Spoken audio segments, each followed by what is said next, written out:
ꯑꯃꯝꯕ ꯃꯤꯀꯞ ꯊꯣꯛꯂꯁꯤ ꯑꯌꯨꯛꯀꯤ ꯂꯤꯛꯂꯥ ꯅꯪꯂꯨꯁꯤ ꯀꯣꯔꯧꯒꯤ ꯃꯉꯥꯜꯁꯨ ꯐꯪꯂꯨꯁꯤ ꯂꯩꯔꯥꯡꯂꯛꯇꯁꯨ ꯆꯤꯂꯧꯁꯤ ꯅꯨꯡꯁꯤ ꯅꯨꯡꯁꯤꯗꯦ ꯈꯪꯗ ꯁꯛꯇꯝ ꯐꯥꯎꯅꯁꯨ ꯌꯦꯡꯒꯦ ꯊꯃꯣꯏꯒꯤ ꯃꯃꯤ ꯇꯥꯕ꯭ꯔꯥ ꯍꯥꯏꯕ ꯍꯥꯡꯗꯣꯛꯇꯨꯅ ꯅꯨꯡꯁꯤꯒꯤ ꯃꯃꯤ ꯂꯩꯁꯥ ꯃꯍꯥꯛꯅ ꯀꯔꯤ ꯀꯥꯏꯔꯨꯕꯅꯅꯣ 마부 ꯍꯥꯠꯅꯅꯕ ꯍꯣꯠꯅꯔꯤꯕ ꯃꯌꯥꯝ ꯑꯁꯦ 마기 ꯄꯨꯟꯁꯤꯅ ꯄꯤꯈꯝꯅꯈꯤꯕꯒ ꯃꯈꯣꯏꯗ ꯀꯔꯤ ꯀꯥꯟꯅꯕ ꯐꯔꯤꯕ꯭ꯔꯥ ꯇꯁꯦꯡꯅꯃꯛ ꯗꯦꯃꯟ ꯑꯃꯒꯤ ꯊꯃꯣꯏꯗꯒꯤ ꯃꯤꯑꯣꯏꯕꯅ 마디 미요이ꯕꯒꯤ ꯊꯃꯣꯏ ꯑꯣꯜꯂꯛꯂꯦ ꯑꯗꯨꯕꯨ 미요이ꯕ ꯑꯩꯈꯣꯏꯗꯤ ꯅꯣꯡꯃ ꯅꯣꯡꯃꯒꯤ ꯑꯣꯜꯂꯛꯂꯤ ꯍꯤꯡꯆꯥꯕ ꯍꯤꯡꯆꯥꯕꯤ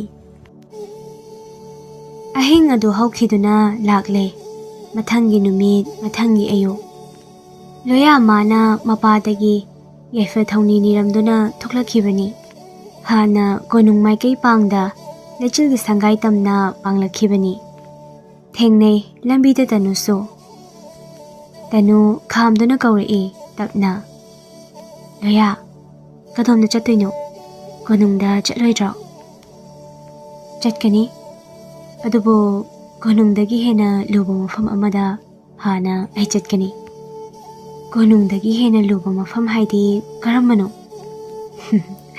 ꯂꯩ ꯃꯐꯝ ꯑꯃ ꯃꯐꯝ ꯑꯗꯨꯗ ꯑꯩ ꯆꯠꯄ ꯐꯪꯈꯤꯕ ꯅꯠꯇ꯭ꯔꯒ ꯈꯣꯡꯊꯥꯡ ꯉꯝꯈꯤꯗꯕ ꯌꯥꯏ ꯑꯗꯨꯕꯨ ꯃꯐꯝꯗꯣ ꯑꯩꯒꯤ ꯊꯋꯥꯏꯅꯤ ꯊꯋꯥꯏꯒꯤ ꯂꯩꯐꯝꯅꯤ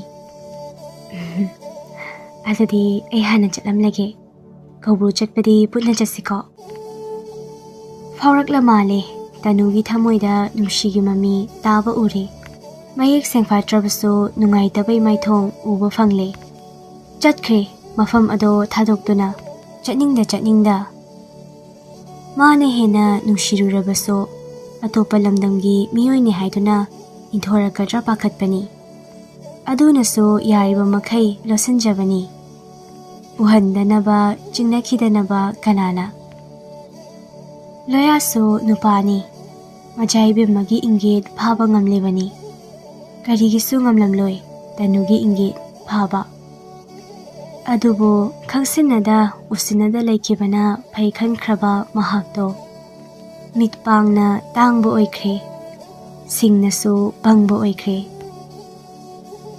ꯂꯣꯌꯥꯁꯨ ꯌꯧꯁꯤꯜꯂꯛꯄꯗ ꯂꯩꯆꯤꯜꯁꯨ ꯂꯩꯔꯝꯃꯤ ꯂꯣꯌꯥ ꯇꯞꯅ ꯊꯧꯁꯤꯟꯗꯨꯅ ꯀꯅꯥ ꯉꯥꯏꯔꯝꯃꯤꯅꯣ ꯁꯒꯣꯜ ꯋꯥꯏꯈꯤꯕ ꯁꯒꯣꯜ ꯄꯨꯔꯛꯄ ꯉꯥꯏꯕ ꯆꯠꯇꯣꯏꯁꯤꯗꯤ ꯅꯨꯡꯗꯥꯡꯂ ꯍꯧꯖꯤꯛꯂ ꯅꯨꯃꯤꯗꯥꯡ ꯋꯥꯏꯔꯝ ꯑꯣꯏꯔꯛꯂꯕ ꯀꯥꯟꯗ ꯆꯠꯀꯗꯕꯅꯤ ꯍꯧꯖꯤꯛ ꯀꯣꯅꯨꯡ ꯀꯥꯔꯨꯈꯤꯅꯤ ꯀꯅꯥꯅ ꯋꯥꯏꯈ꯭ꯔꯤꯅꯣ ꯁꯒꯣꯜꯗꯤ ꯃꯤꯅꯅꯤ ꯑꯗꯣ ꯃꯆꯥꯏꯕꯦꯝꯃꯅ ꯑꯩꯁꯨ ꯌꯥꯎꯁꯦ ꯍꯥꯏ ꯍꯣꯔꯦꯟ ꯂꯥꯛꯀꯅꯤ ꯀꯩꯒꯤ ꯅꯪ ꯂꯥꯛꯄ ꯌꯥꯔꯣꯏ ꯑꯁꯣꯛ ꯑꯄꯟ ꯌꯥꯎꯔꯗꯤ ꯀꯃꯥꯏꯅ ꯇꯧꯒꯅꯤ ꯏꯕꯨꯡ ꯆꯨꯝꯅ ꯍꯥꯏꯕ ꯅꯠꯂꯝꯗꯦ ꯌꯥꯊꯪꯅꯤ ꯄꯤꯔꯝꯕ ꯃꯆꯥꯏꯕꯦꯝꯃ ꯃꯁꯥ ꯉꯝꯗ꯭ꯔꯕ꯭ꯔꯥ ꯍꯟꯗꯛꯁꯦ ꯄꯨꯟꯕ ꯅꯨꯡꯉꯥꯏꯇꯦ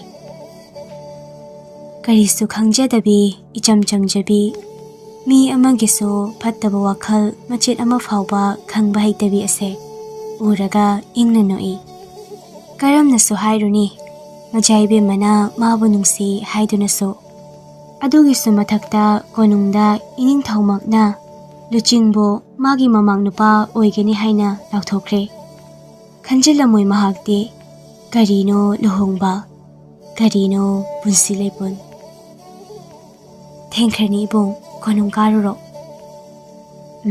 ꯀꯥꯔꯗꯕꯅꯤ ꯐꯖꯅ ꯂꯩꯍꯧꯔꯣ ꯅꯅꯥꯛꯇ ꯂꯦꯡꯗꯅ ꯂꯩꯗꯨꯅ ꯅꯪꯕꯨ ꯁꯪꯕꯁꯨ ꯉꯝꯗ꯭ꯔꯦ ꯍꯥꯏꯔꯝꯗꯨꯅ ꯑꯔꯣꯏꯕ ꯑꯣꯏꯅ ꯍꯥꯏꯐꯦꯠ ꯅꯣꯛꯂꯝꯂꯒ ꯍꯟꯈ꯭ꯔꯦ ꯂꯩꯆꯤꯜ ꯇꯞꯅ ꯁꯣꯜꯂꯤ ꯏꯕꯨꯡ ꯅꯪꯒꯤ ꯅꯨꯡꯁꯤꯕꯤ ꯈꯌꯥꯁꯨ ꯑꯩꯅ ꯍꯥꯞꯄ ꯉꯝꯂꯣꯏꯗꯧꯔꯦ ꯃꯥꯅꯁꯨ ꯑꯩꯕꯨ ꯅꯨꯡꯁꯤ ꯍꯥꯏꯔꯛꯄꯁꯨ ꯑꯩ ꯌꯥꯕ ꯉꯝꯂꯣꯏ ꯀꯅꯥ ꯑꯃꯠꯇ ꯑꯩꯅ ꯁꯣꯛꯍꯟꯕꯁꯨ ꯄꯥꯝꯗꯦ ꯂꯤꯟꯁꯨ ꯁꯤꯅꯕ ꯆꯩꯁꯨꯁꯨ ꯇꯦꯛꯅꯕ ꯑꯩ ꯃꯆꯥꯏꯕꯨꯡꯉꯣꯒꯤ ꯗꯥꯂꯣꯏ ꯑꯣꯏꯔꯒꯦ ꯁꯤꯖ ꯃꯤꯡꯊꯣꯜꯁꯨ ꯐꯪꯂꯒꯦ ꯅꯥꯟꯊꯈꯤꯕ ꯃꯥꯜꯂꯦ ꯃꯤꯠꯂꯨ ꯑꯅꯤꯒꯤ ꯀꯥꯔꯛꯇꯒꯤ ꯇꯥꯡꯅ ꯃꯃꯜ ꯂꯩꯔꯕ ꯄꯤꯔꯥꯡ ꯑꯅꯤꯈꯛ Leimaida takida pirang ani adubo kana amagi makhutna yaki. Kari wakhalna mangduna sagolgi khonjel darudriba. Leplamle nupa ado magi khanba pakhang ado. Pirang ado pamujay khanna leimaida tahan kiba oira male mahaki khubak nungda. Leichil mabi fatay thoklaga lakibay khonjelga amata tahawdre. Kari kapino. Pirang se mamanyamba posakni. Minuk tagiso mani hena mamalay. Kaygino khangbra. Minuk madi aina thamoy soklaba matamda nokduna leba ngambra. Ngamloy. Adubo nangna thamoy pena harawrakpa matamda pirang madi adumuk saruk yabani. Madi adumuk sinthabani. Maram aduna atang bupasak ase tuwina tahan gano tungsilo. Haying masigi kanabaso lakpa tamba ngambra. Leichil mamit ado ingangang nupa aduda yingkhalai. Mityeng ado yawki. Chak ni yingba mityeng ama. Nang chalo. Horil lawba lao. Wa makha ama tanadringay maningdagi memchana. Ibungo. Nangla. Ichagi thawaibo kalakhiba misak ado. Mani ma. Napaso nga phaba chatki. Kanade. Imaga wari sasi changlo imungda. Nangbu thabak ka leibro. Leideda ima. Adudi yamna phare. Imana ne chak chara amata bijaning mani. Imaga charasi nasidi. Kari kai. Luching leining lure. Leichilgi managtada. Hoy yai ima. Leichil na lambi de chatpa mi khudingma kausilaga bijaro chakto. Sau langlamlaga changkhibani hutleiduna. Memchana yamna sawbani ase. Nongan bade numitaba phawba isauda langmani. Luching sunu e. Memchana manungdu pusilaklaga changlakpani animang ado. Somdana nganthoyna Leichilga tinabi nganthoy adubo thina ngangli. He thoy. Nang aina haiba yararoy. Aiga minglen manaradi aigi lamchat khaigaso kharamano. Thoyna chengan thoy. Koloi minglen manai haidunabo karamna lamchat managani. Koloi minglen honglo hariso hongge. Adubo Leichilgi phatanaba magi paputuk pusin tawbadi aigi dungdusu ngamloy. Pare, nangna ngamloy hairabanina ngasidagi nang aiga minglen manana kauba yararoy. Natrabadi nangi ima ipasu kaya pharoy ko. Thoido saurab lehaw hongjare. Imana kaubiba lehaw se hongjare. Phattabi hu chenmi nanga mingmana janingde. Hairamlaga nganthoide lauge tawramba sangom ado thamnamduna chatkhe. Nganthoi lawhawi. Sangom asimadi pukhodana. Lauribado tada chatkhe. Mafam ado thadoklam. Nganthoina khangloidrado. Mama ibe mana chak ising loisinduna pulap chanaba taunari. Luchingbo fi amana nana tharaba famfam amada ningsin handuna ningthizana phamhalledo. Leichil so phamadi phamle. Memchana wahang hangbaso horakle. Ibungo nangbo kadai waideino. Aduga nangi minglena kari kauba. Ima aise thangnaba khol asidaini. Minglena luching koloije. Haima onthokna su phazakreda ichagi minglense. Chasilo. Nga se habla ura. Haiduna bizare. Horen su chatkadaba laibana luching haludre. Leichil mama da tapna hairami. Ima ai horen machaibe mahoiga kaubo chingdol kaba yaurugani. As nang sidi yaururunudana. Hairambana ti ima yathangni tawramliba. Memcha ngakpasu faurure mikup adumadi. Majaibe mana yathang tawramme haiba adudadi luchingdo onsilaktuna. Ibungo adudi nachanase kupna senara uko. Senadoine ima. Leichil karim khumlamda gam thokre. Luching masu mong hada thoklai. Karimnabasu yamna haikhre pakhang ado. Luching na handak marak asina bombaga pahibaga da tauraga lairaba. Kari bendaba lairage ne. Nanai dasu takbiba yaroidra. Laichil pairab. Lai bendaba lai. Nangna aigi nakta naksilai khay bende. Nangna labna ifamde laikraga benba boi. Khazikti nungairude. Nungaidabasu phawrabani nupa ado. Aina nangi kari tawkrage. Kari amuk tawduna nangmu benhandoino. Ngasina aikoinigi aroiba thengnabasu aisi. Hayeng kawwa nungjadagi nangi saktam aingonda amuk hana ulaklano.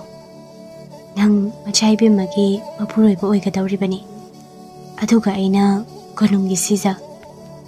Kalakpa phawdabra. Luhongbase karino haiba phawba ningthina khangdabana khangjilude mahakti. Oirasu nangaleminani. Aingonda karamba matik magun yauge.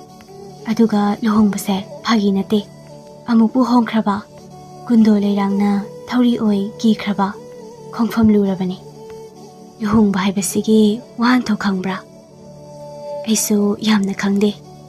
Adubu aina khangba kharado ai haige. Lu haibadi kok haibani. Hongba haibadi anauba punsi amada hongba. Luhongba hairadi aina hana torambado thadokduna anauba punsi ama lambi ama amuk nongna chatpa aduni. Maduda nangi khongna ama oidawriba misak ado nangi loinabini. Nangna matam pumbada loinagadawriba. Ado machaibema langleni. Kana uda hauki male milu anida birangso. Nupa ado hojiksu nungshiba phawrurabra. Tapna laithoklaga hairi. Aduga aigina machaibungo hiyai khomba. Aroibagi hiyai khomba haiba wai asi hainaba hotnabada khonjen khara nikhi male.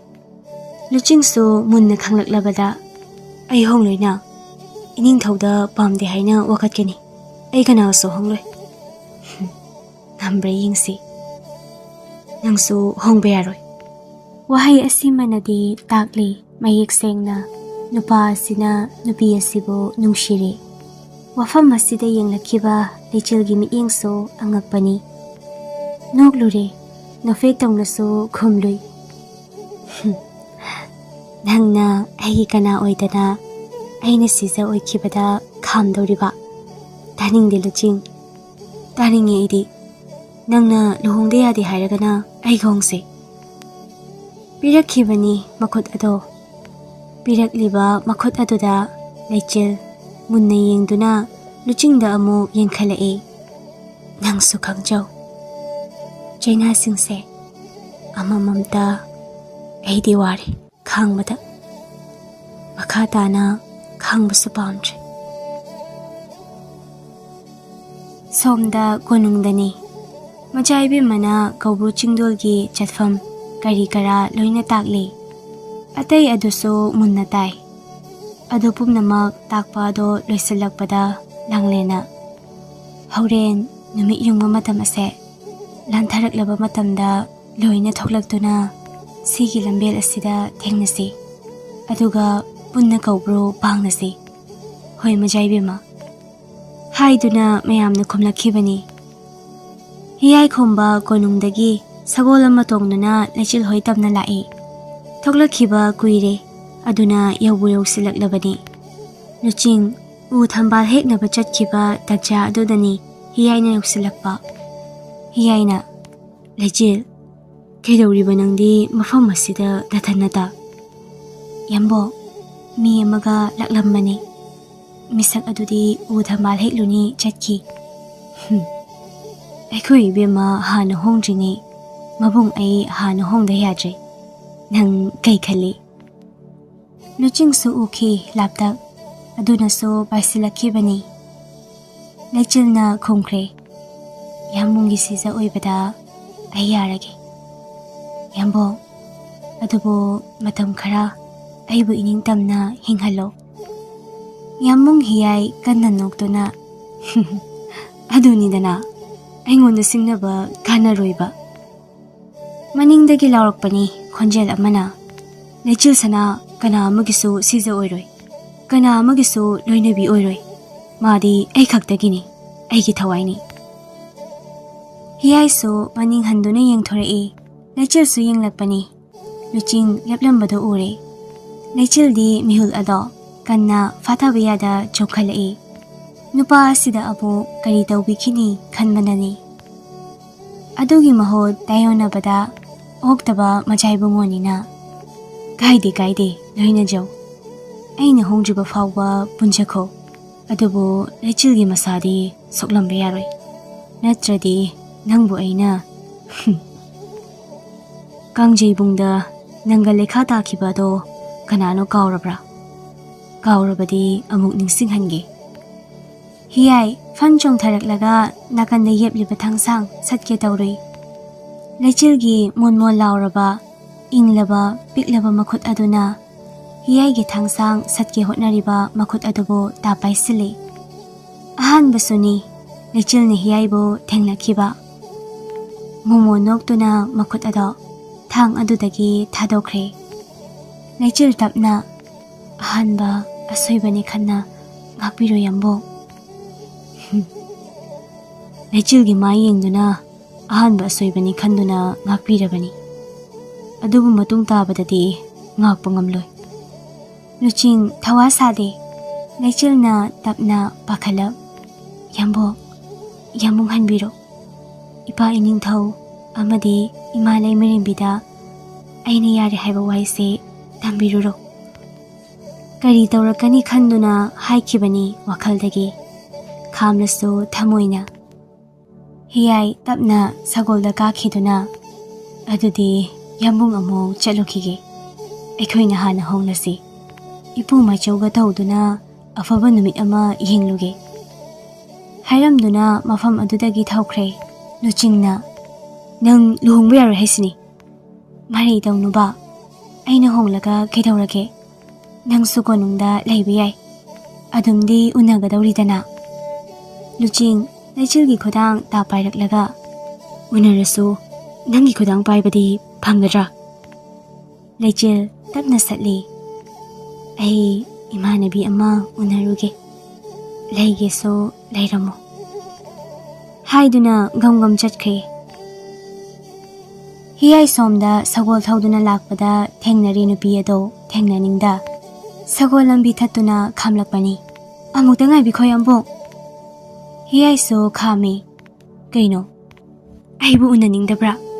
ꯑꯩꯒꯤ ꯏꯅꯥꯛꯇ ꯀꯔꯤꯒꯤ ꯂꯥꯛꯇꯦ? ꯍꯥꯏꯗꯨꯅ ꯁꯒꯣꯜ ꯃꯅꯥꯛ ꯅꯞꯅ ꯁꯒꯣꯜ ꯑꯗꯨꯗ ꯃꯈꯨꯠ ꯑꯗꯨ ꯊꯝꯗꯨꯅ ꯂꯦꯞꯂꯛꯏ. ꯉꯥꯟꯊꯣꯏ, ꯑꯩ ꯂꯨꯍꯣꯡꯒꯗꯧꯔꯦ. ꯉꯛꯄ꯭ꯔꯥ? ꯉꯥꯟꯊꯣꯏ ꯉꯛꯅ ꯀꯅꯥꯒ? ꯑꯗꯨꯒ ꯅꯪ ꯑꯗꯨꯝꯅ ꯇꯧꯕ ꯌꯥꯔꯣꯏꯌꯦ. ꯀꯔꯤꯒꯤ ꯌꯥꯔꯣꯏ? ꯑꯩ ꯂꯩꯆꯤꯜ ꯁꯅꯥꯒ ꯍꯣꯡꯒꯗꯧꯔꯤ. ꯌꯥꯝꯕꯨꯡꯒ ꯑꯩꯒ ꯃꯔꯤ ꯑꯃꯠꯇ ꯂꯩꯅꯈꯤꯗꯕ꯭ꯔꯥ? ꯂꯩꯅꯔꯁꯨ ꯑꯔꯣꯟꯕ ꯃꯔꯤ, ꯈꯪꯂꯕ? ꯂꯝꯕꯤ ꯊꯥꯗꯣꯛꯁꯦ. ꯌꯥꯝꯕꯣ ꯉꯥꯏꯈꯣꯃꯤ. ꯍꯤꯌꯥꯏ ꯉꯥꯟꯊꯣꯏꯕꯨ ꯃꯈꯣꯡ ꯑꯗꯨꯅ ꯂꯥꯛꯇꯅ ꯀꯥꯎꯔꯝꯂꯒ ꯁꯒꯣꯜ ꯑꯗꯨ ꯊꯧꯈ꯭ꯔꯦ. ꯍꯦꯟꯅ ꯁꯤꯡꯈ꯭ꯔꯦ ꯅꯨꯄꯤ ꯑꯗꯨꯗ. ꯀꯣꯅꯨꯡꯒꯤ ꯁꯤꯖ ꯐꯥꯎꯕ ꯑꯣꯏꯔꯣꯏ ꯍꯥꯏꯔꯝꯕ ꯅꯪꯅ ꯉꯁꯤ ꯂꯨꯍꯣꯡꯕꯗ ꯌꯥꯔꯕ? ꯑꯗꯨꯗꯤ ꯑꯩꯅ ꯇꯧꯔꯛꯄ ꯑꯗꯣ ꯌꯦꯡꯉꯨ ꯅꯪ. ꯃꯇꯝ ꯃꯥꯁꯨ ꯍꯧꯈꯤꯕꯅ ꯊꯣꯛꯂꯛꯂꯦ. ꯊꯦꯡꯅꯁꯤ ꯍꯥꯏꯅꯈꯤꯕ ꯂꯝꯕꯦꯜ ꯑꯗꯨꯗ ꯂꯣꯏꯅꯁꯨ ꯄꯨꯜꯂꯔꯦ. ꯂꯩꯆꯤꯜꯒ ꯂꯨꯆꯤꯡꯒꯁꯨ ꯁꯒꯣꯜ ꯑꯃꯠꯇꯗ ꯇꯣꯡꯂꯔꯦ. ꯃꯆꯥꯏꯕꯦꯝꯃꯅ ꯑꯗꯨꯗꯤ ꯑꯩꯒꯤ ꯇꯨꯡ ꯏꯟꯅ ꯊꯧꯕꯤꯔꯛꯑꯣ ꯍꯥꯏꯔꯝꯂꯒ ꯃꯥꯡ ꯊꯥꯏ. ꯂꯣꯌꯥꯁꯨ ꯂꯨꯆꯤꯡ ꯍꯣꯏꯒꯤ ꯃꯅꯤꯡꯗ ꯇꯞꯅ ꯏꯅꯩ. ꯅꯨꯡꯉꯥꯏꯕ ꯅꯠꯇꯦ ꯂꯩꯆꯤꯜꯅ ꯀꯅꯥ ꯑꯃꯒ ꯁꯒꯣꯜ ꯑꯃꯠꯇꯗ ꯇꯣꯡꯈꯤꯕꯗꯣ. ꯃꯥꯁꯨ ꯆꯥꯛꯂꯤꯕꯅꯤ. ꯑꯃꯒꯤ ꯃꯩꯆꯥꯛ ꯑꯃꯅ ꯎꯕꯤꯗ ꯂꯦꯜꯂꯤꯕꯅꯤ ꯇꯅꯨ ꯃꯥꯁꯨ. ꯂꯣꯌꯥꯒꯤ ꯃꯅꯤꯡꯗ ꯏꯟꯅꯖꯩ. ꯄꯨꯜꯂꯨꯔꯦ, ꯇꯣꯏꯅꯁꯨ ꯂꯣꯏꯅꯔꯨꯔꯦ ꯍꯟꯗꯛ ꯑꯁꯦ ꯈꯔ. ꯑꯁꯨꯝ ꯂꯥꯛꯄꯅ ꯅꯨꯃꯤꯗꯥꯡ ꯋꯥꯏꯔꯝ ꯑꯣꯏꯁꯤꯟꯈ꯭ꯔꯦ.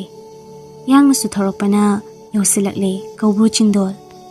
ꯁꯒꯣꯜꯁꯤꯡ ꯊꯝꯂꯝ amuk karakadoribani tinthada kabasu hawi luchingna sana wagadra kaba hanjin hanjin kadana tala abani luya mamang kakhala aga sana warasu engonda hairo ko hoi tanu tapna lechil da naksalaktuna lechil nang la ise kaigino nang di achambani asok apan yawrabadi karam tawni kari mata tawri ado ekinong haigi nang yagadra kari wano aikoise marup oirasi wafam ado haiba loibaga haife noksilai amaduso hoi aisu mi kya tinade ngasidai aikoini loinarasi amagi awaba amada hainasi asum karakpana numit maso mayumna changkre numit ki mangal machet ama fawbaso fangre amamba ngakta ngaire maikei khudingma luchingga loyagana lechilbu senabadi lepte senari chingdol ado yobadi ngamda mayai khare hen kalakpada mayam ado wanaraduna thengkhang pothari chana baso purak libani lechilso tanuga ukha amada pulak famine nupa ani duso fami nakna yamna nakna loyana lechil chaslo lechil tapna mana purakpa chakyom ado hangdoktuna chana batawri adubu laibak thibani mathaktagi usa kanba ama taraktuna lechil gi chana basing ado loina manghanbiri tanuna as aiga charase wangangda thabangna utpabu nupani hai luching changsilaktuna magi chakyomdo pirai si charo eidi chaningre adumna tawno adum chaw ai charasue nangdi chaw yauri amana amagi dama wabi bagi hul ama nungshiribra amana amabo adudi koithokna nungsinaribra ani ado luchingna nang chaw nangdi bangal solakani aidi charare se alam yam kalena nang adum domin chaw loya so yenglibani ani adugi mataw luching makhut aduna lauraga lechil de ilei se chaw chada yaroi lechil so nakan oirom leiraga kaino akhoi ni gi mari se mina yam naknaba mankhini ilo haide piro se chaningdraga chalo hairaga taplo hore luching so no fe yenglaga handora e yauri mafam masida lechil gi achengba tanja yengba kaya mabu manghaningba kaya aduso marufukna asumna chanaringai matamasidani karigumba miyoi kanglup ama punna lakpagum khongthang makhol chatpagi khonjel tarakpa mayam ado thangsang satna hogonari lechil so ten ado sem sakre mani chingnaba ado makni sasing ado makhoi tamna paisilai demanga makhoiga gilan kawru asida ahanbo oikre luching ngakna matau karamna kawruda aikoidi kawruda leiba yade leisu leide thanil natra luching changsilaktuna thanil kaino noi kawruda keleuramino chatkro yamduna chatkro mafam masida laise michum khaknate hantar yaure haiba noi khangdi luching akhoi giromda lero hantar duni hadam hotnariba makhoi lakani khangbai laibani mafam masida akhoi loi dumkhradi missing yamdi taradi lehore lao kanana paubire ino lei ke dorage yuibigi marakta so akhoi gi michang hairam laga paisinkhre asum lan thengnarakpana maitai lanmi kaya sire deman sibadi masing yamde tanu sauna lanmi sa mathabakta hani yungo aduga laibakta lechil so jingchep meya da leplega ten ado jingthok lapna thaduna hatli tanu so aduni loya ama panaringai thanil jongsilakpani tanuna prop jangsin khraga paisilakliba thanilbo thang aduna yalaga loya gi makho tapai tanuna mit mai singo nang mangkhiba yaba nate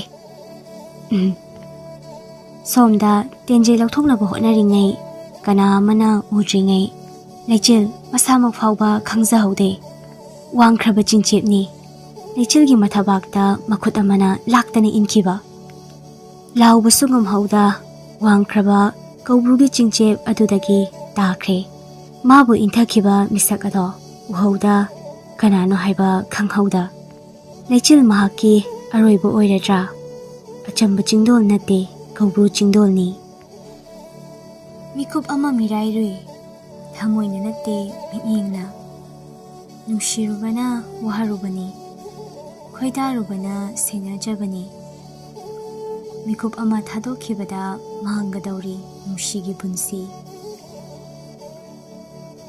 ꯃꯤꯠ ꯅꯥ ꯁꯤꯡꯅ ꯃꯤꯀꯨꯞ ꯅꯥꯍꯨꯟ ꯌꯦꯡꯅ ꯂꯩꯆꯤꯜꯕꯨ ꯁꯦꯟꯅꯔꯛꯈꯤꯕꯅꯤ ꯃꯃꯥꯏ ꯃꯃꯤꯠꯁꯨ ꯈꯨꯝ ꯂꯥꯟ ꯊꯦꯡꯅꯔꯤ ꯃꯔꯛꯇ ꯑꯆꯦꯡꯕ ꯇꯟꯖꯥ ꯑꯃ ꯍꯦꯛ ꯐꯪꯕꯒ ꯆꯤꯡꯊꯛꯇꯒꯤ ꯏꯟꯊꯗꯨꯅ ꯍꯥꯠꯂꯒꯦ ꯈꯟꯈꯤꯕꯅꯤ ꯐꯪꯈꯤ ꯃꯥꯅ ꯉꯥꯏꯔꯤꯕ ꯑꯗꯨꯒꯤ ꯑꯆꯦꯡꯕ ꯇꯟꯖꯥ ꯑꯗꯨꯕꯨ ꯃꯤꯁꯛ ꯑꯗꯨꯅ ꯏꯟꯊꯕ ꯆꯪꯁꯤꯜꯂꯛꯄꯗꯗꯤ ꯃꯥꯅ ꯌꯧꯐꯥꯠꯇ꯭ꯔꯤꯉꯩ ꯃꯤꯁꯛ ꯑꯃ ꯐꯠ ꯆꯪꯁꯤꯜꯂꯛꯇꯨꯅ ꯏꯟꯊꯈꯤꯕꯅꯤ ꯉꯛꯈꯤꯕꯅꯤ ꯃꯤꯁꯛ ꯑꯗꯨꯅꯁꯨ ꯀꯅꯥ ꯎꯍꯧꯗꯦ ꯈꯜꯂꯕꯁꯨ ꯎꯍꯧꯈꯤ ꯃꯥꯅꯗꯤ ꯃꯌꯦꯛ ꯁꯦꯡꯅ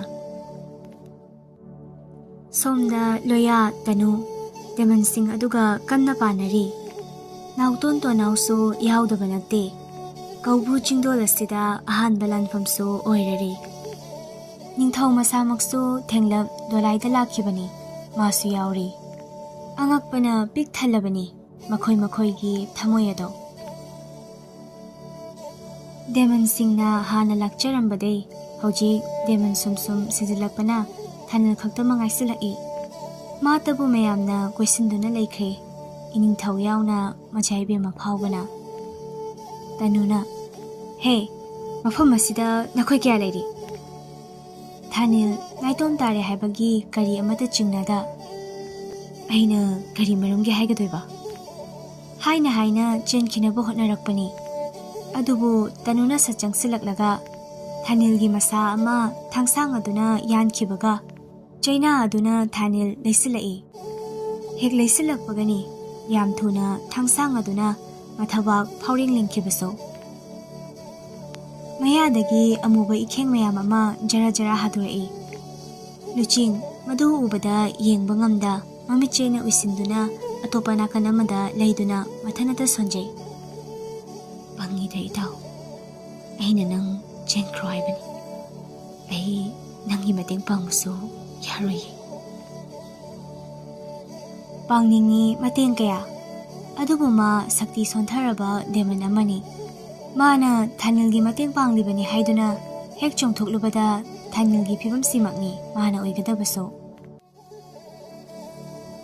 ꯊꯥꯅꯤꯜ ꯉꯁꯥꯏ ꯃꯈꯩ ꯋꯥꯈꯜ ꯑꯃꯗ ꯂꯩꯔꯨꯕꯒꯨꯝ ꯑꯩꯅ ꯂꯩꯁꯦ ꯀꯥꯏꯗꯅꯣ ꯊꯥꯗꯣ ꯑꯩ ꯁꯤꯔꯕꯗꯤ ꯅꯈꯣꯏꯒꯤ ꯃꯤꯑꯣꯏꯕ ꯍꯥꯏꯕ ꯑꯁꯤꯗ ꯀꯌꯥꯝ ꯁꯣꯛꯂꯛꯀꯅꯤ ꯈꯪꯗꯕ꯭ꯔꯥ ꯇꯞꯅ ꯁꯨꯝ ꯅꯛꯁꯤꯜꯂꯛꯏ ꯇꯅꯨꯅ ꯐꯔꯦ ꯅꯪꯕꯨ ꯍꯤꯡꯍꯜꯂꯗꯨꯅ ꯊꯝꯂꯕꯁꯨ ꯀꯔꯤ ꯑꯃꯠꯇ ꯀꯥꯟꯅꯔꯔꯣꯏ ꯉꯁꯤꯒꯤ ꯂꯨꯆꯤꯡꯂꯛꯄ ꯅꯪꯅꯤ ꯅꯪꯁꯨ ꯎꯐꯨꯜꯂꯛꯇ ꯇꯤꯜꯍꯜꯂꯒꯦ ꯍꯥꯏꯅ ꯊꯕꯥꯛꯇ ꯂꯦꯡꯂꯝꯕ ꯊꯥꯡꯁꯥꯡ ꯁꯠꯈꯤꯗꯨꯅ ꯃꯔꯥꯏꯕꯛ ꯑꯗꯨꯗ ꯈꯪꯂꯦꯡ ꯂꯦꯡꯁꯤꯟꯈ꯭ꯔꯦ ꯂꯨꯆꯤꯡ ꯈꯨꯇꯨꯝ ꯀꯟꯅ ꯇꯥꯁꯤꯟꯈꯤ ꯊꯥꯅꯤꯜꯁꯨ ꯑꯃꯨꯛꯇꯪ ꯃꯤ ꯑꯣꯟꯒꯅꯨ ꯍꯥꯏꯔꯝꯗꯨꯅ ꯃꯥꯂꯪꯕꯂꯛꯇ ꯇꯞꯅ ꯃꯁꯥ ꯄꯨꯝꯕ ꯑꯗꯣ ꯃꯩꯈꯨ ꯑꯣꯟꯗꯨꯅ ꯇꯤꯟꯈ꯭ꯔꯦ ꯃꯆꯥꯏꯕꯦꯝꯃꯅ ꯉꯁꯤꯒꯤꯗꯤ ꯃꯐꯝ ꯑꯁꯤꯗ ꯄꯣꯊꯥꯔꯁꯤ ꯏꯅꯤꯡꯊꯧꯕꯨ ꯀꯨꯞꯅ ꯁꯦꯟꯅꯧ ꯍꯥꯏꯔꯝꯗꯨꯅ ꯃꯁꯥꯒꯤ ꯄꯝꯐꯝꯗ ꯆꯪꯗꯨꯅ ꯐꯝꯈ꯭ꯔꯦ ꯃꯌꯥꯝ ꯑꯗꯣ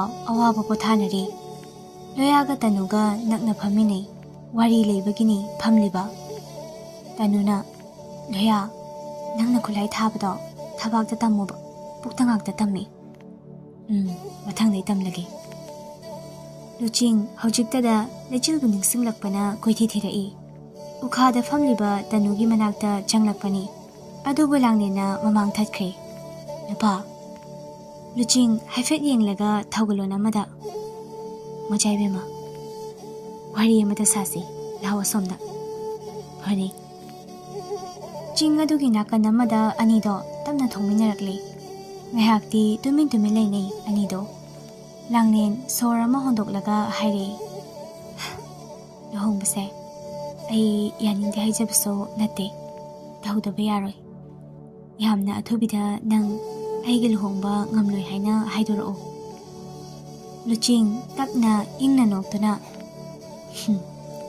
Machaybi mada wafamasi karam hongdokani khalamlibani. Adubo Machaybi mana hongdokbirakpase yamna fari. Aisu luhongbase pamlamdabani. Machaybi manasu haibirao. Ainasu soidana haijagani. Langlin haifele silaktuna yinglai. Aduga nofetaw silaktuna. Yamna fari. Jangasira. Haina mamang thaduna chatki. Luchingsu tanugi manakta yamna thuna jangsankiba male. Luyaga ani adugi mamangda chapliptuna haire. Lichildi. Tanu wari sarambade khonjel aduga loinaba wahang aduda ngakna yengkhalai. Kay, Lichil. Madi ngasaydagi udi. Luyasu khanjeludabani. Adubu pakhalab hauzik ningsinglabada. Lichil udi. Makai chakhrage. Ani do fukhogulai. Layana. Amnatise. Haina nakan tariba thawaina ponthapi khraba lanmising aduda yaurakpa nubi ama ani aduda munna yengi. Adubu karamnadi phangani. Madi leisabi adudi jingthakdagi onthakhrabani. Hinglam khidra thazade. Aduk wangba aduk ngamba jing adudagi. Adugi sumathakta makhatamna yauramlabadi sa kaya uche kaya soidana siramlagani hinglamlaroy. Masigi wase khanglaba mali nubi ama phachang silaktuna makhoi mayamgi jingnaba pakhatpa do kokhalibra natraga hena maisa hapiribra laktuna hayi ngasai lan tawringai jingdagi onthakibani aisu haiba kaure. Kanano nubi ase oiramgadra ani adudagi ama. Oigani soidanaso atopa amatana uhaukibasu laikide. Wafam aduna soila honkibani. Loya hoisu nubi aduna taklakpa mapa aduda jangsinduna yengi. Mammana kari amasu uge phangde. Langlena. Kaino, ita jingasidagi onthaki hairo. Kaino haisibo. Lanmisa. Asom nakan asidagi koiduna jikhada itabu leibra yengo. Itabu phangmamida manapigani. Mayam ado pothabagi mikup amata laita jingkha tamna chenthakibani. Luchingna sigi mafamsida. Loyaso hathu lanmisingi matungda innuna chatkre. Lehauriba haibabu ningthau tanu makhoi khara mangai. Una mikmangdani. Nubi adugi dama masado sakti ayamba leitre khangna jingthak adudagi jomthakiba. Ining thau phawba swai lauduna laukibani. Hey, ibungo. Noi kana lay amukta yengune. Tanu masamak yauna jingchep aduda jansilaktuna yengi. Ukhidre. Haujingmakta jomthakiba saktamado leiramkidre. Luching wana using aduda naptuna yengli. Thiri. Kadaida leiba yabagi yengduna. Adubu anakpa adwaidadi ude. Jingnabasu helaktaba nate. Wakhal thamoy animak thauri thuduna punsinkre. Anakpa adwaida naknasu leramdabado adudani. Khankibasu. Makha yoramlabadi hinkidra nupi ado. Luching kanna kawi. Lichil! Kana mana tabinaba leitaboy arimba taraba mikauni. Ay sida laye hainaso pakumbirakhidre. Masa phawba sokni nani kawba makai thiribani nupaduna. Kayam nungsirure nupi adobo. Masa demanni haiba phawba kawre. Makhutta khetli, mamaiso khetli, khuruda thokle. Masi pumba nathaina lepa leita thibadi. Hada nura nangbu tabra manja aigi paudamse. Mafam kaida leibage thiba ngamda oikhraboy. Laira khangpokina sana oi. ꯈꯨꯃꯟ ꯁꯂꯥꯏꯒꯤꯅ ꯅꯤꯡꯉꯣꯜ ꯑꯣꯏ ꯄꯥꯈꯪ ꯊꯃꯣꯏꯒꯤꯅ ꯄꯥꯝꯃꯨꯕꯤ ꯅꯪꯁꯦ ꯄꯥꯝꯃꯨꯏꯗ ꯈꯣꯡꯐꯝ ꯆꯥꯍꯧꯗ ꯂꯨꯆꯤꯡꯁꯨ ꯑꯣꯟꯊꯔꯛꯏ ꯌꯥꯝꯅ ꯋꯥꯅ ꯌꯥꯝꯅ ꯁꯣꯛꯅꯁꯨ ꯌꯧꯈꯤꯕꯅꯤ ꯆꯤꯡꯃꯥꯏ ꯀꯧꯕꯗꯤ ꯂꯦꯞꯇꯦ ꯂꯩꯆꯤꯜ ꯂꯩꯆꯤꯜ ꯀꯞꯄ ꯍꯩꯇꯦ ꯃꯍꯥꯛꯇꯤ ꯀꯞꯄꯁꯨ ꯀꯞꯇꯦ ꯃꯍꯥꯛꯇꯣ ꯀꯞꯁꯤꯔꯥ ꯀꯗꯥꯏ ꯀꯞꯂꯣꯏꯁꯤꯔꯥ ꯉꯝꯗꯦ ꯉꯁꯤꯗꯤ ꯏꯔꯥꯁꯨ ꯃꯤꯠꯂꯨ ꯑꯅꯤꯗ ꯅꯪꯁꯤꯜꯂꯛꯈꯤꯕꯅꯤ ꯇꯥꯏꯕꯪ ꯃꯄꯨ ꯃꯍꯥꯛꯀꯤ ꯅꯣꯡꯗꯝꯈꯣꯜ ꯑꯉꯛꯄꯅꯤ ꯊꯣꯛꯍꯟꯅꯤꯡꯗ ꯊꯧꯗꯣꯛꯅ ꯃꯄꯨꯝ ꯑꯣꯏꯅ ꯊꯣꯛꯄꯅꯤ ꯈꯜꯂꯝꯕꯅ ꯑꯃ ꯑꯣꯏꯔꯛꯄꯅ ꯑꯃꯅꯤ ꯃꯥꯟꯖꯗꯦꯗ ꯂꯥꯏꯃ ꯄꯨꯟꯁꯤꯁꯦ ꯄꯨꯟꯁꯤꯗꯣ ꯄꯥꯈꯪ ꯊꯃꯣꯏꯒꯤ ꯄꯥꯝꯃꯨꯕꯤꯗꯣ ꯃꯥꯟꯖ ꯄꯨꯛꯅꯤꯡꯒꯤ ꯅꯨꯔꯥꯕꯤꯗꯣ ꯑꯣꯏꯔꯕ ꯃꯥꯜꯂꯦ ꯆꯤꯡꯃꯥꯏ ꯑꯗꯨꯗ ꯃꯐꯤ ꯃꯔꯣꯜ ꯃꯊꯣꯡ ꯃꯔꯝ ꯈꯪꯗ ꯏꯁꯦ ꯁꯦꯒꯥꯏ ꯃꯃꯥꯏꯗꯨꯅ ꯂꯩꯃꯥꯏ ꯊꯛꯇ ꯎꯞꯁꯤꯟ ꯇꯥꯗꯨꯅ ꯂꯩꯔꯤꯕꯗꯣ ꯃꯤꯀꯨꯞ ꯑꯗꯨꯗ ꯄꯥꯈꯠꯈꯤꯕ ꯀꯅꯥꯅ ꯈꯪꯕ ꯃꯤꯑꯣꯏꯕ ꯑꯃ ꯑꯣꯏꯔꯝꯂꯕ ꯈꯨꯗꯛꯇ ꯂꯦꯛꯊꯕ ꯐꯥꯎꯕ ꯌꯥꯔꯤꯕꯅꯤ ꯑꯗꯨꯕꯨ ꯃꯥꯗꯤ ꯑꯊꯧꯕꯅꯤ ꯆꯪꯁꯤꯜꯂꯛꯇꯨꯅ ꯇꯞꯅ ꯀꯧꯏ ꯂꯩꯆꯤꯜ ꯆꯤꯡꯅꯕ ꯀꯣꯛꯂꯦ ꯑꯣꯏꯔꯝꯂꯦ ꯃꯤꯁꯛꯇꯣ ꯂꯨꯆꯤꯡ ꯐꯠ ꯄꯥꯏꯁꯤꯜꯂꯛꯇꯨꯅ ꯎꯞꯂꯤꯕ ꯅꯨꯄꯤꯗꯣ ꯇꯞꯅ ꯍꯧꯒꯠꯄꯤ ꯃꯈꯥꯗ ꯉꯦꯛ ꯐꯝꯊꯔꯦ ꯍꯥꯏꯔꯒ ꯂꯩꯆꯤꯜꯕꯨ ꯃꯥꯒꯤ ꯐꯩꯒꯟꯗ ꯑꯃꯨꯛ ꯃꯣꯟꯈꯥꯡꯍꯜꯂꯤ ꯃꯤꯑꯣꯏꯕꯒꯤ ꯅꯤꯡꯁꯤꯡ ꯋꯥꯈꯜ ꯅꯪꯁꯨ ꯊꯃꯣꯏ ꯑꯃꯕꯨ ꯊꯨꯒꯥꯏꯕꯗ ꯃꯇꯦꯡ ꯄꯥꯡꯂꯤꯕꯣꯏ ꯃꯤꯑꯣꯏꯕ ꯑꯣꯜꯂꯛꯂꯕ ꯃꯍꯥꯛꯇꯣ ꯅꯤꯡꯁꯤꯡꯂꯛꯂꯦ ꯃꯇꯝ ꯑꯃ ꯂꯩꯆꯤꯜꯅ ꯃꯥꯒꯤ ꯐꯩꯒꯟꯗ ꯃꯣꯟ ꯈꯥꯡꯗꯨꯅ ꯇꯨꯝꯈꯤꯕ ꯂꯨꯆꯤꯡ ꯃꯈꯨꯠ ꯑꯗꯨꯅ ꯂꯩꯆꯤꯜꯒꯤ ꯃꯃꯥꯏꯗ ꯇꯞꯅ ꯅꯥꯜꯂꯤ ꯂꯩꯆꯤꯜ ꯃꯃꯥꯏ ꯑꯗꯨꯁꯨ ꯏꯈꯦꯡꯅ ꯌꯣꯝꯗꯨꯅ ꯂꯩꯔꯝꯂꯦ ꯃꯐꯝ ꯈꯨꯗꯤꯡ ꯗꯥꯛꯐꯝ ꯉꯥꯛꯇ ꯇꯥꯗꯨꯅꯁꯨ ꯂꯩꯔꯝꯂꯦ ꯃꯤꯍꯨꯜ ꯆꯣꯡꯗ꯭ꯔꯕ꯭ꯔꯥ ꯍꯥꯏꯗꯨꯅꯁꯨ ꯌꯦꯡꯉꯤ ꯑꯗꯨꯕꯨ ꯃꯤꯍꯨꯟꯗꯤ ꯈꯖꯤꯛꯈꯛ ꯉꯥꯏꯍꯥꯛ ꯊꯦꯡꯊꯈꯤꯕꯗ ꯃꯥꯡꯈꯤꯒꯗꯕꯒꯤ ꯃꯑꯣꯡꯗ ꯂꯩꯔꯝꯂꯦ ꯉꯝꯗꯦ ꯗꯦꯃꯟ ꯑꯃꯅ ꯑꯁꯤꯕ ꯑꯃ ꯍꯤꯡꯍꯟꯕ ꯍꯧꯖꯤꯛ ꯈꯛꯇ ꯎꯔꯛꯄꯅꯤ ꯂꯩꯆꯤꯜꯒꯤ ꯃꯔꯥꯏꯕꯛ ꯑꯗꯣ ꯆꯦꯈꯥꯏꯗꯨꯅ ꯂꯩꯔꯝꯕ ꯎꯔꯛꯄꯅꯤ ꯃꯩꯉꯥꯟ ꯑꯗꯨꯁꯨ ꯅꯥꯀꯟ ꯑꯗꯨꯗꯒꯤ ꯂꯪꯂꯛꯄ ꯃꯥꯅꯤ ꯀꯔꯤꯁꯨ ꯅꯠꯇꯦ ꯃꯅꯤ ꯑꯗꯣ ꯄꯥꯏꯊꯣꯛꯂꯝꯂꯦ ꯂꯩꯆꯤꯜꯒꯤ ꯍꯛꯆꯥꯡꯒ ꯈꯥꯏꯅꯔꯝꯂꯦ ꯂꯨꯆꯤꯡ ꯇꯞꯅ ꯃꯅꯤ ꯑꯗꯨꯕꯨ ꯈꯨꯟꯀꯠꯂꯤ ꯅꯤꯡꯕ ꯊꯨꯡꯂꯦ ꯃꯥꯒꯤ ꯃꯤꯀꯨꯞ ꯑꯗꯨꯅ ꯇꯥꯏꯕꯪ ꯃꯄꯨ ꯃꯍꯥꯛꯀꯤ ꯀꯨꯝꯍꯩ ꯑꯗꯨꯁꯨ ꯂꯣꯏꯁꯤꯟꯕ ꯌꯥꯔꯦ ꯑꯗꯨꯕꯨ ꯃꯥ ꯂꯩꯆꯤꯜꯕꯨ ꯈꯟꯒꯗꯧꯔꯤꯕ꯭ꯔꯥ ꯃꯅꯤ ꯑꯗꯨꯕꯨ ꯈꯟꯒꯗꯧꯔꯤꯕ꯭ꯔꯥ ꯃꯃꯤꯠ ꯆꯦꯠꯅ ꯎꯏꯁꯤꯟꯈꯤ ꯄꯤꯔꯥꯡꯁꯨ ꯅꯥꯟꯊꯗꯨꯅ ꯂꯩꯆꯤꯜꯒꯤ ꯊꯣꯠꯂꯕ ꯈꯖꯥꯏꯗ ꯇꯥꯈꯤ ꯃꯥꯜꯂꯦ ꯃꯅꯤ ꯑꯗꯨꯁꯨ ꯆꯦꯖꯦꯠ ꯄꯥꯏꯁꯤꯜꯂꯒ ꯍꯧꯒꯠꯅꯕ ꯍꯣꯠꯅꯔꯛꯂꯦ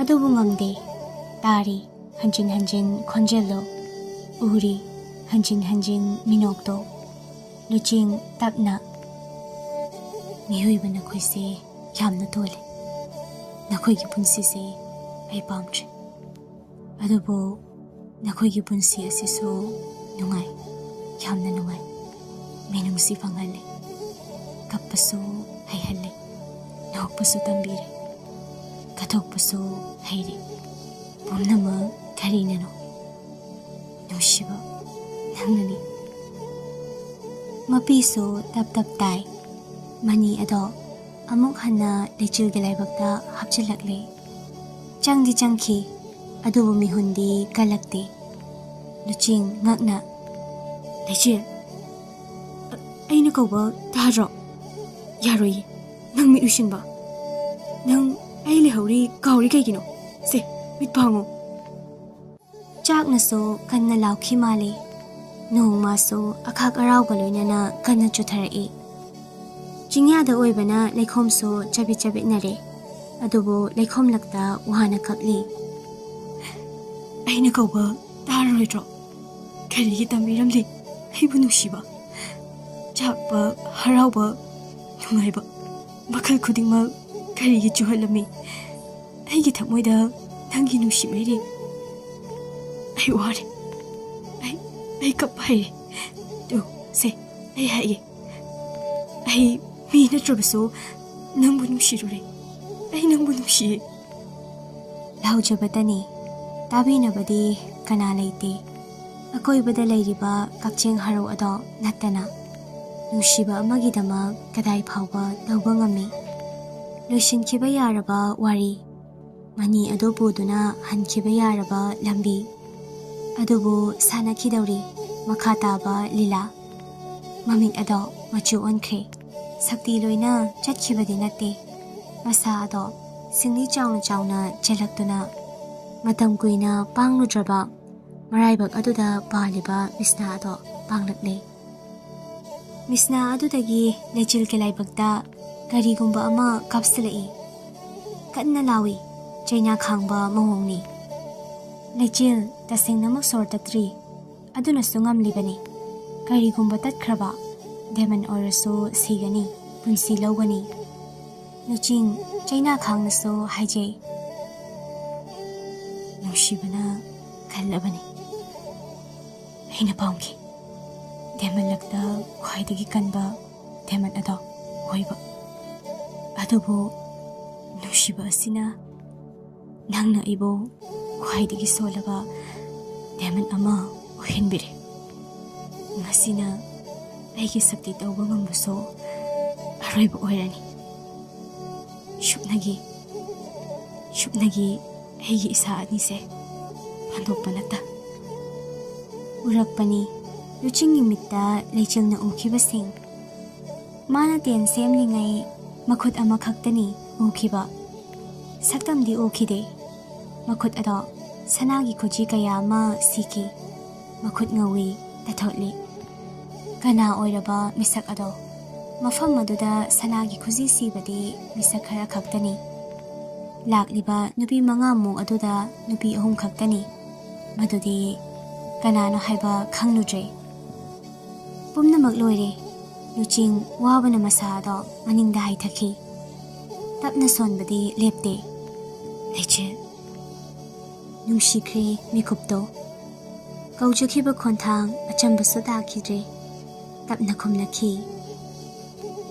ꯑꯉꯧꯕ ꯂꯨꯆꯤꯡ ꯃꯃꯤꯠ ꯑꯅꯤꯗ ꯍꯔꯥꯎ ꯄꯤꯔꯥꯡꯁꯨ ꯇꯝꯂꯛꯂꯦ ꯌꯥꯝꯅ ꯋꯥꯅ ꯃꯈꯨꯠ ꯑꯅꯤ ꯆꯪꯅ ꯉꯥꯛꯇꯨꯅ ꯍꯧꯒꯠꯂꯛꯂꯒ ꯂꯩꯆꯤꯜꯒꯤ ꯃꯈꯨꯠ ꯑꯅꯤ ꯑꯗꯣ ꯇꯞꯅ ꯄꯥꯏꯔꯛꯏ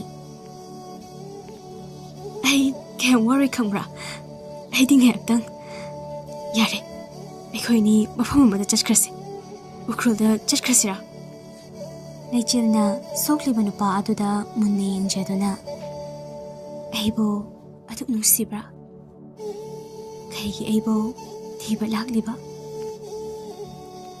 ꯈꯪꯗꯦ ꯅꯪꯅ ꯏꯅꯥꯛꯇꯒꯤ ꯂꯥꯛꯈꯤꯕꯗ ꯊꯃꯣꯏ ꯑꯁꯦ ꯃꯩꯅ ꯆꯥꯛꯏ ꯅꯪꯅ ꯀꯅꯥ ꯑꯃꯒ ꯋꯥꯔꯤ ꯁꯥꯈꯤꯕꯗ ꯏꯁꯥꯁꯦ ꯂꯩꯐꯝ ꯈꯪꯗꯦ ꯅꯪꯅ ꯈꯖꯤꯛ ꯑꯋꯥꯕ ꯅꯪꯈꯤꯕꯗ ꯑꯩꯅ ꯃꯥꯡꯊꯥꯅꯁꯨ ꯆꯠꯅꯤꯡꯏ ꯅꯪꯅ ꯑꯩꯕꯨ ꯋꯥꯔꯧꯕꯗ ꯏꯁꯥ ꯏꯊꯟꯇ ꯋꯥꯔꯧꯖꯩ ꯃꯁꯤ ꯄꯨꯝꯅꯃꯛ ꯀꯧꯕ꯭ꯔꯥ ꯅꯈꯣꯏꯒꯤ ꯂꯣꯟꯗ ꯅꯨꯡꯁꯤꯕ ꯂꯩꯆꯤꯜ ꯇꯞꯅ ꯅꯨꯡꯁꯤꯕꯤꯔꯅꯨꯈꯤ ꯅꯕꯦꯝ ꯃꯁꯤꯖ ꯑꯣꯏꯗꯧꯔꯤꯕ ꯅꯪ ꯌꯥꯝ ꯍꯧꯔꯛꯀꯅꯣ ꯆꯠꯈ꯭ꯔꯁꯤꯕ ꯑꯗꯨꯕꯨ ꯀꯩꯒꯤꯅꯣ ꯅꯪꯕꯨ ꯍꯣꯠꯅꯕ ꯃꯤ ꯌꯥꯝ ꯂꯩꯔꯤ ꯃꯤꯀꯨꯞ ꯈꯨꯗꯤꯡ ꯅꯪꯕꯨ ꯁꯦꯟꯅꯕꯁꯨ ꯉꯝꯗꯦ ꯃꯁꯤꯗꯒꯤ ꯍꯦꯟꯅ ꯈꯨꯗꯣꯡꯊꯤꯕ ꯀꯌꯥ ꯇꯥꯔꯛꯂꯣꯏ ꯍꯥꯏꯅꯤꯡꯉꯥꯏꯁꯨ ꯂꯩꯇꯦ ꯅꯠꯇ꯭ꯔꯒꯅ ꯑꯩ ꯅꯪꯒ ꯂꯨꯍꯣꯡꯂꯒꯦ ꯅꯪꯒꯤ ꯈꯣꯡꯊꯥꯡ ꯈꯨꯗꯤꯡ ꯄꯨꯝꯕ ꯁꯦꯟꯅꯔꯒꯦ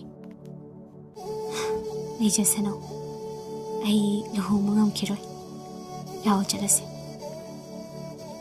ꯀꯔꯤꯝ ꯁꯣꯛꯇꯕ ꯑꯃꯒꯤ ꯃꯇꯧꯒꯨꯝ ꯐꯨꯛ ꯍꯧꯒꯠꯂꯤ ꯃꯁꯥ ꯐꯥꯎꯕ ꯆꯣꯛꯊꯗ꯭ꯔꯦ ꯂꯨꯆꯤꯡꯅ ꯂꯥꯌꯦꯡꯈ꯭ꯔꯦ ꯑꯗꯨꯕꯨ ꯃꯥꯗꯤ ꯃꯤꯀꯨꯞ ꯑꯗꯨꯒꯤ ꯑꯣꯏꯅ ꯃꯈꯣꯡ ꯐꯥꯎꯕ ꯊꯥꯡꯉꯝꯗ꯭ꯔꯦ ꯇꯞꯅ ꯌꯦꯡꯉꯤ ꯃꯈꯣꯡꯗ ꯂꯩꯆꯤꯜꯁꯨ ꯌꯦꯡꯂꯛꯄꯅꯤ ꯏꯈꯦꯡꯅ ꯂꯦꯞꯄ ꯂꯩꯇ ꯂꯩꯈꯣꯝꯂꯛꯇ ꯆꯦꯟꯊꯔꯛꯂꯤ ꯃꯁꯥꯒꯤ ꯐꯅꯦꯛꯀꯤ ꯃꯆꯤ ꯑꯃ ꯐꯠ ꯁꯦꯒꯥꯏꯔꯒ ꯄꯥꯈꯠꯅ ꯌꯦꯠꯁꯤꯜꯂꯤ ꯃꯍꯤꯛ ꯃꯇꯥꯏ ꯆꯪꯖꯅꯤ ꯆꯠꯄ ꯉꯝꯂꯣꯏꯗꯣꯏꯔꯥ ꯁꯤꯗ ꯂꯩꯔꯁꯤꯔꯥ ꯂꯩꯈꯣꯝ ꯉꯥꯛꯇꯅꯤ ꯅꯨꯡꯉꯥꯏꯔꯣꯏ ꯄꯥꯈꯪ ꯃꯔꯩ ꯇꯧꯔꯅꯨ ꯊꯦꯡꯂꯤ ꯑꯈꯪꯕ ꯃꯄꯥ ꯑꯃ ꯌꯦꯡꯗꯨꯅ ꯉꯁꯤꯒꯤꯗꯤ ꯂꯦꯜꯂꯁꯤ ꯅꯈꯣꯏ ꯂꯣꯟꯗ ꯆꯦꯟꯕ ꯍꯥꯏꯗꯣ ꯊꯣꯛꯑꯣꯏꯗ꯭ꯔꯥ ꯈꯪꯍꯥꯏ ꯈꯪꯖꯤꯟ ꯑꯣꯏꯅ ꯊꯨꯔꯞ ꯍꯥꯏꯈꯤꯕꯅꯤ ꯂꯩꯆꯤꯜ ꯅꯣꯛꯅꯤꯡꯂꯨꯔꯦ ꯑꯄꯪꯕ ꯄꯥꯈꯪꯅꯤ ꯈꯟꯅ ꯇꯞꯅꯁꯨ ꯍꯥꯏ ꯑꯗꯨ ꯑꯣꯏꯔꯒꯅ ꯂꯨꯍꯣꯡꯊꯣꯛꯑ ꯂꯣꯏꯔꯦ ꯑꯁꯦꯡꯕ ꯐꯨꯛ ꯍꯧꯒꯠꯂꯛꯄꯅꯤ ꯑꯩ ꯂꯩꯆꯤꯜ ꯆꯪꯁꯤꯜꯂꯛꯂꯒ ꯉꯥꯛꯏ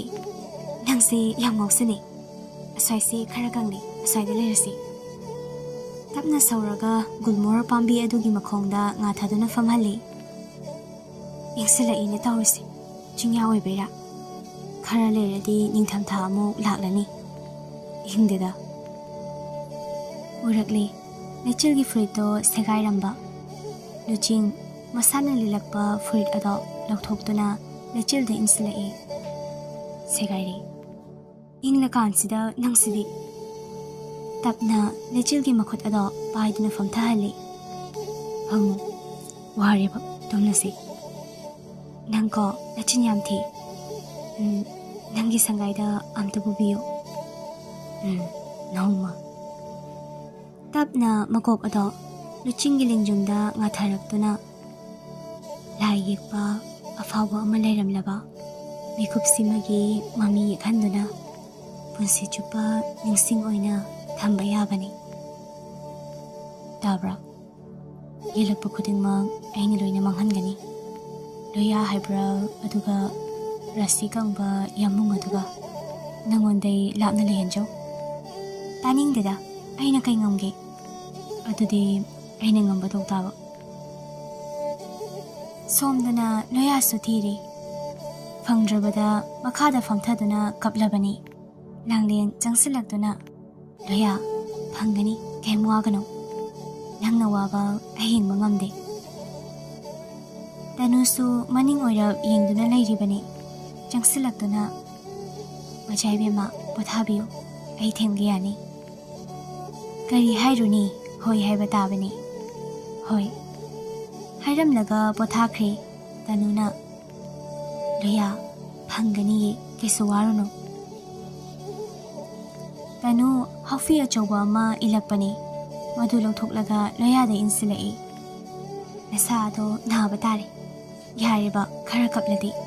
ꯏꯁ ꯅꯨꯄꯥꯅꯕꯨ. ꯑꯗꯨꯁꯨ ꯍꯟꯇꯔ ꯄꯛꯆꯗꯦꯀꯣ. ꯀꯩꯁꯨꯝ ꯇꯧꯗꯕ ꯑꯣꯏꯁꯅꯨ. ꯁꯣꯝꯗꯅ ꯀꯣꯅꯨꯡ ꯑꯗꯨꯗ ꯂꯩ ꯃꯔꯦꯝꯕꯤꯗꯤ ꯂꯩꯕ ꯌꯥꯗ꯭ꯔꯦ. ꯄꯥꯎ ꯑꯅꯧꯕ ꯑꯗꯨꯁꯨ ꯇꯥꯅꯤꯡꯕꯅ ꯂꯥꯡꯇꯛꯅꯩ. ꯀꯔꯝ ꯇꯧꯔꯕ ꯖꯥꯠꯅꯣ? ꯃꯥꯏ ꯄꯥꯛꯂꯕ ꯖꯥꯠꯂꯥ? ꯈꯪꯅꯤꯡꯈ꯭ꯔꯦꯗ ꯑꯩꯕꯨ. ꯂꯩꯆꯤꯜꯕꯨ ꯍꯥꯠꯅꯕ ꯁꯦꯟꯅꯕ ꯑꯊꯧꯕ ꯈꯩ ꯑꯗꯨꯁꯨ ꯊꯑꯣꯏꯅ ꯊꯤꯔꯤꯕꯅꯤ. ꯍꯤꯡꯂꯤꯕ꯭ꯔꯥ ꯁꯤꯔꯕ꯭ꯔꯥ ꯍꯥꯏꯅ ꯈꯟꯗꯨꯅ. ꯂꯩꯆꯤꯜꯗꯤ ꯂꯨꯆꯤꯡꯒꯤ ꯂꯦꯡꯖꯨꯝꯗ ꯉꯥꯊꯗꯨꯅ ꯑꯗꯨꯃꯛ ꯇꯨꯝꯈ꯭ꯔꯦ. ꯂꯨꯆꯤꯡꯁꯨ ꯇꯞꯅ ꯇꯨꯝꯊꯈꯤ. ꯑꯍꯤꯡ ꯑꯗꯨꯅ ꯁꯩꯍꯧ ꯑꯣꯏꯗꯨꯅ ꯃꯈꯣꯏ ꯑꯅꯤꯒꯤ ꯄꯤꯛꯂꯕ ꯆꯦꯃꯥꯏꯗ ꯃꯨꯛ ꯂꯣꯏꯁꯤꯜꯂꯛꯂꯕ ꯈꯣꯔꯖꯩ ꯑꯃꯅ ꯇꯞꯅ ꯏꯕꯁꯨ ꯍꯧꯈ꯭ꯔꯦ. ꯀꯌꯥꯝ ꯀꯨꯏꯅ ꯏꯗꯨꯅ ꯃꯈꯣꯏ ꯑꯅꯤꯒꯤ ꯅꯨꯡꯁꯤꯕꯕꯨ ꯀꯥꯏꯍꯟꯗ ꯊꯝꯒꯗꯧꯔꯤ. ꯁꯣꯝꯗꯅ ꯊꯣꯏꯕ ꯑꯁꯥꯎ ꯈꯥꯝꯕꯤ ꯃꯩꯍꯧꯔꯦ. ꯃꯥꯕꯨ ꯇꯥꯛꯂꯝꯗꯦ ꯍꯥꯏꯗꯨꯅ ꯁꯥꯎꯔꯤꯕꯅꯤ. ꯃꯃꯥ ꯏꯕꯦꯝꯃ ꯑꯗꯨꯗꯁꯨ ꯆꯩꯔꯤ ꯊꯥꯡꯂꯤ. ꯅꯆꯥꯁꯦ ꯅꯪꯕꯨ ꯁꯤꯈ꯭ꯔꯁꯨ ꯌꯥꯔꯕ꯭ꯔꯣ? ꯀꯔꯤ ꯋꯥꯅꯣꯗ ꯃꯄꯥ? ꯇꯥꯅꯤꯡꯗ꯭ꯔꯕ ꯋꯥ ꯌꯥꯝ ꯉꯥꯡꯉꯤ. ꯑꯩꯅ ꯍꯥꯏꯗꯤ ꯀꯔꯤꯒꯤ ꯑꯗꯨꯛ ꯂꯥꯞꯄ ꯃꯐꯝ ꯑꯗꯨꯗ ꯊꯥꯔꯨꯔꯤꯕꯅꯣꯕ? ꯃꯄꯥ ꯅꯪ ꯀꯔꯤ ꯈꯪꯒꯦ? ꯃꯆꯥ ꯏꯕꯦꯝꯃ ꯃꯁꯥꯃꯛ ꯂꯥꯛꯇꯨꯅ ꯌꯥꯊꯪ ꯇꯧꯔꯝꯂꯤꯕꯅꯤ. ꯃꯁꯤꯗ ꯑꯃꯨꯛ ꯑꯩꯈꯣꯏꯅ ꯀꯔꯤ ꯍꯥꯏꯔꯝꯗꯧꯔꯤꯒꯦ? ꯅꯉꯛ ꯑꯗꯣ ꯀꯛꯀꯦ ꯃꯔꯥꯏ ꯍꯥꯏꯖꯔꯛꯁꯅꯤ. ꯍꯣꯏ ꯃꯃꯥ ꯅꯪꯀꯣ ꯅꯪ ꯍꯥꯏꯔꯤꯁꯤꯅꯤ. ꯍꯣ ꯅꯃꯥꯛ ꯅꯨꯄꯥꯁꯨ ꯌꯥꯎꯈꯤꯕꯅꯦ. ꯍꯥ? ꯀꯅꯥꯅꯣ ꯏꯃꯥꯛ ꯅꯨꯄꯥ ꯍꯥꯏꯔꯤꯕꯁꯤꯅ? ꯅꯍꯥꯟ ꯅꯣꯡꯃ ꯅꯨꯃꯤꯗꯥꯡ ꯑꯃ ꯑꯩꯈꯣꯏꯗ ꯂꯥꯛꯂꯝꯕ ꯄꯥꯈꯪꯗꯣ. ꯃꯀꯣꯛ ꯆꯥꯛꯄ ꯄꯥꯈꯪꯗꯣ? ꯍꯦ ꯃꯤ ꯐꯕꯅꯤ. ꯃꯥꯅꯅꯤ ꯏꯕꯦꯝꯃꯕꯨ ꯁꯔꯪꯗꯩ ꯀꯟꯈꯤꯕꯁꯨ. ꯃꯃꯥ ꯅꯨꯄꯥ ꯑꯗꯨꯒ ꯅꯆꯥꯅꯨꯄꯤꯒ ꯄꯨꯟꯍꯟꯒꯅꯨ. ꯂꯥꯞꯊꯣꯛꯅꯍꯟꯁꯤ. ꯅꯨꯄꯥ ꯑꯗꯣ ꯏꯅꯤꯡꯊꯧꯒꯤ ꯃꯃꯥꯡ ꯅꯨꯄꯥ ꯑꯣꯏꯔꯅꯤ ꯍꯥꯏꯗꯨꯅ ꯃꯤꯌꯥꯝꯃꯥꯡꯗ ꯂꯥꯎꯊꯣꯛꯈ꯭ꯔꯕꯅꯤꯀꯣ. ꯍꯥ? ꯀꯔꯤꯅꯣ ꯍꯥꯏꯔꯤꯁꯤꯕꯣ? ꯑꯁꯦꯡꯕ? ꯑꯗꯨꯒ ꯀꯣꯅꯨꯡꯗꯒꯤ ꯑꯅꯧꯕ ꯄꯥꯎ ꯑꯃꯁꯨ ꯇꯥꯔꯛꯏ. ꯅꯆꯥꯅ ꯁꯤꯖ ꯑꯣꯏꯕꯗ ꯌꯥꯔꯦ ꯍꯥꯏꯔꯤꯁꯤ ꯀꯔꯤꯅꯣ ꯃꯃꯥ? ꯃꯥꯕꯨ ꯇꯁꯦꯡꯅ ꯌꯥꯔꯕ ꯖꯥꯠꯂꯥ? ꯑꯗꯨꯕꯨ ꯑꯩꯅ ꯈꯪꯒꯗ꯭ꯔꯥ? ꯍꯌꯦꯡ ꯅꯆꯥ ꯂꯥꯛꯂꯒ ꯅꯤꯡꯊꯤꯅ ꯍꯪꯂꯁꯤ ꯃꯄꯥ. ꯌꯥꯔꯦ ꯇꯨꯝꯅꯕ ꯇꯧꯕꯤꯔꯣ. ꯑꯅꯤ ꯑꯗꯣ ꯇꯨꯝꯅꯕ ꯇꯧꯅꯔꯕ ꯀꯥꯟꯅꯤ. ꯃꯃꯥꯡ ꯊꯣꯡ ꯑꯗꯨꯗ ꯀꯟꯅ ꯀꯥꯎꯔꯛꯄꯣꯏ ꯊꯣꯝꯖꯤꯜꯂꯛꯄꯣꯏ ꯇꯧꯔꯛꯄꯁꯨ. ꯃꯄꯥ ꯀꯔꯤꯅꯣ ꯁꯤꯕꯣ? ꯍꯩ ꯑꯩꯒꯤ ꯂꯨꯈꯨꯝꯗꯒꯤ ꯏꯄꯨ ꯊꯥꯡꯁꯥꯡ ꯑꯗꯣ ꯂꯥꯝꯂꯛꯎ꯫ ꯊꯣꯏꯕ ꯏꯄꯨ ꯊꯥꯡꯁꯥꯡ ꯑꯗꯣ ꯄꯥꯏꯗꯨꯅ ꯇꯞꯅ ꯊꯣꯛꯂꯛꯏ꯫ ꯃꯦꯝꯆꯥꯁꯨ ꯇꯨꯡ ꯏꯟꯗꯨꯅ ꯂꯥꯛꯄꯅꯤ꯫ ꯊꯣꯡ ꯑꯗꯣ ꯁꯥꯐꯨ ꯑꯃꯒ ꯌꯥꯎꯅ ꯑꯀꯤꯕ ꯐꯪꯅ ꯄꯨꯡꯆꯥꯏ ꯆꯥꯏꯈꯤ꯫ ꯃꯦꯝꯆꯥ ꯃꯅꯤꯡꯗ ꯍꯜꯂꯒ ꯇꯨꯈ꯭ꯔꯦ꯫ ꯊꯣꯏꯕ ꯃꯃꯤꯠ ꯑꯗꯣ ꯎꯏꯁꯤꯜꯂꯤ꯫ ꯃꯇꯝ ꯑꯗꯨꯗꯅꯤ ꯈꯣꯟꯖꯦꯜ ꯑꯃꯅ ꯍꯥꯏꯔꯛꯄ, "ꯅꯆꯥꯅꯨꯄꯤ ꯀꯗꯥꯏꯗ ꯂꯩ? ꯑꯩꯈꯣꯏꯒꯤ ꯃꯅꯤꯕꯨ ꯃꯥꯅ ꯄꯥꯏꯗꯨꯅ ꯊꯝꯂꯦ꯫ ꯅꯈꯣꯏ ꯑꯅꯤꯕꯨ ꯃꯐꯝ ꯑꯁꯤꯗ ꯏꯈꯦꯡ ꯊꯛꯇ꯭ꯔꯤꯉꯩ ꯌꯥꯝꯅ ꯊꯨꯅ ꯍꯥꯏꯔꯛꯎ." ꯀꯔꯤ ꯊꯣꯛꯂꯛꯄ? ꯃꯇꯧ ꯀꯔꯝꯅ ꯃꯈꯣꯏꯅ ꯂꯩꯆꯤꯜꯅ ꯄꯣꯠꯁꯛ ꯑꯗꯣ ꯀꯔꯝꯅ ꯄꯥꯏ ꯍꯥꯏꯕ ꯈꯪꯂꯝꯂꯤꯕ? ꯑꯗꯨꯗꯤ ꯂꯨꯆꯤꯡꯒꯤ ꯃꯔꯝꯗꯁꯨ ꯁꯣꯏꯗꯅ ꯈꯪꯂꯝꯂꯗ꯭ꯔꯥ? ꯍꯧꯈ꯭ꯔꯦ ꯅꯨꯡꯁꯤ ꯁꯩꯍꯧꯗꯤ, ꯂꯦꯡꯗꯅ ꯁꯨꯝ ꯂꯩꯌꯨꯕ, ꯀꯤꯖꯩ ꯅꯨꯡꯁꯤꯕꯁꯦ ꯀꯤꯖꯩ꯫ ꯃꯤꯀꯨꯞ ꯑꯃ ꯅꯨꯡꯉꯥꯏꯍꯟꯗꯨꯅ ꯊꯥꯡꯅꯕꯗ ꯀꯞꯐꯜꯂꯤ꯫ ꯄꯨꯡꯖꯥ ꯈꯔ ꯍꯔꯥꯎꯍꯜꯂꯝꯂꯒ ꯄꯨꯟꯁꯤ ꯆꯨꯞꯄ ꯋꯥꯍꯜꯂꯤ꯫ ꯑꯩꯈꯣꯏꯅꯤꯒꯤ ꯃꯔꯤꯗꯤ ꯂꯨꯅ ꯊꯣꯛꯂꯁꯨ ꯅꯨꯡꯁꯤꯈꯤꯕꯅꯤ ꯅꯨꯡꯁꯤꯅꯤ꯫ ꯃꯇꯝ ꯀꯨꯏꯕꯁꯦ ꯁꯦꯟꯅꯗꯨꯅ ꯂꯥꯛꯈꯤꯕꯅꯤ ꯂꯩꯆꯤꯜꯕꯨ ꯑꯃꯁꯨꯡ ꯂꯨꯆꯤꯡꯕꯨ꯫ ꯀꯔꯤꯒꯤ ꯀꯅꯥꯅꯣ ꯍꯥꯏꯕ ꯑꯗꯨ ꯈꯪꯂꯒꯅꯤ꯫ ꯃꯃꯥꯏ ꯈꯨꯝꯕꯤ ꯅꯨꯄꯤ ꯑꯗꯨꯅ ꯑꯗꯨꯃꯛ ꯁꯦꯟꯅꯈꯤꯕꯅꯤ꯫ ꯈꯪꯍꯧꯏ ꯋꯥꯔꯤ ꯀꯌꯥ꯫ ꯃꯍꯥꯛꯅ ꯈꯪꯈꯤ ꯂꯨꯆꯤꯡ ꯀꯅꯥꯅꯣ ꯍꯥꯏꯕꯁꯨ, ꯈꯪꯈꯤ ꯃꯍꯥꯛ ꯗꯦꯃꯟ ꯑꯃꯅꯤ ꯍꯥꯏꯕꯁꯨ꯫ ꯈ꯭ꯋꯥꯏꯗꯒꯤ ꯃꯔꯨꯑꯣꯏꯕ ꯋꯥꯐꯝ ꯑꯃꯁꯨ ꯈꯪꯈꯤ꯫ ꯀꯔꯤ ꯀꯔꯝꯕ ꯋꯥꯐꯝ? ꯂꯩꯆꯤꯜꯅ ꯃꯅꯤ ꯑꯗꯣ ꯄꯥꯏ ꯍꯥꯏꯕ ꯑꯗꯨꯒꯤ ꯋꯥꯐꯝ꯫ ꯃꯥꯁꯨ ꯄꯥꯎ ꯇꯥꯕꯗ ꯌꯥꯎꯏ, ꯆꯠꯄꯗꯁꯨ ꯌꯥꯎꯏ ꯀꯧꯕ꯭ꯔꯨ ꯆꯤꯡꯗꯣꯜ ꯇꯝꯅ꯫ ꯀꯧꯕ꯭ꯔꯨꯗꯤ ꯂꯥꯏꯐꯝꯅꯤ, ꯃꯔꯝ ꯑꯗꯨꯅ ꯗꯦꯃꯟ ꯑꯃꯠꯇ ꯃꯐꯝ ꯑꯗꯨꯗ ꯂꯩꯇꯦ꯫ ꯑꯗꯨꯕꯨ ꯅꯨꯄꯤ ꯑꯗꯨꯅ ꯆꯠꯀꯗꯕ ꯄꯨꯡꯖꯥ ꯈꯔꯒꯤ ꯃꯃꯥꯡꯗ ꯃꯥꯏꯈꯨꯝ ꯀꯨꯞꯇꯨꯅ ꯃꯥꯏꯊꯣꯡ ꯂꯣꯠꯁꯤꯟ ꯗꯦꯃꯟꯁꯤꯡꯅ ꯂꯩꯔꯤꯕ ꯃꯐꯝ ꯑꯗꯨꯗ ꯂꯥꯛꯈꯤ꯫ ꯊꯦꯡꯅꯈꯤꯕꯁꯨ ꯊꯥꯅꯤꯜꯒꯅꯤ꯫ ꯃꯥꯏꯊꯣꯡꯗꯤ ꯍꯥꯡꯗꯣꯛꯇ ꯊꯥꯅꯤꯜꯕꯨ ꯃꯅꯤꯡꯗꯒꯤ ꯀꯧꯈꯤ꯫ "ꯑꯣꯏ!" ꯀꯧꯔꯛꯈꯤꯕ ꯈꯣꯟꯖꯦꯜ ꯑꯗꯨꯗ ꯀꯅꯥ ꯑꯣꯏꯔꯕꯣꯏ ꯈꯟꯗꯨꯅ ꯑꯣꯟꯗꯨꯅꯁꯨ ꯌꯦꯡꯂꯨꯏ꯫ ꯃꯤꯆꯝꯅꯤ, ꯇꯥꯏꯕꯪ ꯃꯤꯅꯤ꯫ ꯊꯥꯅꯤꯜꯅ, "ꯀꯅꯥꯅꯣ? ꯀꯔꯤꯒꯤ ꯃꯐꯝ ꯑꯁꯤꯗ ꯂꯥꯛꯄꯅꯣ?" "ꯃꯐꯝ ꯑꯁꯤꯗ ꯂꯥꯛꯄꯒꯤ ꯃꯔꯝ ꯌꯥꯝꯅ ꯆꯥꯎꯅ ꯂꯩ꯫ ꯑꯩꯒꯤꯁꯨ ꯀꯥꯟꯅꯅꯕ, ꯅꯈꯣꯏꯒꯤꯁꯨ ꯀꯥꯟꯅꯅꯕ꯫ ꯑꯩꯈꯣꯏ ꯗꯦꯃꯟ ꯑꯃꯠꯇꯅ ꯃꯤꯑꯣꯏꯕꯒꯤ ꯋꯥ ꯊꯥꯖꯗꯦ꯫ ꯐꯅ ꯑꯩꯈꯣꯏ ꯐꯠꯇ꯭ꯔꯁꯨ, ꯃꯤ ꯍꯥꯠꯂꯁꯨ ꯆꯤꯟꯊꯤꯗꯦ꯫ ꯑꯗꯨꯕꯨ ꯅꯈꯣꯏꯗꯤ ꯀꯔꯤꯒꯤ ꯊꯥꯖꯗꯦ? ꯗꯦꯃꯟ ꯂꯛꯇ ꯑꯊꯣꯏꯕ ꯃꯍꯥꯛꯇꯤ ꯈꯨꯃꯟ ꯅꯤꯉꯣꯜꯕꯨ ꯅꯨꯡꯁꯤꯈꯤꯕꯅ ꯄꯥꯡꯒꯜ ꯁꯣꯟꯖꯤꯜꯂꯛꯂꯤ, ꯆꯤꯟꯊꯤꯕꯁꯨ ꯍꯩꯔꯛꯂꯤ꯫ ꯃꯥꯗꯤ ꯗꯦꯃꯟ ꯑꯃ ꯑꯣꯏꯔꯤꯉꯩꯗꯒꯤꯁꯨ ꯆꯤꯟꯊꯤꯗꯨꯅ ꯂꯥꯛꯏ, ꯅꯪ ꯈꯪꯗꯦ꯫ ꯀꯩ? ꯃꯥꯅ ꯀꯩ ꯆꯤꯟꯊꯤꯔꯤꯕ? ꯑꯗꯨꯒ ꯅꯪꯅ ꯀꯅꯥ? ꯃꯃꯥꯏꯗ ꯀꯨꯞꯂꯤꯕ ꯃꯥꯏꯈꯨꯝ ꯑꯗꯣ ꯐꯠ ꯍꯥꯏꯗꯣꯛꯈꯤ꯫ ꯊꯥꯅꯤꯜꯇꯅ ꯈꯪꯂꯝꯂꯒꯅꯤ ꯀꯅꯥꯅꯣ ꯍꯥꯏꯕꯁꯨ꯫ ꯑꯗꯨꯕꯨ ꯑꯩꯈꯣꯏꯅꯗꯤ ꯈꯪꯂꯨꯗ꯭ꯔꯦ꯫ "ꯈꯪꯂꯕ? ꯅꯈꯣꯏꯒꯤ ꯃꯅꯤ ꯀꯅꯥꯅ ꯄꯥꯏ ꯈꯪꯕ꯭ꯔꯥ? ꯂꯨꯆꯤꯡꯅ ꯅꯨꯡꯁꯤꯔꯨꯔꯤꯕ ꯃꯤꯁꯛ ꯑꯗꯨꯅ꯫ ꯅꯪ ꯚꯥꯞ ꯇꯥꯏ? ꯃꯥꯅ ꯃꯅꯤ ꯑꯗꯣ ꯄꯥꯏꯈꯤꯕꯅ ꯂꯨꯆꯤꯡꯅ ꯃꯥꯕꯨ ꯁꯦꯟꯅꯈꯤꯕꯅꯤ꯫ ꯁꯦꯟꯅꯈꯤꯕꯅ ꯃꯥꯕꯨ ꯅꯨꯡꯁꯤꯈꯤ꯫ ꯅꯈꯣꯏꯅ ꯑꯁꯨꯌꯥꯝ ꯄꯪꯉꯤꯁꯦ ꯀꯩꯅꯣ? ꯃꯅꯤ ꯑꯗꯣ ꯁꯤꯖꯤꯟꯅꯕ ꯉꯝꯈ꯭ꯔꯗꯤ ꯃꯍꯥꯛ ꯀꯌꯥꯝ ꯁꯥꯊꯤꯒꯅꯤ ꯅꯈꯣꯏ ꯈꯪꯗꯕ꯭ꯔꯥ? ꯑꯩ ꯐꯥꯎꯕ ꯑꯁꯨꯛ ꯁꯥꯊꯤꯔꯀꯥꯟꯁꯤꯗ." ꯍꯥꯏꯗꯨꯅ ꯃꯤꯁꯅꯥ ꯑꯅꯤꯃꯛ ꯍꯤꯒꯣꯛ ꯃꯆꯨ ꯑꯣꯏꯔꯛꯏ꯫ ꯃꯈꯨꯠꯇ ꯌꯦꯠꯂꯝꯕ ꯐꯤ ꯇꯞꯅ ꯂꯧꯊꯣꯔꯛꯏ꯫ ꯃꯅꯤꯟꯁꯨ ꯋꯪ ꯋꯪ ꯀꯥꯏ꯫ "ꯌꯦꯡꯉꯨ, ꯃꯤꯀꯨꯞ ꯑꯃꯈꯛ, ꯁꯨꯞꯅꯒꯤ ꯃꯤꯀꯨꯞ ꯑꯃꯈꯛ꯫ ꯃꯅꯤ ꯑꯗꯨꯕꯨ ꯊꯦꯡꯉꯨꯕꯅ ꯑꯩꯅ ꯄꯥꯏꯔꯤꯕ ꯁꯛꯇꯤ꯫ ꯑꯗꯨꯕꯨ ꯃꯇꯝ ꯀꯨꯏꯅ ꯂꯣꯏꯅꯔꯤꯕ ꯃꯥꯗꯤ, ꯃꯥ ꯅꯈꯣꯏꯅ ꯀꯅꯥꯅꯣ ꯈꯪꯗꯦ꯫ ꯈꯨꯃꯟ ꯅꯤꯉꯣꯜ ꯂꯩꯆꯤꯜ ꯁꯅꯥ ꯍꯟꯇꯔꯅꯤ." ꯊꯥꯅꯤꯜ ꯃꯃꯤꯠ ꯂꯥꯎꯊꯣꯔꯛꯈꯤꯕꯅꯤ꯫ "ꯑꯗꯨꯗꯤ ꯃꯁꯥꯅ ꯃꯁꯥꯕꯨ ꯈꯪꯗꯕ ꯖꯥꯠꯂꯥ?"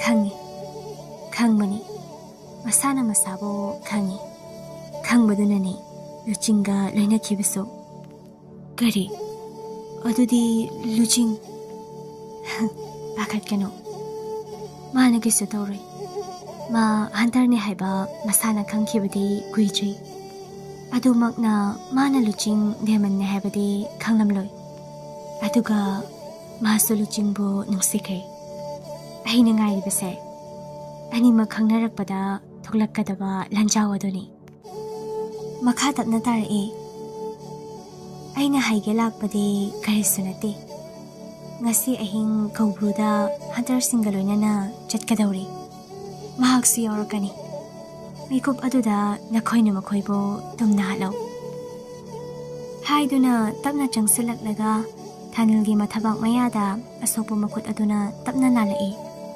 thanil su karigumba ama tawkhre nupi aduda chumjing yenglaga horen ma chatkani luchingbe hairamduna mafam adu thadokhibani nupido masidagi khangki deman amabo mana fajinba ngammi haibaso laklasi ngasigi warida amo thong ado pungchai chaina machet paithorakpa adudadi memchaso dukhi male thoibana mamiche na wisingi adubu hairakhiba achobu khonjel aduda thangsangdi chena paikhi makha tari nupa aduna nacha kadai lei puthoro haibani thoibaso mamit ado panglaktuna karino nakhoi ganano aikhoi khangde aduga ichanupido leite nakhoi miyoi bagi na chinse thajaba yaba natene aikhoi deman haibaduni nakhoi gi londana hingchaba aikhoi gi oiba yamna maru oiraba posak amabo nakhoi gi na chanupina paiduna thamle kari pot mani angang mani oh numin ama adiya dei tarakhiba posak adura mani madu aikhogi mafamda leite chatpiro nupa ani ado masa mareng phandorai nachin thirabanina hatpa taredana aidi kanano khanglabanoi madam ama ningthaugi achanba athawwalanmi aigi khuta mi kayagi thawai thakhrabani lanfamda mi lising ithanna taga panaraklibani noidi kaishunate deman ani do sauna nganglaga paisalai achambadi nate do lechilgi mapai bungo thoibaso pairamba ipu thangsang aduna paisalakpa khuding yanduna lanthengnai kadai waida thillaga sigani haiba khangrabaso yamna thinadi sokhanki hingde yade khanbagira karigino mafam ado thadokduna so chenkibani thoiba ahan oiraklabana waraduna laimaida famthaduna nupi ising glass amata purao ai waini he manipur se karigumba ama tawre memchaso pakhatkiba aduna masa ado thak niklaga chakhomlomda jensin khraga puthorai haukhre numit maso athangi ayukni korona chingya maigei panglaklaba kan adudani laichilna hana mikap thoklakpani misna anina hek panglakpadadi uri ujaningba saktam mado momon khajiksu tawki tapna hogalaga sonjei nungsina amuksu nungaida aise hantarne haiba isana khangle adubo ai wahai ado mapum phajingai luchingsu mikap thorakle luching lechilna mangonda nga thada leiramba aduda koyeng yenglei haujikta urakpani mitmang magtada leptuna nokmibu maithongga loinana mabu yenglamlibado luchingna ngalina ngaiko naba pharaba kem tawraroidra tawraroidra haiduna mafam asida leithokpadi yaroida ngamnaba chatladabani chaksu lamlamlani aikhoi sanase lamdeda mikop aduda karigi amu ikai hali chak lambana mabuk adusu khonglakpani laichil mami lauthoklaga mamai sungang sinki male mabuk tuda kannasi luching yengbadi yenglakta ꯅꯕꯨꯛꯀꯥꯗꯣ ꯂꯣꯏꯅ ꯇꯠꯂꯅꯤ ꯑꯗꯨꯒ ꯌꯥꯝ ꯀꯟꯅ ꯁꯤꯛꯂꯗꯤ ꯂꯥꯎꯁꯦ ꯍꯥꯏꯗꯨꯅ ꯂꯩꯆꯤꯜꯒꯤ ꯃꯈꯨꯠ ꯑꯗꯣ ꯇꯥꯞꯁꯝꯂꯛꯏ ꯑꯗꯨꯒ ꯃꯥꯅ ꯃꯥꯡ ꯊꯥꯔꯒ ꯆꯤꯡꯗꯨꯅ ꯂꯐꯣꯏꯁꯨ ꯄꯥꯜꯂꯝꯒꯅꯤ ꯆꯥꯊꯔꯒ ꯂꯣꯏꯔꯦ ꯇꯨꯔꯦꯜꯒ ꯑꯝꯇ ꯆꯦꯟꯗ꯭ꯔ ꯈꯪꯗꯦ ꯏꯁꯥꯁꯤꯡ ꯑꯁꯤꯁꯨ ꯂꯣꯏꯅ ꯃꯣꯠꯂꯦ ꯂꯩꯈꯣꯝ ꯉꯥꯛꯇ ꯉꯥꯏꯔꯦ ꯂꯩꯆꯤꯜꯁꯨ ꯂꯨꯆꯤꯡꯅ ꯆꯤꯡꯂꯤꯕ ꯃꯥꯏꯀꯩ ꯑꯗꯨꯗ ꯑꯗꯨꯝ ꯏꯟꯅꯔꯛꯇꯨꯅ ꯂꯥꯛꯏ ꯑꯣꯏ ꯀꯩꯅꯣ ꯎꯏꯗꯦ ꯀꯔꯤ ꯀꯧꯗꯣꯏꯅꯣ ꯈꯪꯗ꯭ꯔꯦ ꯈꯪꯗꯦ ꯑꯃ ꯍꯦꯛꯇ ꯀꯧꯋꯣ ꯃꯍꯥꯟꯖ ꯀꯧꯔꯒꯦ ꯑꯗꯣ ꯑꯁꯣꯝꯗ ꯂꯐꯨ ꯃꯌꯥꯝ ꯍꯧꯔꯤꯁꯤꯗꯤ ꯎꯍꯨꯗ꯭ꯔꯦ ꯂꯥꯛꯑꯣ ꯍꯥꯏꯗꯨꯅ ꯂꯩꯁꯥ ꯄꯥꯈꯪ ꯑꯅꯤꯗꯣ ꯆꯪꯂꯛꯇꯨꯅ ꯂꯐꯣꯏ ꯄꯥꯟꯕ꯭ꯔꯥ ꯌꯦꯡꯂꯤ ꯎꯔꯦ ꯑꯃꯨꯟꯕ ꯑꯃ ꯐꯖꯅ ꯄꯥꯜꯂꯤꯕ ꯂꯨꯆꯤꯡ ꯍꯦꯛꯇꯨꯅ ꯄꯤꯔꯛꯏ ꯂꯩꯆꯤꯜꯁꯨ ꯆꯥꯏ ꯇꯥꯟꯖꯥ ꯑꯗꯨꯗꯅꯤ ꯁꯥꯃꯨ ꯂꯝꯁꯥ ꯑꯃ ꯈꯣꯡꯗꯨꯅ ꯃꯅꯥꯇꯣꯟ ꯑꯗꯨꯅ ꯐꯠ ꯐꯠ ꯍꯥꯏꯔꯒ ꯆꯪꯁꯤꯜꯂꯛꯄ ꯂꯩꯆꯤꯜꯅ ꯃꯥꯟꯖꯥ ꯁꯥꯃꯨꯁꯦ ꯀꯩꯅꯣ ꯑꯩꯈꯣꯏ ꯇꯝꯅ ꯂꯥꯛꯏ ꯂꯝꯒꯤ ꯁꯥꯃꯨꯗꯤ ꯁꯥꯊꯤꯕꯅꯦ ꯍꯣꯏꯃ ꯁꯤꯗ ꯂꯥꯛꯏ ꯃꯤ ꯅꯨꯄꯤ ꯑꯗꯨꯒꯤ ꯃꯇꯧ ꯑꯗꯨꯗ ꯅꯣꯛꯅꯤꯡꯂꯨꯔꯦ ꯃꯥꯁꯨ ꯈꯤ ꯅꯣꯛꯂꯒ ꯀꯩꯁꯨꯝ ꯇꯧꯔꯣꯏ ꯃꯤ ꯁꯅꯥ ꯅꯪ ꯍꯥꯏꯕ ꯂꯣꯏꯗꯦ ꯃꯅꯥꯇꯣꯟ ꯑꯗꯨꯅ ꯀꯣꯠꯂꯒ ꯂꯪꯈꯤꯕꯅꯤ ꯂꯩꯆꯤꯜꯅ ꯍꯣꯏꯃ ꯁꯥꯃꯨ ꯑꯗꯣ ꯂꯩꯆꯤꯜ ꯇꯝꯅ ꯆꯪꯁꯤꯜꯂꯛꯏ ꯂꯩꯆꯤꯜ ꯀꯤꯃꯟꯈꯤꯕꯅ ꯃꯃꯤꯠ ꯑꯗꯣ ꯆꯦꯖꯦꯠ ꯎꯏꯁꯤꯜꯂꯤ ꯑꯗꯨꯕꯨ ꯑꯣꯟꯅꯅ ꯀꯔꯤꯁꯨ ꯇꯧꯔꯛꯇꯦ ꯃꯅꯥꯇꯣꯟ ꯑꯗꯨꯅ ꯂꯩꯆꯤꯜꯒꯤ ꯃꯈꯨꯠꯇ ꯆꯤꯡꯕꯣꯏ ꯀꯣꯠꯄꯣꯏ ꯇꯧꯔꯛꯏ ꯃꯥꯒꯤ ꯃꯑꯣꯡꯗꯣ ꯇꯨꯡ ꯏꯟꯅꯔꯛꯎ ꯍꯥꯏꯔꯤꯕ ꯃꯥꯜꯂꯦ ꯂꯨꯆꯤꯡ ꯁꯥꯎꯅ ꯐꯨꯛ ꯍꯧꯒꯠꯂꯒ ꯃꯨꯁꯤ ꯍꯥꯠꯂꯒꯦ ꯃꯥꯟꯖꯩ ꯏꯕꯨꯡꯉꯣ ꯉꯥꯏꯍꯥꯛꯇ ꯉꯥꯏꯕꯤꯈꯣ ꯃꯥꯒꯤꯁꯦ ꯀꯔꯤꯒꯨꯝꯕ ꯑꯃ ꯍꯥꯏꯅꯤꯡꯕ ꯃꯥꯜꯂꯦ ꯋꯥꯐꯝ ꯑꯗꯨ ꯇꯥꯔꯨꯕꯗꯒꯤ ꯃꯥꯁꯨ ꯇꯨꯃꯤꯟꯅ ꯂꯩꯔꯦ ꯁꯥꯃꯨ ꯑꯗꯨꯅ ꯄꯨꯕ ꯃꯥꯏꯀꯩꯗ ꯑꯅꯤ ꯑꯗꯨꯁꯨ ꯑꯁꯨꯝ ꯂꯥꯛꯏ ꯑꯁꯨꯝ ꯂꯥꯛꯄꯅ ꯎꯔꯛꯂꯦ ꯂꯣꯛꯀꯤ ꯏꯁꯤꯡꯅ ꯃꯈꯣꯜ ꯊꯣꯛꯄ ꯃꯈꯩ ꯊꯃꯣꯏ ꯍꯨꯕ ꯃꯈꯩ ꯖꯔꯠ ꯖꯔꯠ ꯆꯦꯜꯂꯤꯕ ꯑꯣꯟꯊꯣꯛꯅꯁꯨ ꯅꯨꯡꯁꯤꯈ꯭ꯔꯦ ꯈꯣꯟꯖꯦꯜ ꯑꯗꯣ ꯂꯣꯛ ꯑꯗꯨꯒꯤ ꯃꯅꯥꯛꯇ ꯍꯧꯔꯝꯕ ꯎꯈꯣꯡ ꯑꯃꯒꯤ ꯃꯈꯥꯗ ꯇꯧꯔꯝꯕ ꯀꯣꯝꯗ ꯁꯥꯃꯨ ꯃꯆꯥ ꯑꯃ ꯇꯥꯗꯨꯅꯁꯨ ꯂꯩꯔꯝꯂꯦ ꯈꯨꯟꯀꯠꯄꯤꯌꯨ ꯍꯥꯏꯔꯤꯕ ꯃꯥꯜꯂꯦ ꯂꯩꯆꯤꯜꯅ ꯑꯁꯤ ꯑꯝꯇ ꯂꯧꯊꯣꯛꯄꯤꯌꯣ ꯃꯃꯥ ꯑꯃ ꯑꯣꯏꯕꯅ ꯃꯥꯁꯨ ꯃꯥꯒꯤ ꯊꯃꯣꯏ ꯈꯪꯕꯤꯗꯧꯕ ꯅꯨꯄꯤ ꯑꯃ ꯊꯤꯔꯛꯄ ꯑꯣꯏꯔꯝꯒꯅꯤ ꯂꯨꯆꯤꯡꯁꯨ ꯊꯋꯥꯏꯅꯕꯨ ꯍꯥꯏꯔꯕꯗꯤ ꯇꯧꯔꯒꯦꯗ ꯂꯩꯔꯦ ꯆꯪꯁꯤꯟꯗꯨꯅ ꯁꯥꯃꯨ ꯑꯗꯨꯕꯨ ꯂꯧꯊꯣꯛꯅꯕ ꯍꯣꯠꯅꯩ ꯌꯥꯗ꯭ꯔꯕ ꯃꯥꯜꯂꯤ ꯂꯩꯆꯤꯜꯗ ꯑꯣꯟꯁꯤꯜꯂꯛꯂꯒ ꯁꯦ ꯁꯅꯥ ꯂꯤꯁꯦ ꯄꯥꯏꯔꯣ ꯑꯗꯨꯒ ꯅꯪꯁꯨ ꯆꯣꯡꯗꯧ ꯃꯗꯨꯒꯤ ꯃꯇꯨꯡ ꯃꯕꯨꯛꯇ ꯁꯤ ꯀꯤꯁꯜꯂꯣ ꯂꯩꯆꯤꯜꯁꯨ ꯍꯥꯏꯕ ꯏꯟꯕꯤ ꯑꯃꯒꯨꯝ ꯆꯣꯡꯊꯗꯨꯅ ꯁꯥꯃꯨ ꯃꯆꯥ ꯑꯗꯨꯗ ꯀꯤꯔꯔꯦ ꯃꯊꯛꯇꯒꯤ ꯁꯥꯃꯨ ꯃꯃꯥꯒ ꯂꯨꯆꯤꯡꯒꯅ ꯇꯧꯗꯨꯅ ꯅꯤꯡꯊꯤꯅ ꯆꯤꯡꯈꯠꯂꯦ ꯂꯨꯆꯤꯡꯁꯨ ꯑꯃꯨꯛ ꯆꯤꯡꯈꯠꯄꯤ ꯁꯥꯃꯨ ꯃꯆꯥꯒ ꯃꯃꯥꯒꯁꯨ ꯍꯔꯥꯎꯅ ꯀꯣꯏꯆꯦꯟ ꯆꯦꯜꯂꯤ ꯂꯨꯆꯤꯡꯅ ꯏꯁꯥꯁꯦ ꯃꯐꯝ ꯑꯁꯤꯗ ꯁꯦꯡꯗꯣꯛꯈ꯭ꯔꯁꯤ ꯍꯥꯏꯔꯝꯗꯨꯅ ꯂꯣꯛꯇꯣ ꯇꯝꯅ ꯆꯪꯂꯒ ꯍꯛꯆꯥꯡ ꯁꯦꯡꯗꯣꯛꯂꯦ ꯂꯩꯆꯤꯜꯁꯨꯅꯤ ꯐꯤꯔꯣꯜꯁꯤꯡ ꯑꯗꯨꯗꯤ ꯆꯣꯠꯅ ꯑꯗꯨꯃꯛ ꯁꯦꯠꯄ ꯇꯥꯔꯝꯃꯤ ꯁꯦꯠꯄꯁꯨ ꯁꯦꯠꯂꯝꯃꯤ ꯂꯩꯆꯤꯜꯅ ꯑꯩꯈꯣꯏꯕꯨ ꯊꯤꯕ ꯃꯐꯝ ꯑꯁꯤꯗ ꯀꯅꯥꯁꯨ ꯂꯥꯛꯇ꯭ꯔꯤꯕ ꯀꯩꯒꯤꯅꯣ ꯈꯪꯗꯦ ꯑꯩꯅ ꯍꯥꯏꯗ꯭ꯔꯥ ꯅꯪꯕꯨ ꯊꯋꯥꯏ ꯃꯥꯡꯍꯟꯅꯕ ꯍꯣꯠꯅꯕ ꯃꯤ ꯂꯩꯔꯦ ꯍꯥꯏꯕꯁꯦ ꯂꯩꯆꯤꯜ ꯇꯞꯅ ꯂꯩꯅꯤꯡ ꯂꯩꯁꯅꯨ ꯂꯥꯛꯑꯣ ꯆꯠꯂꯁꯦ ꯍꯟꯗꯛꯇꯤ ꯂꯩꯆꯤꯜꯅ ꯑꯣꯏꯅ ꯅꯨꯄꯥ ꯑꯗꯨꯒꯤ ꯃꯈꯨꯠ ꯑꯗꯣ ꯁꯝꯂꯛꯂꯒ ꯂꯥꯛꯂꯦ ꯑꯅꯤꯗꯣ ꯂꯨꯆꯤꯡꯅ ꯂꯨꯍꯣꯡꯕꯁꯦ ꯀꯃꯥꯏ ꯍꯣꯡꯒꯦ ꯑꯩꯈꯣꯏꯅꯤꯁꯨ ꯍꯣꯡꯂꯁꯦ ꯀꯩꯒꯤꯅꯣ ꯅꯨꯄꯥꯅ ꯐꯩꯖꯣꯝ ꯁꯦꯠꯇꯨꯅ ꯈꯨꯌꯦꯠ ꯌꯦꯠꯇꯨꯅ ꯅꯨꯄꯤ ꯑꯩꯈꯣꯏꯅ ꯐꯅꯦꯛ ꯃꯄꯥꯟ ꯅꯥꯏꯕꯤ ꯁꯦꯠ ꯈꯖꯦꯡ ꯂꯩꯎ ꯍꯣꯡꯗꯣꯏꯅꯤ ꯃꯇꯝ ꯑꯗꯨꯗꯅꯤ ꯃꯃꯥꯡꯗ ꯁꯒꯣꯜ ꯇꯣꯡꯗꯨꯅ ꯅꯤꯡꯊꯧꯒꯤ ꯂꯥꯟꯃꯤꯁꯤꯡ ꯂꯣꯌꯥ ꯇꯅꯨ ꯌꯥꯎꯅ ꯃꯆꯥꯏꯕꯦꯝꯃ ꯐꯥꯎꯕ ꯂꯥꯛꯄ ꯁꯝꯅꯔꯝꯕ ꯑꯅꯤ ꯑꯗꯨꯒꯤ ꯃꯈꯨꯠ ꯐꯠ ꯐꯠ ꯊꯥꯗꯣꯛꯅꯩ ꯃꯤꯠ ꯅꯥ ꯁꯤꯡꯕ ꯂꯩꯆꯤꯜꯇꯕꯨ ꯌꯦꯡꯗꯨꯅ ꯂꯩꯖꯕ ꯄꯥꯈꯪ ꯑꯗꯨꯅꯗꯤ ꯎꯍꯧꯔꯦ ꯃꯥꯏꯊꯣꯡꯁꯨ ꯁꯨꯛꯆꯤꯟꯈꯤ ꯌꯥꯝꯅ ꯌꯥꯡꯅ ꯊꯧꯖꯤꯜꯂꯛꯇꯨꯅ ꯁꯒꯣꯜ ꯑꯗꯨꯗꯒꯤ ꯐꯠ ꯆꯣꯡꯊꯔꯛꯏ ꯈꯪꯍꯧꯗ ꯈꯟꯊꯗ ꯂꯩꯆꯤꯜꯕꯨ ꯆꯦꯠꯅ ꯀꯣꯟꯁꯤꯜꯂꯛꯄꯅꯤ ꯂꯩꯆꯤꯜ ꯇꯞꯅ ꯌꯥꯔꯛꯇ ꯉꯪꯗꯨꯅ ꯀꯩꯅꯣ ꯂꯣꯌꯥ ꯃꯤꯌꯥꯝꯃꯥꯡꯁꯤꯗ ꯐꯖꯗꯦ ꯊꯥꯗꯣꯛꯎ ꯍꯥꯏꯔꯤꯕ ꯑꯗꯣ ꯇꯥꯗ ꯅꯪ ꯑꯍꯤꯡ ꯑꯃ ꯊꯤꯕ ꯈꯪꯗꯕꯗ ꯑꯩ ꯀꯌꯥꯝ ꯋꯥꯏ ꯈꯪꯕ꯭ꯔꯥ ꯑꯩꯁꯨ ꯁꯤꯔ ꯈꯜꯂꯕꯅꯤ ꯑꯩꯁꯦ ꯅꯪꯒꯤ ꯈꯟꯕꯗ ꯁꯤꯡꯉꯝꯗ꯭ꯔꯦ ꯋꯥꯔꯦ ꯑꯩ ꯇꯁꯦꯡꯅ ꯋꯥꯔꯦ ꯈꯨꯊꯥꯡꯁꯦ ꯄꯨꯟꯁꯤ ꯆꯨꯞꯄꯒꯤ ꯁꯦꯟꯅꯔꯒꯦꯕ ꯂꯨꯆꯤꯡ ꯃꯃꯥꯏ ꯂꯩꯊꯣꯛꯈꯤ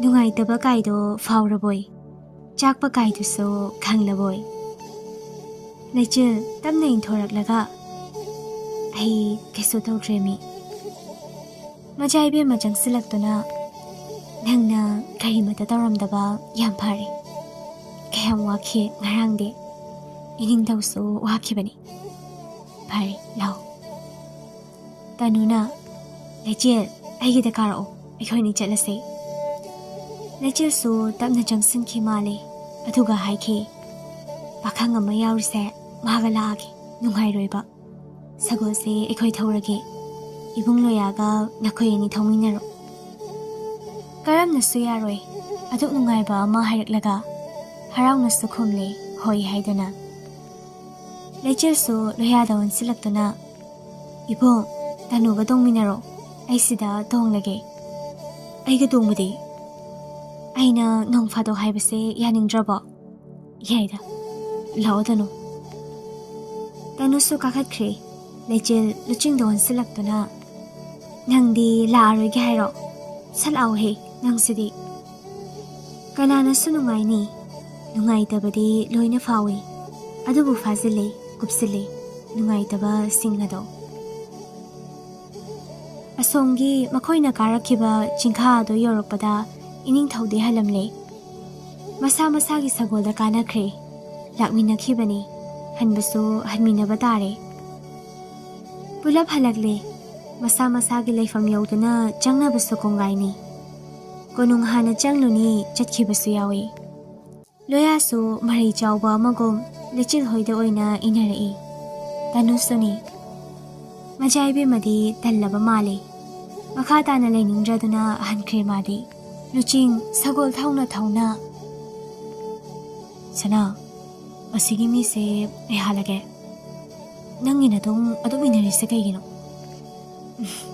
ꯑꯗꯨꯕꯨꯔꯣ ꯈꯣꯏꯗꯥꯔꯨꯕꯩ ꯀꯃꯥꯏ ꯇꯧꯔꯒ ꯏꯟꯅꯍꯜꯂꯣꯏ ꯃꯥꯅ ꯏꯟꯅꯔꯗꯤ ꯑꯩ ꯁꯥꯎꯔꯛꯀꯅꯤ ꯂꯨꯍꯣꯡꯗ꯭ꯔꯤ ꯐꯥꯎꯗꯤ ꯈꯥꯡꯉꯣ ꯉꯁꯤ ꯍꯣꯡꯂꯁꯦ ꯑꯗꯨꯗꯤ ꯃꯗꯨ ꯌꯥꯗꯦ ꯇꯅꯨꯁꯨ ꯍꯥꯏꯒꯦ ꯍꯥꯏꯔꯤꯕ꯭ꯔꯥ ꯂꯣꯌꯥꯗ ꯍꯥꯏꯔꯛꯏ ꯆꯥꯟꯅꯗ꯭ꯔꯥ ꯑꯅꯤꯁꯦ ꯄꯨꯡꯕꯥ ꯁꯦꯝꯕꯗ ꯆꯞ ꯆꯥꯏ ꯂꯣꯌꯥ ꯀꯔꯤꯝ ꯈꯨꯝꯂꯛꯇꯦ ꯇꯅꯨꯗ ꯍꯥꯏꯐꯦꯠꯇꯤ ꯌꯦꯡꯈꯤ ꯃꯥꯜꯂꯦ ꯅꯣꯛꯅꯤꯡꯕ ꯈꯥꯡꯗꯨꯅ ꯇꯅꯨ ꯃꯈꯥ ꯇꯥꯏ ꯑꯅꯤꯁꯦ ꯌꯥꯝꯅ ꯊꯨꯅꯁꯨ ꯂꯨꯍꯣꯡꯕ ꯌꯥꯔꯦ ꯉꯔꯥꯡ ꯑꯍꯤꯡ ꯑꯃꯁꯨ ꯂꯦꯟꯃꯤꯟꯅꯔꯨꯔꯕꯅꯤꯅ ꯇꯅꯨ ꯅꯪꯁꯦ ꯌꯥꯝ ꯉꯥꯡꯉꯤꯗ ꯉꯥꯏꯍꯥꯛꯇ ꯇꯨꯃꯤꯟꯅ ꯂꯩꯌꯣ ꯃꯈꯣꯜ ꯈꯖꯤꯛ ꯊꯣꯛꯈꯤ ꯈꯥꯡꯅ ꯅꯣꯛꯄꯗꯣ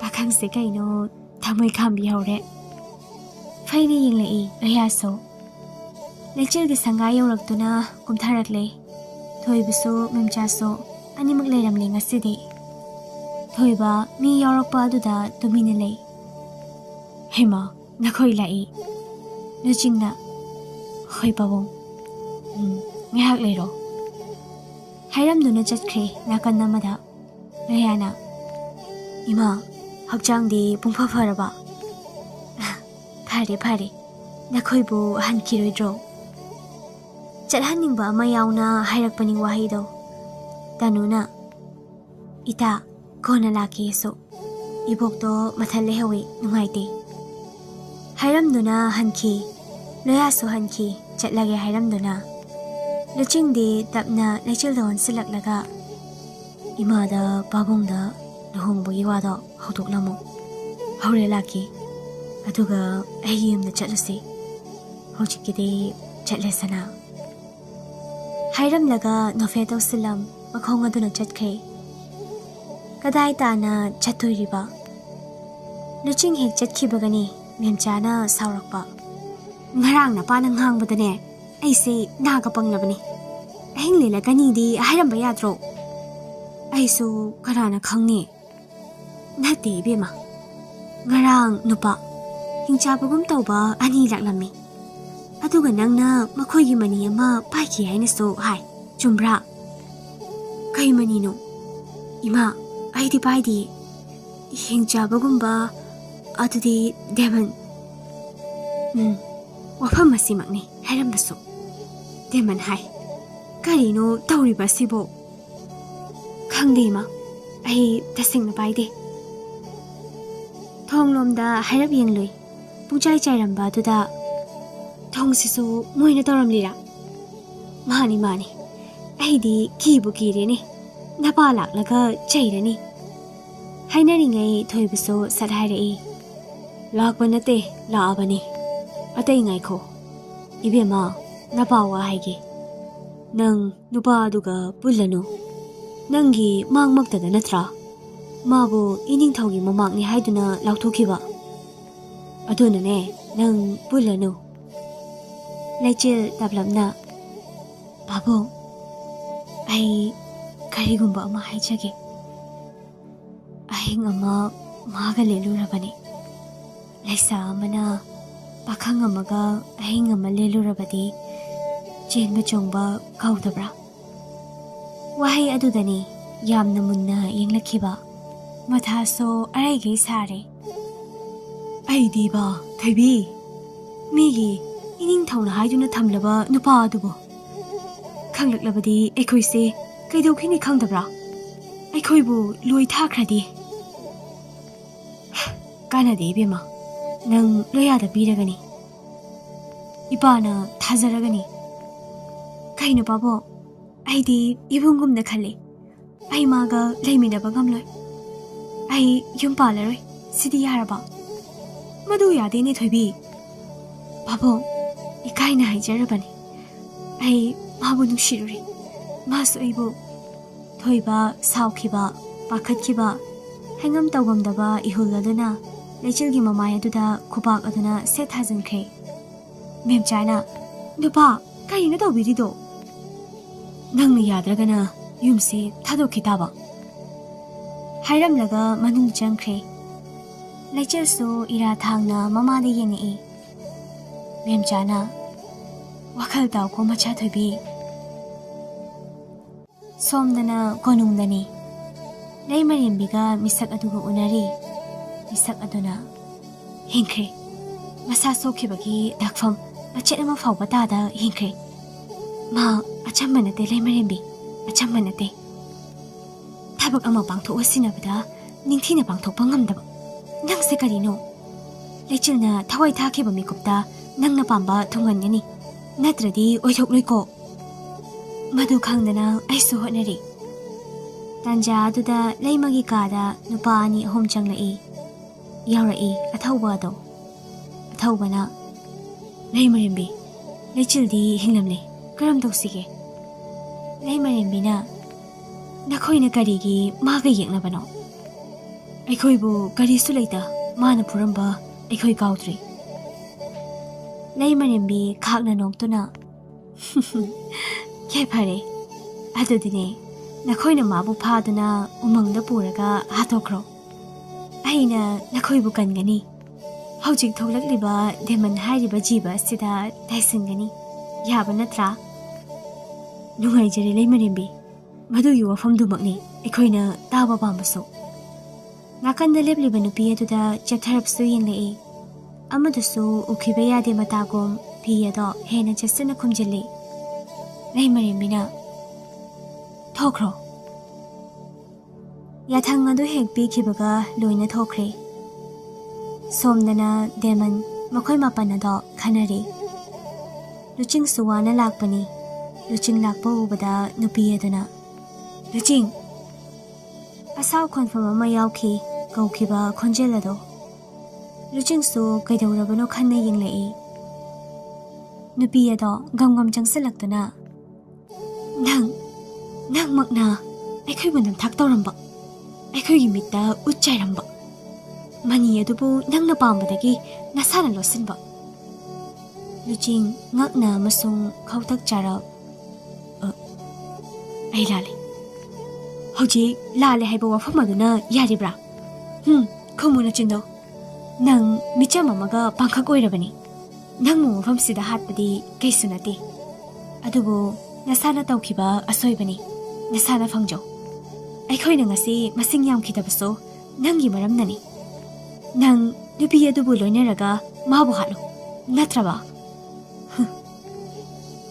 ꯂꯨꯆꯤꯡ ꯊꯃꯣꯏ ꯑꯗꯣ ꯋꯥꯅ ꯃꯃꯤꯠ ꯑꯗꯣ ꯂꯪꯊꯣꯛꯇꯨꯅꯁꯨ ꯌꯦꯡꯂꯛꯏ ꯆꯥꯛꯅꯁꯨ ꯋꯥꯅꯁꯨ ꯃꯤꯔꯥꯏꯅꯁꯨ ꯃꯆꯤꯟ ꯊꯣꯛꯅꯁꯨ ꯈꯨꯝꯂꯛꯏ ꯑꯩ ꯉꯝꯂꯣꯏ ꯃꯥꯕꯨ ꯍꯥꯠꯄ ꯑꯩ ꯉꯝꯂꯣꯏ ꯅꯨꯄꯤ ꯑꯗꯨꯒꯤ ꯃꯔꯨꯝꯗ ꯂꯩꯔꯝꯕ ꯃꯤꯁꯛ ꯑꯗꯣ ꯐꯠ ꯄꯥꯏꯊꯣꯔꯛꯂꯒ ꯂꯨꯆꯤꯡꯕꯨ ꯂꯩꯔꯝꯕ ꯎꯄꯥꯝꯕꯤ ꯑꯃꯗ ꯐꯠ ꯅꯝꯁꯤꯜꯂꯤ ꯌꯥꯝꯅ ꯀꯟꯅꯁꯨ ꯅꯝꯈꯤꯕ ꯑꯣꯏꯔ ꯃꯥꯜꯂꯦ ꯃꯃꯥꯏ ꯃꯃꯤꯠ ꯉꯥꯡꯁꯤꯟꯈꯤ ꯁꯤꯡꯂꯤ ꯄꯥꯎꯔꯞ ꯆꯦꯜꯂꯛꯈꯤ ꯃꯈꯨꯠ ꯑꯗꯨꯅ ꯅꯨꯄꯥ ꯑꯗꯨꯅ ꯅꯝꯂꯛꯄ ꯃꯈꯨꯠ ꯑꯗꯣ ꯀꯟꯊꯣꯛꯅꯕ ꯂꯥꯛꯅꯩ ꯑꯗꯨꯕꯨ ꯉꯝꯗ꯭ꯔꯦ ꯋꯥꯔꯦ ꯃꯥ ꯅꯨꯄꯥ ꯑꯗꯨꯅ ꯅꯁꯥ ꯐꯥꯎꯕ ꯑꯁꯨꯛ ꯁꯣꯜꯂꯕ ꯑꯩꯒꯤ 이ꯈꯨꯠ ꯑꯃ ꯐꯥꯎꯕ ꯁꯠꯄ ꯉꯝꯗ꯭ꯔꯕ ꯅꯪꯅ ꯁꯤꯡꯅꯔꯤ ꯍꯧꯖꯤꯛꯃꯛ ꯆꯠꯂꯒ ꯍꯥꯠꯂꯨꯔꯁꯨ ꯉꯝꯒꯅꯤ ꯑꯗꯨꯕꯨ ꯍꯥꯠꯅꯤꯡꯗꯦ ꯈꯟꯕꯅꯤ ꯅꯪꯅ ꯉꯝꯂꯣꯏꯗꯕ ꯑꯣꯏꯔꯕꯗꯤ ꯍꯧꯖꯤꯛꯃꯛ ꯆꯠꯂꯒ ꯍꯥꯠꯀꯅꯤ ꯇꯁꯦꯡꯅ ꯁꯣꯜꯂꯦ ꯑꯇꯣꯞꯄ ꯗꯦꯃꯟꯒ ꯄꯥꯟꯅꯕꯗ ꯃꯥ ꯁꯣꯜꯂꯦ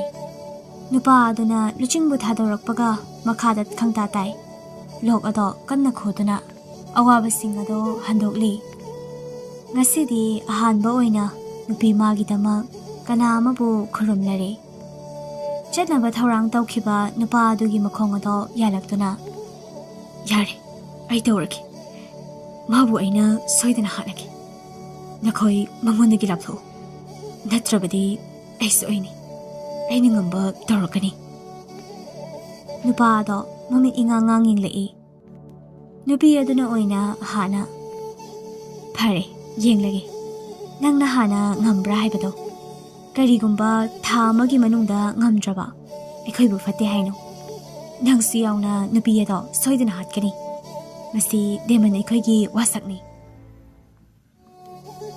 ꯀꯔꯤꯕꯨ ꯄꯥꯝꯃꯨꯔꯤ ꯐꯝꯗ ꯀꯔꯤꯅ ꯍꯦꯟꯅ ꯂꯨꯔꯤ ꯑꯩꯉꯣꯟꯗ ꯅꯪꯅꯤ ꯑꯩꯒꯤ ꯊꯋꯥꯏ ꯅꯪꯅꯤ ꯑꯩꯒꯤ ꯄꯨꯟꯁꯤ ꯌꯦꯛꯅꯕ ꯂꯤꯁꯤꯡ ꯂꯥꯛꯂꯁꯨ ꯅꯇꯨꯅ ꯑꯃ ꯁꯣꯛꯍꯜꯂꯣꯏ ꯊꯦꯡꯅꯒꯅꯤ ꯅꯪꯒꯤꯗꯃꯛ ꯈꯨꯗꯣꯡꯊꯤꯕ ꯀꯌꯥꯁꯨ ꯃꯥꯌꯣꯛ ꯌꯥꯒꯅꯤ ꯑꯋꯥꯕ ꯄꯨꯝꯕ ꯅꯪꯒꯤꯗꯃꯛ ꯅꯨꯡꯁꯤꯕꯒꯤꯗꯃꯛ ꯅꯪꯁꯨ ꯑꯁꯨꯛ ꯅꯨꯡꯁꯤꯔꯝꯂꯦ ꯃꯍꯥꯛꯅ ꯊꯃꯣꯏꯁꯨ ꯁꯦꯡꯅ ꯌꯥꯝꯅ ꯁꯦꯡꯅ ꯃꯀꯣꯛ ꯊꯣꯡꯅꯤꯡꯕꯅ ꯉꯥꯎꯔꯛꯂꯕ ꯅꯨꯄꯥꯅꯤ ꯑꯅꯤꯁꯨꯕ ꯐꯝꯊꯣꯜ ꯄꯥꯏꯔꯝꯂꯤꯕꯅꯤ ꯑꯍꯥꯟꯕ ꯐꯝꯊꯣꯜ ꯇꯥꯟꯅꯔꯤꯕ ꯃꯤꯁꯛꯅꯤ ꯑꯗꯨꯕꯨ ꯅꯪꯅ ꯃꯥꯡꯍꯟꯕꯤꯔꯦ ꯃꯍꯥꯛꯄꯨ ꯈꯨꯔꯨꯝꯂꯔꯦ ꯃꯈꯥ ꯊꯥꯕꯗꯁꯨ ꯅꯤꯛꯈ꯭ꯔꯦ ꯃꯥꯒꯤ ꯊꯋꯥꯏ ꯈꯨꯕꯥꯛꯅꯨꯡꯗ ꯅꯨꯄꯥ ꯑꯗꯨꯅ ꯅꯣꯛꯇꯨꯅ ꯃꯤꯑꯣꯏꯕ ꯑꯃꯕꯨ ꯅꯨꯡꯁꯤꯔꯨꯕ ꯅꯁꯥ ꯐꯥꯎꯕ ꯑꯩꯉꯣꯟꯗ ꯈꯨꯔꯨꯝꯂꯦꯅꯦ ꯈꯥꯕ ꯃꯇꯝ ꯂꯥꯛꯈꯤꯅꯤ ꯈꯥꯕ ꯁꯥꯎꯅ ꯃꯇꯝ ꯑꯗꯨ ꯂꯥꯛꯇ꯭ꯔꯤꯉꯩ ꯍꯧꯖꯤꯛꯃꯛ ꯃꯦꯠꯈꯥꯗꯨꯅ ꯍꯥꯠꯂꯝꯃꯣꯔꯥ ꯁꯈꯤꯅ ꯌꯥꯔꯦ ꯂꯦꯞꯄꯣ ꯈꯔ ꯑꯣꯜꯂꯗꯤ ꯌꯥꯔꯦ ꯑꯣꯏ ꯊꯥ ꯑꯃ ꯁꯨꯞꯅꯒꯤ ꯊꯥ ꯑꯃ ꯍꯥꯏꯔꯝꯗꯨꯅ ꯃꯈꯣꯏ ꯃꯅꯤꯡ ꯍꯟꯗꯨꯅ ꯑꯃꯝꯕ ꯂꯛꯇ ꯆꯪꯈ꯭ꯔꯕꯅꯤ ꯀꯅꯥ ꯇꯥꯔꯔꯣꯏꯗꯕ ꯃꯐꯝꯅꯤ ꯀꯟꯅꯁꯨ ꯂꯥꯎꯏ ꯄꯦꯟꯗꯅꯁꯨ ꯂꯥꯎꯏ ꯂꯩꯖꯕꯤ ꯊꯥꯕ ꯃꯈꯩ ꯂꯥꯎꯏ ꯑꯣꯟꯊꯣꯛꯅꯁꯨ ꯀꯜꯂꯤꯗ ꯅꯨꯡꯁꯤ ꯅꯪꯒꯤ ꯃꯌꯥꯏ ꯁꯥꯊꯤꯕ ꯅꯨꯄꯥ ꯑꯃꯕꯨ ꯅꯪꯅ ꯑꯣꯟꯊꯣꯛꯄꯤꯔꯦ ꯅꯣꯟꯊꯣꯛꯇꯕ ꯃꯇꯝ ꯃꯥꯗꯤ ꯍꯧꯈꯤ ꯃꯊꯪꯒꯤ ꯅꯨꯃꯤꯠꯅꯤ ꯎꯗ꯭ꯔꯗꯤ ꯂꯩꯉꯝꯗꯦ ꯂꯥꯛꯀꯅꯤ ꯅꯅꯥꯛꯇ ꯍꯥꯏꯗꯨꯅ ꯂꯥꯛꯂꯦ ꯄꯨꯒꯦ ꯍꯥꯏꯅꯁꯨ ꯍꯥꯏꯗꯣꯛꯂꯨꯔꯦ ꯃꯍꯥꯛꯀꯤ ꯁꯪꯒꯥꯏꯗ ꯄꯨꯒꯗꯧꯔꯤꯕ꯭ꯔꯥ ꯈꯪꯗꯦ ꯑꯁꯨꯝ ꯂꯥꯛꯄ ꯂꯝꯕꯤꯗꯅꯤ ꯂꯣꯌꯥꯁꯨ ꯁꯒꯣꯜ ꯊꯧꯗꯨꯅ ꯂꯥꯛꯄꯒ ꯃꯄꯥ ꯆꯥꯅ ꯊꯦꯡꯅꯩ ꯂꯣꯌꯥ ꯂꯨꯆꯤꯡꯗ ꯑꯣꯟꯁꯤꯟ ꯀꯧꯔꯛꯄꯅꯤ ꯑꯣꯏ ꯂꯨꯆꯤꯡꯁꯨ ꯃꯈꯣꯡꯅ ꯆꯠꯂꯝꯕꯗꯩ ꯂꯩꯊꯣꯔꯛꯇꯨꯅ ꯌꯦꯡꯂꯛꯏ ꯀꯩ ꯍꯥꯏꯅꯤꯡꯕ ꯂꯩꯆꯤꯜꯒꯤ ꯃꯅꯥꯛꯇ ꯅꯪ ꯅꯛꯁꯤꯟꯒꯅꯨ ꯂꯨꯆꯤꯡ ꯅꯣꯐꯦꯠ ꯇꯧꯗꯨꯅ ꯀꯩꯒꯤ ꯀꯔꯤ ꯃꯔꯝꯒꯤ ꯃꯔꯝ ꯍꯥꯏꯕꯨ ꯅꯪꯅ ꯍꯟꯗꯛ ꯃꯔꯛ ꯃꯉꯣꯟꯗ ꯍꯧꯕ ꯏꯔꯥꯡ ꯑꯩꯁꯨ ꯂꯣꯏꯅ ꯎꯏ ꯂꯣꯏꯅ ꯈꯪꯉꯤ ꯈꯪꯁꯤꯟꯅꯗ ꯁꯥꯕꯅꯤ ꯉꯁꯤ ꯇꯟꯖꯥ ꯆꯥꯔꯤꯉꯩ ꯅꯐꯝꯗ ꯍꯥꯏꯍꯧꯔꯦꯗꯅ ꯃꯁꯤ ꯉꯥꯛꯎ ꯋꯥꯐꯝꯗ ꯑꯣꯟꯅꯔꯦ ꯑꯩꯅ ꯍꯥꯏꯒꯗꯕ ꯋꯥꯐꯝꯅꯤ ꯁꯣꯝꯅ ꯍꯥꯏꯕꯤꯔꯤꯁꯦ ꯉꯥꯛꯄꯤꯒꯅꯤ ꯍꯥꯏꯔꯝꯗꯨꯅ ꯍꯨꯠ ꯂꯩꯗꯨꯅ ꯆꯠꯄ ꯍꯧꯈ꯭ꯔꯦ Loyasu sita midhing karan chanba. Aina hana laudu lerabasida. Haiduna sagol ado kana thawatkhre. Konungdani Machay bungo na takpadagi haibadagi Lechil bu mamo oina sana khuyani bachat na ba numit afaba amaso yimthoklure Machay be magi kada mabung ibungo ado changlaktuna hanglai Ibema nata sana kedaure hadak laktrise Machay be ma yengkhalaktuna ai khangde yambu lakningdabai oiramgani Amukta kaudana ai maga wari sananingine Kauge Matang chabada kauge Hauchikti ay kokse nungaite Nahakta ko thakige Pare Matang chabada kauro Kaudabadi yade ko Hoy Haiduna lehaure Handak marang Majaybe mana olak liba Mahongsi karino Masa ihe hinandabagi matawama Ugi fangi Kari among ningsinglakle Fuk hawat kiduna thoglakle Aduga magi sagol thampham-dagi sagol ado thauduna lakhibani Loyana hana thongduna lechilgi nakta changlakle Lechil mahakti loktak parpanda famduna wakhal macha ama tawramli Onthongnasu wakhal aduda luplaboi Loyana kaurakpa khonjel aduda masa phawba khangna chongki Lechilna Kaino Khangi Kari wakal tawramli bano Nathanata parpanasida Lay Wakal na kokse Buba ngamdre Hanagi punsigom Naungna oining latle Nungsi nungwal yaudaba Chamnagi punsi ado Kanabo nungsirurege haise Lay Misak ama Mikup kuding nungsi Kumja kuding so nungsi Hakten kuding da so kalakje Lap kini khangna nungsi Oithok loy khangna khoidari Warakani khangna pamjerui Mana nungsi phongjakhiba mikup adudagi wa kaya haibasu ipan pale Magi wakal khazik phawba khandabra khanjei wakalda Thamoy adusu chekhaire Yamna chawna Adubo kanano Tapna maningdagi kaklap khumlai Adubro ay Loyasu sat onthorai Luching oirambada asaw mihun sukai Maya chiktuna tapna Mangonday laplo haiba natra ina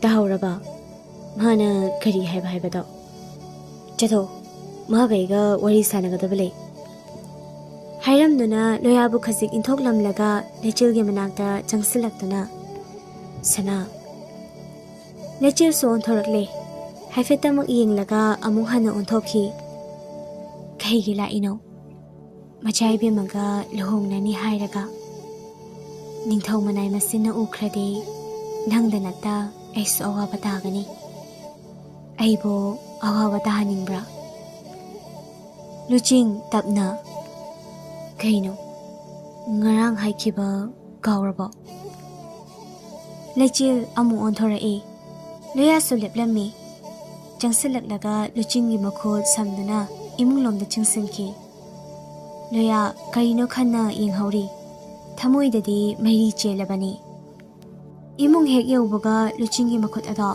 fathadoi Aduga hairakle Haihaningdaba wafam ama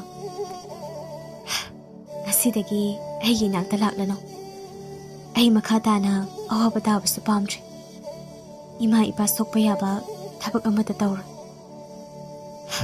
Aina masi hairabase Nangi suphanaba Aigi suphanaba ni khanduna hairabani Kana khangani Haying kaplakpaso Matam masina Mafam masina Mikup asina so Aikoynigi thengnaba Aroiba oisi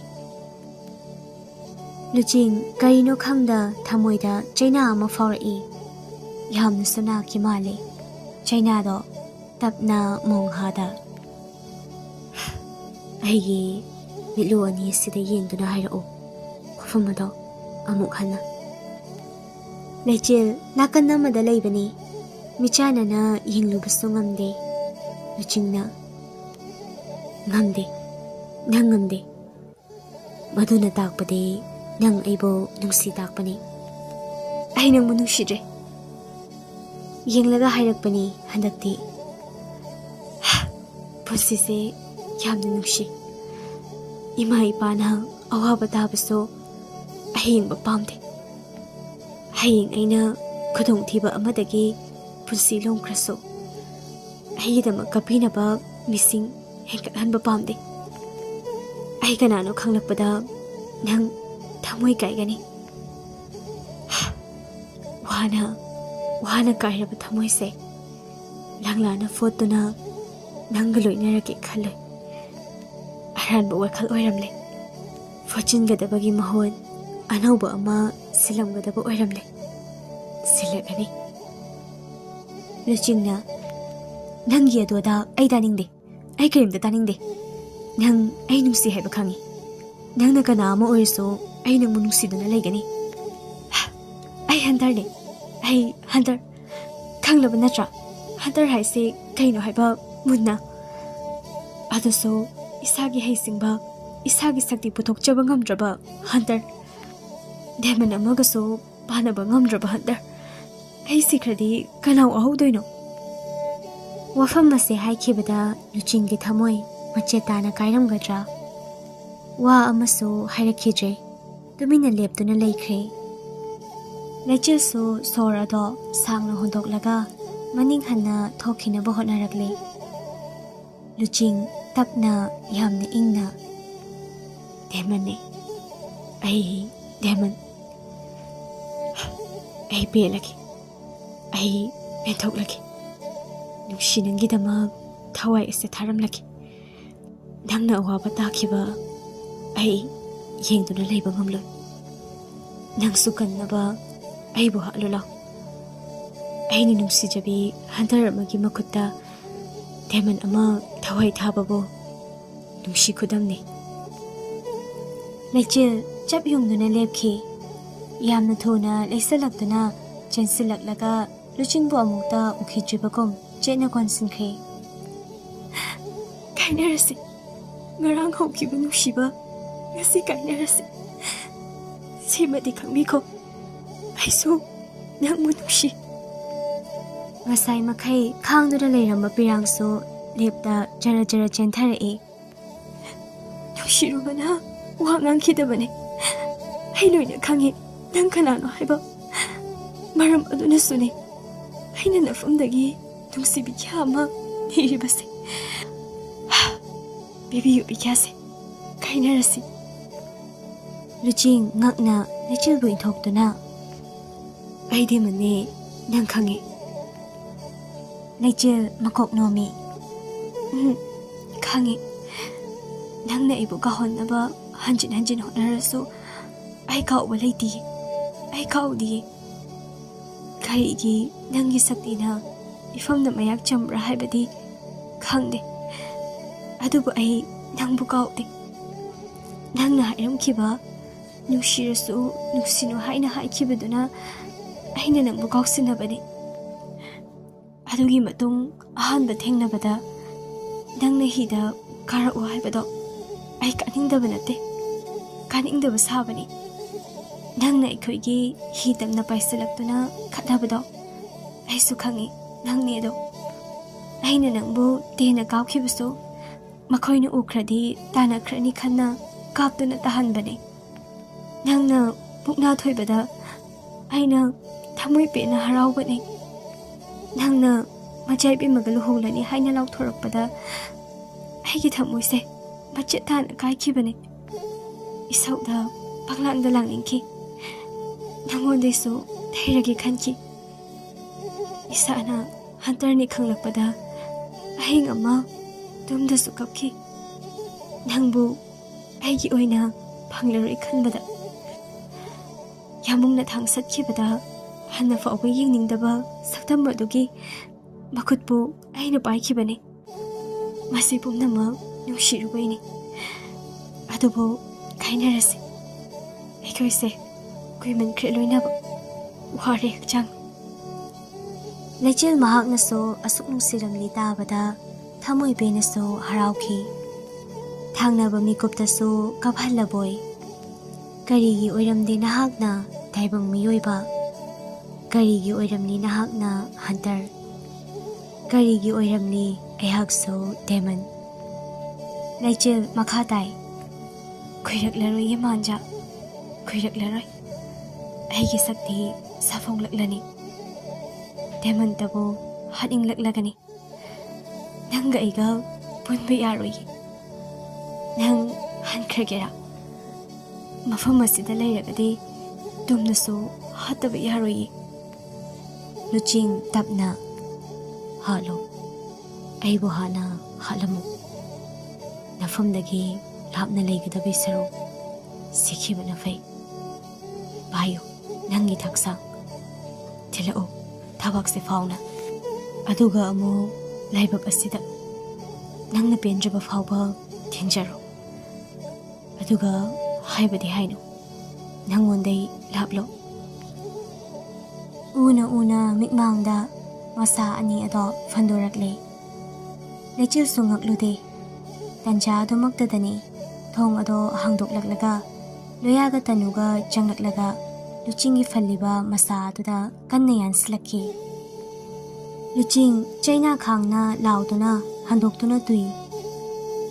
Loya thang aduna kunthariba luching ki thabang mapa yengduna maning lomdai thinjilaknaba hotnarakpani. Lechilna fat khankre. Ibung mahat ge hairdi ai han hatlamu. Natradi mabu khut thaba yaroi. Chaple fanki wahai aduna tanuna Lechil nangsu ekhoi gummani male masida lakliba demon singbo amata male masida khakpa yadi tumna loina hatkadabani nangi nungsiba aisu khangni adubu mase yeknabani khoigi ai hatki Lechil luching bu thattuna lepsili aduga tanuda male masida leiba demon hattaba yaro hairadi loina hatsi adubu malem asidagi ikun ko na hatpa deman ado mana uhin gadabani masi yaraba ikut asina mabu hatkani yabra yadabra hangbagom munna tanugi mitluda yingnai tanu thang ado yipsin khidona thare manipur landam asida laiba deman asina aroiba oire malem asida laitra haibagi pawsu laklai Lairiba makoy mapan asiday nipal ase hatkraba matung luchingbo soydana hatsi nangi khalaga mikop adu fawbadi thadoklam lage haiduna thong adudagi thokre loya so haifetama yenglamduna thokhi hauji khakta lechil hik kaplagduna luchingbo kolai luching so wana ai Bangal sakti amati yautre ai yamna solaba haiba ado hoire aina malem asida leiba fawbadi nangi khudang se adabu baiduna leirki lohongna seba kedoge Lechil so nupa adugi makhot chena paisen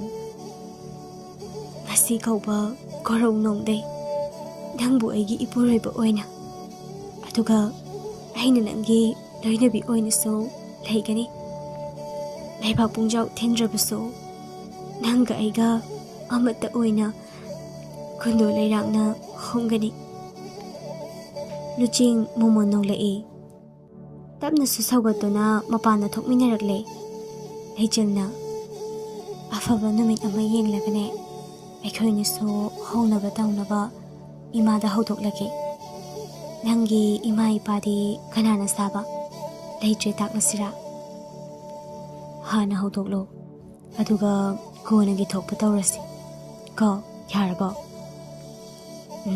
yare manja samadon poko nakhongna chatladi warani hoi haiduna samadon bupuraduna hankre Lechil so ngaihak yengli Loyaga tanuga so leiramdrabani Majai bema sagol thauduna lakpado ꯂꯩꯆꯤꯜꯒꯤ ꯃꯅꯥꯛꯇ ꯑꯣꯏꯔꯕ ꯃꯥꯜꯂꯤ ꯊꯧꯖꯤꯜꯂꯛꯏ ꯑꯗꯨꯒ ꯂꯩꯆꯤꯜ ꯂꯣꯌꯥ ꯂꯥꯛꯑꯝꯕ꯭ꯔꯥ ꯃꯌꯨꯝꯗ ꯂꯩꯍꯧꯗꯦ ꯂꯥꯛꯑꯝꯃꯤ ꯇꯅꯨꯒ ꯍꯟꯈ꯭ꯔꯦ ꯑꯣ ꯋꯥꯐꯝ ꯈꯔ ꯍꯥꯏꯒꯦꯅ ꯊꯤꯔꯛꯄꯅꯤ ꯑꯁꯤ ꯅꯨꯄꯥꯁꯦ ꯅꯪꯒ ꯀꯩ ꯃꯔꯤ ꯊꯣꯛꯅꯒꯦ ꯑꯩꯅ ꯊꯦꯡꯅꯔꯤ ꯈꯨꯗꯤꯡ ꯅꯪꯒ ꯃꯥꯒꯇ ꯂꯩꯔꯝꯃꯤ ꯑꯗꯨ ꯍꯥꯏꯔꯒ ꯃꯆꯥꯏꯕꯦꯝꯃ ꯑꯩꯒꯤ ꯃꯇꯦꯡ ꯃꯆꯥ ꯑꯃꯈꯛ ꯄꯥꯡꯕꯤꯌꯨ ꯌꯥꯔꯒꯗꯤ ꯂꯨꯆꯤꯡꯁꯦ ꯅꯪꯒ ꯍꯣꯡꯂꯅꯨꯕ ꯃꯆꯥꯏꯕꯦꯝꯃ ꯂꯥꯡꯂꯦꯟꯗꯤ ꯍꯔꯥꯎꯅ ꯌꯥꯏꯌꯦ ꯍꯣꯡꯂꯔꯣꯏꯁꯦ ꯍꯥꯏꯅꯔꯝꯕꯅꯤ ꯑꯩ ꯃꯥ ꯄꯥꯝꯗꯦꯕ ꯑꯗꯣ ꯄꯥꯕꯨꯡ ꯏꯃꯥ ꯉꯥꯡꯅꯕ ꯈꯔ ꯋꯥꯅꯤ ꯀꯃꯥꯏꯅ ꯇꯧꯅꯤ ꯑꯩꯈꯣꯏꯅꯤ ꯍꯣꯡꯂꯅꯤ ꯏꯀꯥꯏꯅꯁꯨ ꯍꯥꯏꯔꯛꯈꯤꯕꯅꯤ ꯂꯥꯡꯂꯦꯟ ꯃꯉꯣꯟꯗ ꯉꯥꯡꯁꯤꯜꯂꯛꯄ ꯐꯠꯇ ꯋꯥꯈꯜ ꯃꯤꯀꯨꯞ ꯑꯗꯨꯅ ꯂꯣꯏꯅ ꯆꯥꯏꯊꯣꯛꯍꯟ ꯃꯥꯡꯍꯟꯈ꯭ꯔꯦ ꯍꯣꯏꯅꯦ ꯃꯇꯤꯛ ꯆꯥꯏ ꯅꯪꯕꯨꯁꯨ ꯌꯥꯝ ꯅꯨꯡꯁꯤꯕ ꯃꯥꯜꯂꯦ ꯂꯩꯃꯤꯟꯅꯔꯣ ꯑꯩ ꯍꯥꯏꯒꯦ ꯄꯥꯕꯨꯡꯗ ꯌꯥꯗ꯭ꯔꯒꯅ ꯅꯈꯣꯏꯅꯤ ꯆꯦꯟꯈꯤ ꯇꯥꯕ ꯑꯗꯨꯅ ꯍꯦꯛ ꯐꯔꯅꯤ ꯅꯠꯇꯦ ꯑꯩꯅ ꯂꯥꯛꯂꯤꯁꯦ ꯋꯥꯐꯝ ꯑꯃ ꯍꯧꯗꯣꯛꯀꯦ ꯂꯥꯛꯄꯅꯤ ꯂꯣꯌꯥꯁꯦ ꯑꯩꯒꯤ ꯌꯥꯅꯕ ꯍꯥꯏꯅꯕꯤꯒꯦꯔꯥ ꯅꯪꯅ ꯍꯥꯏꯅꯔꯗꯤ ꯅꯪꯒꯤ ꯑꯄꯥꯝꯕ ꯈꯨꯗꯤꯡ ꯑꯩꯅ ꯄꯤꯒꯅꯤ ꯅꯍꯥꯟꯈꯣꯏ ꯅꯪꯗꯤ ꯇꯨꯃꯤꯟꯅ ꯏꯁ ꯍꯥꯏꯕꯤꯒꯦ ꯏꯕꯦꯝꯃ ꯂꯥꯎ ꯀꯣꯅꯨꯡ ꯆꯠꯂꯨꯁꯤꯔꯥ ꯀꯣꯏꯔꯨꯁꯤ ꯇꯜꯂꯤꯗ ꯀꯣꯏꯅꯤꯡꯗꯦ ꯂꯣꯌꯥ ꯑꯃꯨꯛ ꯂꯥꯛꯈꯤꯅꯤ ꯃꯥ ꯍꯦꯛ ꯂꯥꯛꯄꯒ ꯑꯩ ꯍꯥꯏꯕꯤꯔꯝꯂꯒꯦ ꯌꯥꯔꯦꯀꯣ ꯍꯥꯏꯔꯒ ꯑꯅꯤꯗꯣ ꯅꯣꯛꯃꯤꯟꯅꯩ ꯂꯥꯡꯂꯦꯟ ꯌꯥꯝ ꯊꯨꯅ ꯆꯠꯂꯦꯍꯦ ꯂꯥꯛꯑꯦꯗꯣ ꯑꯁꯤꯗ ꯍꯥꯏꯔꯝꯂꯒ ꯍꯟꯈ꯭ꯔꯦ ꯃꯈꯣꯏꯁꯨ ꯌꯧꯁꯤꯜꯂꯛꯏ ꯇꯅꯨꯅ ꯍꯥꯟꯅ ꯂꯩꯆꯤꯜꯒꯤ ꯄꯥꯝꯕꯣꯝꯗ ꯄꯥꯏꯔꯒ ꯃꯇꯥꯏ ꯑꯃꯗ ꯆꯤꯡꯊꯣꯛꯂꯗꯨꯅ ꯍꯥꯏꯔꯛꯏ ꯂꯩꯆꯤꯜ ꯅꯪ ꯃꯥꯒ ꯂꯣꯏꯅꯔꯒ ꯂꯩꯔꯗꯤ ꯀꯣꯟꯅ ꯃꯥ ꯀꯃꯥꯏꯅ ꯍꯥꯠꯀꯅꯤ ꯅꯪ ꯉꯝꯂꯣꯏ ꯑꯗꯨꯅ ꯂꯣꯏꯅꯔꯅꯨ ꯍꯥꯠꯄꯃꯛꯇꯤ ꯀꯣꯟꯅ ꯍꯥꯠꯂꯁꯨ ꯇꯅꯨꯗ ꯃꯨꯟꯅ ꯌꯦꯡꯂꯛꯇꯨꯅ ꯍꯥꯠꯀꯅꯤ ꯑꯩꯅ ꯁꯣꯏꯗꯅ ꯍꯥꯠꯀꯅꯤ ꯑꯩꯅ ꯋꯥꯁꯛꯂꯤ ꯑꯗꯨꯕꯨ ꯇꯅꯨ ꯑꯩ ꯃꯥꯒ ꯄꯨꯟꯁꯤ ꯃꯇꯦꯛ ꯑꯃꯈꯛ ꯂꯦꯟꯃꯤꯟꯅꯒꯅꯤ ꯏꯃꯥꯗꯁꯨ ꯈꯪꯍꯟꯕꯤꯔꯛꯂꯅꯨ ꯏꯄꯥꯗꯁꯨ ꯇꯥꯛꯄꯤꯔꯛꯂꯅꯨ ꯑꯩꯈꯣꯏꯅꯤ ꯄꯨꯟꯁꯤ ꯂꯩꯄꯨꯟ ꯁꯦꯝꯂꯒꯅꯤ ꯆꯍꯤ ꯑꯃ ꯑꯅꯤ ꯅꯠꯇ꯭ꯔꯕꯁꯨ ꯊꯥ ꯑꯃ ꯑꯣꯏꯗ꯭ꯔꯕꯁꯨ ꯍꯞꯇꯥ ꯑꯃꯇꯪ ꯐꯥꯎꯕ ꯑꯣꯏꯕꯤꯔꯝꯗ꯭ꯔꯁꯨ ꯉꯁꯤꯒꯤ ꯃꯤꯀꯨꯞ ꯑꯁꯤꯃ ꯅꯨꯡꯁꯤꯅꯁꯨ ꯂꯣꯏꯅꯈꯤꯅꯤ ꯃꯥꯏꯊꯤꯔꯦ ꯄꯨꯝꯅꯃꯛ ꯃꯥꯏꯊꯤꯔꯦ ꯅꯨꯡꯁꯤ ꯃꯥꯒꯤ ꯃꯐꯝꯗ ꯄꯨꯝꯅꯃꯛ ꯃꯀꯣꯛ ꯅꯣꯟꯅ ꯈꯨꯔꯨꯝꯂꯔꯦ ꯅꯨꯄꯥ ꯑꯗꯨꯅꯇ ꯅꯠꯇ ꯅꯨꯄꯤ ꯑꯁꯤꯅꯁꯨ ꯑꯁꯨꯛꯀꯤ ꯃꯇꯤꯛ ꯅꯨꯡꯁꯤꯔꯝꯂꯦ ꯑꯗꯨꯕꯨ ꯅꯨꯡꯁꯤꯕ ꯑꯁꯦ ꯀꯥꯏꯅꯈꯤꯒꯗ꯭ꯔꯥ ꯗꯦꯃꯜꯂꯛꯇꯩꯁꯨ ꯂꯩꯆꯤꯜꯕꯨ ꯍꯥꯠꯂꯣ ꯍꯥꯏꯔꯛꯂꯦ ꯍꯟꯇꯔ ꯑꯃ ꯑꯣꯏꯔꯕꯅ ꯃꯥꯁꯨ ꯗꯦꯃꯟꯕꯨ ꯍꯥꯠꯀꯗꯧꯔꯦ ꯃꯁꯤꯔꯥ ꯅꯪꯒꯤ ꯂꯤꯂꯥ ꯇꯅꯨ ꯇꯞꯅ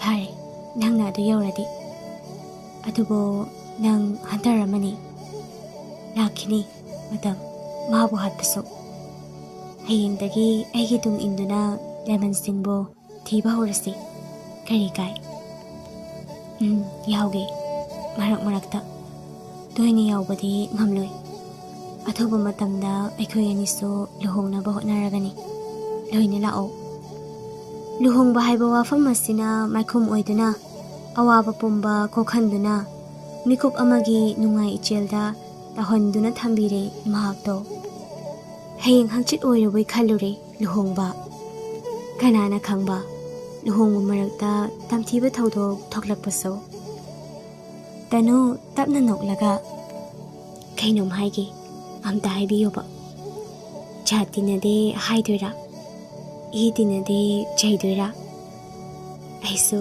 ꯅꯪꯒꯨꯝ ꯀꯅꯥ ꯑꯃ ꯅꯨꯡꯁꯤꯔꯨꯔꯦ ꯑꯩꯅ ꯃꯥꯕꯨ ꯅꯨꯡꯁꯤ ꯄꯥꯎꯗꯝꯕꯤꯌꯨ ꯂꯩꯆꯤꯜ ꯉꯛꯅ ꯀꯅꯥ ꯌꯥꯝꯅ ꯊꯨꯅꯁꯨ ꯍꯪꯂꯛꯈꯤꯕꯅꯤ ꯇꯅꯨ ꯏꯀꯥꯏꯔꯛ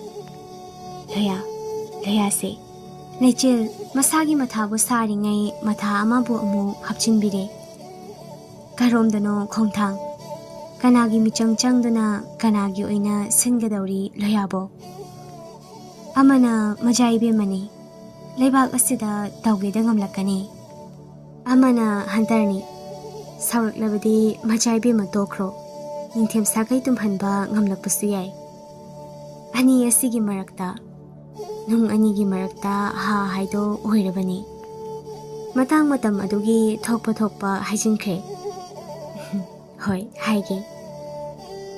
Tanusu nofe tawduna lechilgi pamomda pairamlaga chatkre. Loyasu changning drama le. Wafam ama fawba hairamda maso hanki.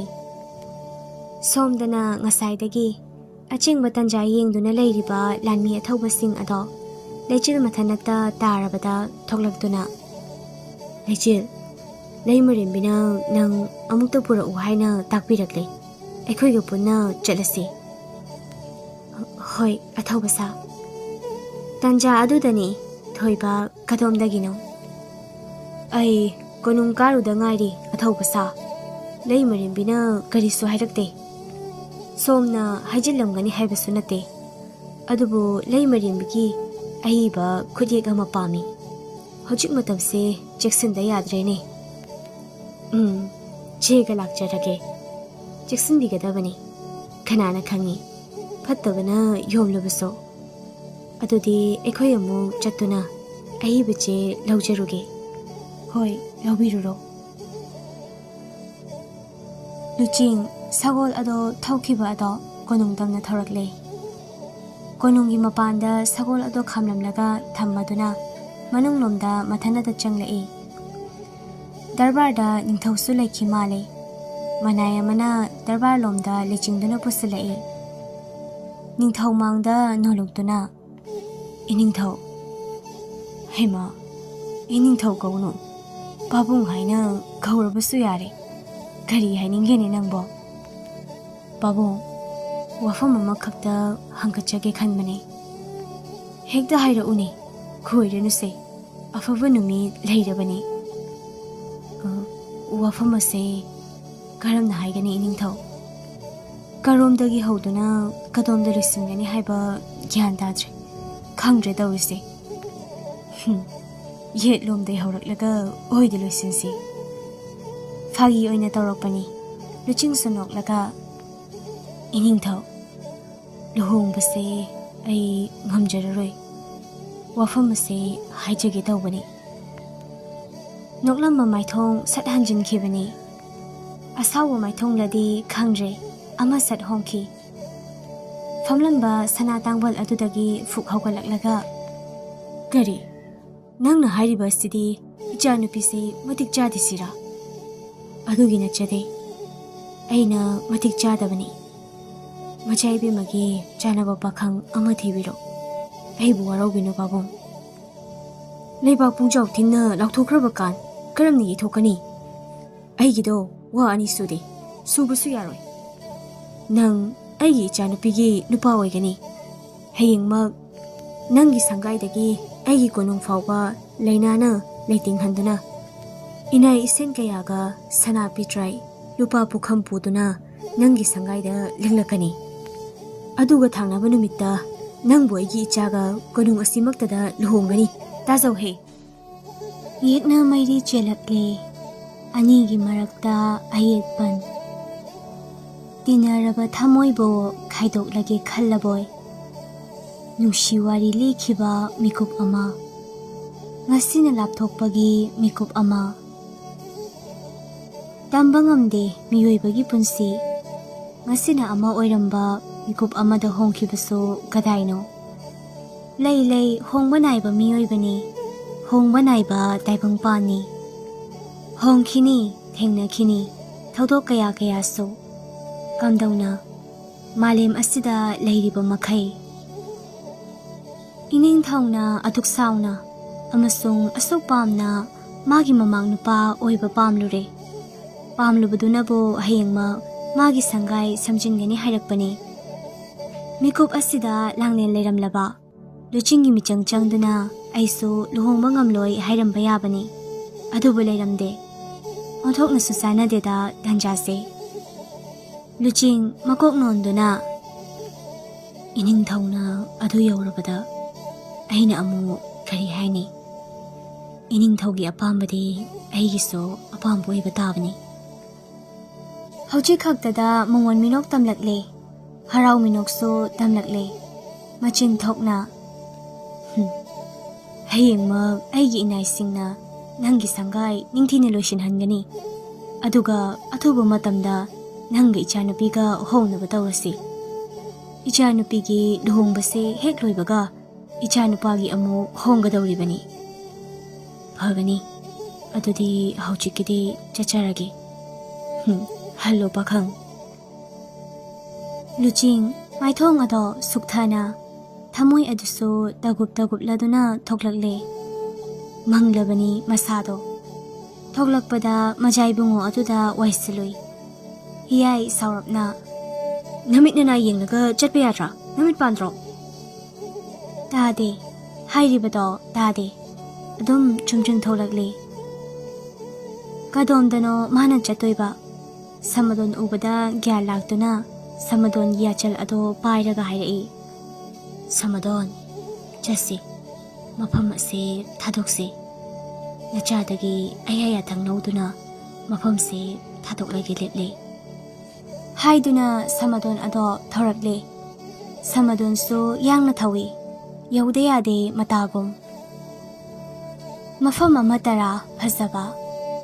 ꯅꯠꯇꯦ, ꯐꯖꯩ, ꯅꯤꯡꯊꯤꯖꯩ, ꯃꯐꯝ ꯈꯨꯗꯤꯡ ꯐꯖꯩ꯫ ꯃꯅꯤꯄꯨꯔꯕꯨ ꯁꯛꯇꯥꯛꯄꯗ ꯌꯥꯎꯔꯤꯕ, ꯃꯅꯤꯄꯨꯔꯗ ꯁꯥꯠꯄꯤ ꯑꯃꯠꯇ ꯉꯥꯏꯔꯕꯤ ꯁꯤꯔꯣꯏ ꯂꯤꯂꯤꯒꯤ ꯍꯧꯐꯝꯅꯤ ꯍꯥꯏꯗꯨꯅ ꯀꯧꯏ ꯁꯤꯔꯣꯏ ꯆꯤꯡ꯫ ꯀꯗꯥꯏꯗ ꯂꯩꯕꯒꯦ? ꯂꯩ, ꯎꯈ꯭ꯔꯨꯜꯗ ꯂꯩ꯫ ꯆꯤꯡ ꯀꯌꯥ ꯀꯥꯗꯨꯅ, ꯃꯐꯝ ꯀꯌా ꯆꯠꯇꯨꯅ, ꯁꯤꯡ ꯊꯤꯕ ꯅꯠꯇ ꯌꯦꯟꯁꯥꯡꯁꯤꯡꯁꯨ ꯍꯥꯞꯂꯛꯂꯤ꯫ ꯀꯗꯥꯏꯗ? ꯅꯪꯒꯟꯗ ꯄꯣꯔꯤꯕ ꯁꯝ ꯑꯗꯨꯗ꯫ ꯃꯈꯣꯏ ꯃꯁꯦꯟ ꯋꯥꯔꯤ ꯁꯥꯅꯩ, ꯑꯃꯨꯛꯁꯨ ꯅꯣꯛꯏ꯫ ꯑꯣꯏꯔꯕ ꯃꯥꯜꯂꯦ ꯅꯥꯒꯥ꯫ ꯑꯁꯨꯝ ꯂꯥꯛꯄꯅ ꯌꯨꯝ ꯑꯃꯒꯤ ꯃꯌꯥ ꯌꯧꯁꯤꯜꯂꯛꯂꯦ꯫ ꯌꯨꯝ ꯑꯗꯣ ꯌꯥꯝꯅ ꯅꯥꯜꯂꯤ꯫ ꯂꯩꯁꯨ ꯀꯌꯥ ꯑꯃꯅꯁꯨ ꯂꯩꯇꯦꯡꯂꯤ꯫ ꯀꯅꯥꯒꯤ ꯃꯌꯨꯝꯕꯨ ꯑꯣꯏꯔꯤꯕ? ꯌꯨꯝ ꯑꯗꯨꯒꯤ ꯍꯦꯛ ꯃꯃꯥꯡꯗ ꯊꯦꯠꯂꯤꯕ ꯑꯀꯛꯄ ꯂꯨꯔꯦꯟꯁꯤꯡ, ꯀꯨꯏꯔꯕꯅ ꯁꯔꯨ ꯉꯥꯛꯇ ꯑꯣꯜꯂꯦ꯫ ꯃꯁꯤꯅ ꯇꯥꯛꯂꯤꯕꯗꯤ ꯀꯔꯤꯁꯨ ꯅꯠꯇꯦ, ꯑꯩꯈꯣꯏꯒꯤ ꯁꯥꯊꯤꯕ, ꯑꯩꯈꯣꯏꯒꯤ ꯐꯝ, ꯑꯩꯈꯣꯏꯒꯤ ꯃꯤꯡꯆꯠ ꯍꯥꯟꯅꯅ ꯃꯤꯒꯤ ꯃꯀꯣꯛ ꯌꯥꯝꯅ ꯀꯛꯄ ꯃꯤꯅ ꯆꯥꯎꯏ ꯂꯧꯅꯔꯝꯃꯤ꯫ ꯃꯗꯨꯅ ꯇꯥꯛꯂꯤ ꯎꯈ꯭ꯔꯨꯜ ꯂꯝꯗꯝ ꯑꯁꯤꯗ ꯂꯩꯔꯤꯕ ꯃꯁꯤꯒꯤ ꯁꯪꯒꯥꯏ ꯑꯁꯦ ꯑꯆꯝꯕ ꯑꯃꯒꯤ ꯁꯪꯒꯥꯏ ꯅꯠꯇꯦ, ꯅꯤꯡꯁꯦꯟ ꯁꯦꯂꯨꯡꯕꯒꯤ ꯁꯪꯒꯥꯏꯅꯤ꯫ ꯁꯨꯃꯥꯡ ꯑꯗꯨꯗ ꯀꯧꯅꯥ ꯐꯛ ꯑꯃ ꯊꯥꯗꯨꯅ ꯅꯨꯡꯁꯥꯒꯤ ꯃꯉꯥꯜꯗ ꯐꯝꯂꯤ ꯑꯍꯟ ꯑꯣꯏꯇꯛ ꯇꯧꯔꯕꯤ ꯅꯨꯄꯤ ꯑꯃ꯫ ꯉꯁꯥꯏ ꯆꯪꯂꯛꯈꯤꯕ ꯅꯨꯄꯤꯁꯤꯡ ꯑꯗꯣ ꯁꯨꯃꯥꯡ ꯑꯗꯣ ꯌꯧꯔꯛꯄꯒ ꯇꯨꯡꯗ ꯄꯣꯔꯛꯂꯤꯕ ꯁꯝ ꯃꯈꯥꯗ ꯊꯝꯃꯤ꯫ ꯊꯝꯅ ꯊꯝꯅꯁꯨ ꯍꯥꯏꯔꯛꯄꯅꯤ, ꯏꯃꯥ ꯂꯨꯏꯉꯝ, ꯀꯔꯤꯒꯤ ꯃꯪꯂꯤꯔꯥ? ꯀꯔꯤ ꯋꯥꯈꯜ ꯑꯃꯨꯛ ꯈꯟꯕ꯭ꯔꯥ? ꯂꯨꯏꯉꯝ ꯉꯁꯥꯏ ꯃꯈꯩ ꯃꯪꯂꯗꯨꯅ ꯂꯩꯔꯝꯕ ꯑꯗꯣ ꯒ꯭ꯌꯥꯟ ꯈꯪꯂꯥꯛ ꯂꯥꯛꯂꯗꯨꯅ ꯅꯨꯄꯤ ꯑꯗꯨꯗ ꯌꯦꯡꯂꯛꯏ꯫ ꯑꯖꯥꯏ, ꯀꯔꯤꯁꯨ ꯇꯧꯗꯦꯅꯦ, ꯑꯩꯒꯤ ꯑꯃꯨꯛ ꯍꯥꯟꯅꯒꯤ ꯋꯥꯈꯜꯗ ꯈꯟꯕꯁꯦ ꯂꯦꯞꯄ ꯌꯥꯗꯦ, ꯈꯜꯂꯛꯂꯤꯅꯦ ꯑꯁꯨꯃꯛ꯫ ꯏꯄꯥ ꯈꯨꯂꯥꯛꯄꯗ ꯍꯥꯏꯗꯨꯅ ꯇꯝꯒꯤ ꯃꯥꯏꯆꯧ ꯑꯃ ꯌꯦꯡꯁꯤꯔꯥ? ꯑꯖꯥꯏ, ꯅꯪ ꯋꯥ ꯌꯥꯝ ꯉꯥꯡꯉꯤꯅꯦ, ꯑꯩꯈꯣꯏ ꯇꯝꯒ ꯌꯦꯛꯅꯩ ꯈꯪꯗꯕ꯭ꯔꯥ?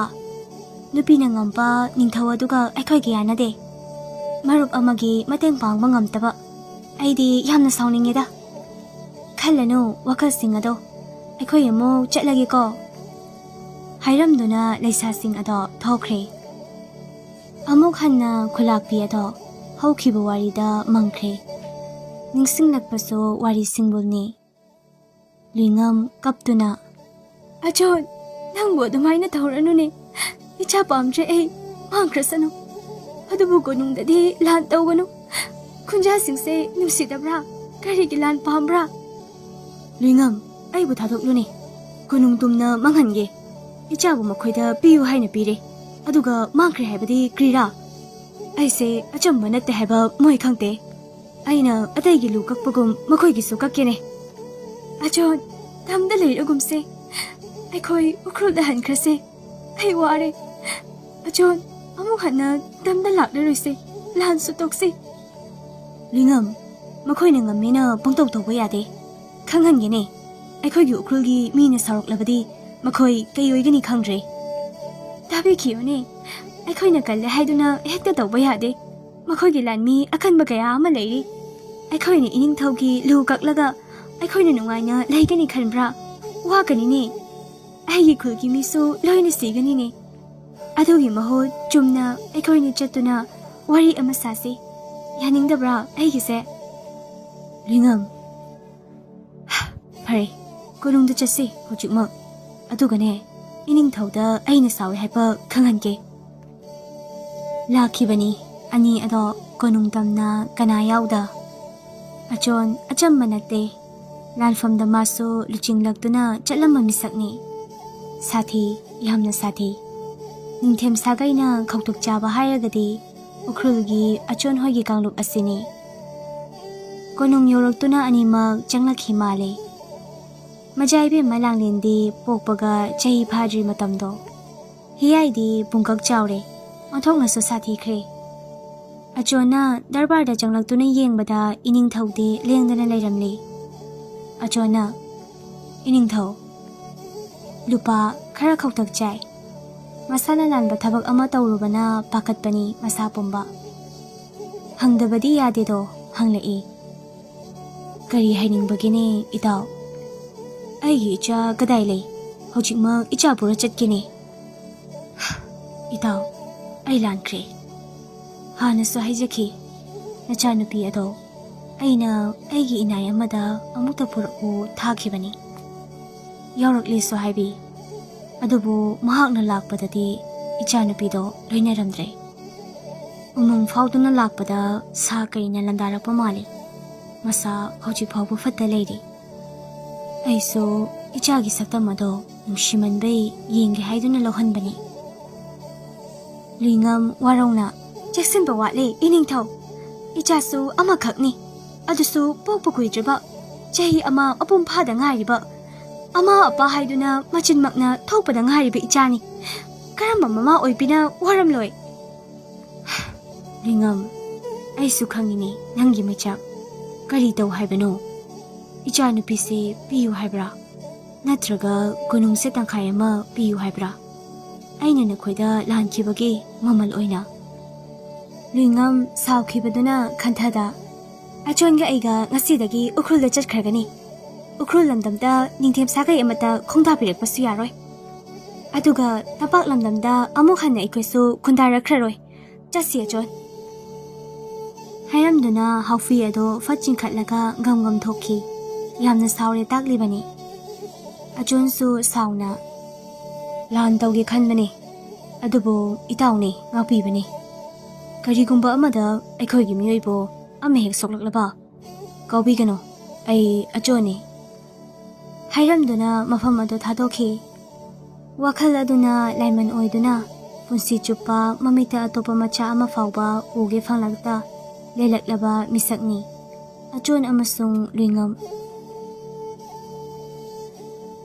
ꯂꯥꯛꯈꯤꯕ ꯂꯨꯆꯤꯡ ꯌꯧꯁꯤꯜꯂꯛꯈꯤ ꯂꯩꯆꯤꯜꯒꯤ ꯃꯌꯨꯝꯗ ꯍꯦꯛ ꯌꯧꯕꯒ ꯐꯨꯡꯕꯪꯅꯕ ꯋꯥꯈꯜꯅ ꯑꯁꯥ ꯑꯗꯣ ꯐꯨꯟꯗꯨꯅ ꯏꯃꯨꯡꯗ ꯐꯠ ꯆꯪꯂꯛꯂꯦ ꯂꯩꯆꯤꯜ ꯈꯛꯇꯃꯛ ꯂꯩꯔꯝꯃꯤ ꯅꯨꯖꯥ ꯑꯗꯨꯒꯤ ꯈꯨꯖꯦꯡ ꯇꯥꯞꯄꯥꯏ ꯃꯄꯥꯟꯂꯣꯝꯗ ꯆꯤꯡꯂꯛꯂꯦ ꯑꯗꯨꯕꯨ ꯈꯪꯗꯕꯅ ꯂꯩꯆꯤꯜ ꯃꯈꯨꯠ ꯑꯗꯣ ꯃꯨꯛꯇꯨꯅ ꯅꯥꯕꯣꯏ ꯀꯩꯅꯣ ꯇꯧꯔꯤꯁꯤꯕꯣ ꯀꯩ ꯍꯥꯏꯗꯣꯏꯅꯣ ꯈꯨꯠꯁꯦ ꯅꯥꯌꯦ ꯊꯥꯗꯣꯛꯎ ꯂꯨꯆꯤꯡ ꯂꯩꯆꯤꯜꯒꯤ ꯃꯤꯠꯂꯨ ꯑꯅꯤꯗ ꯃꯨꯟꯅ ꯌꯦꯡꯂꯛꯇꯨꯅ ꯑꯩꯈꯣꯏꯅꯤ ꯆꯦꯟꯈ꯭ꯔꯁꯤ ꯂꯩꯆꯤꯜ ꯑꯔꯥꯞꯄꯗ ꯏꯅꯤꯡꯊꯧꯅ ꯆꯪꯕ ꯉꯝꯂꯣꯏꯗꯕ ꯃꯐꯝ ꯑꯃꯗ ꯑꯩꯈꯣꯏꯅꯤ ꯆꯠꯈ꯭ꯔꯁꯤ ꯂꯩꯆꯤꯜ ꯉꯛꯅ ꯑꯃꯁꯨꯡ ꯍꯥꯊꯨꯔꯛ ꯀꯔꯤ ꯃꯔꯝꯒꯤ ꯆꯦꯟꯗꯨꯅ ꯂꯣꯠꯇꯣꯏꯕ ꯃꯔꯝ ꯂꯩꯇꯦ ꯑꯩ ꯌꯥꯕ ꯉꯝꯂꯣꯏ ꯏꯃꯥ ꯍꯣꯏꯗꯨꯁꯨ ꯍꯥꯏꯔꯝꯗꯥꯏ ꯑꯁꯤꯗ ꯂꯩꯆꯤꯜ ꯑꯩꯈꯣꯏꯅꯤ ꯂꯣꯠꯍꯧꯗ꯭ꯔꯕꯗꯤ ꯑꯩꯈꯣꯏꯅꯤꯒꯤ ꯃꯪꯂꯥꯟ ꯄꯨꯝꯕ ꯀꯥꯏꯈꯤꯅꯤ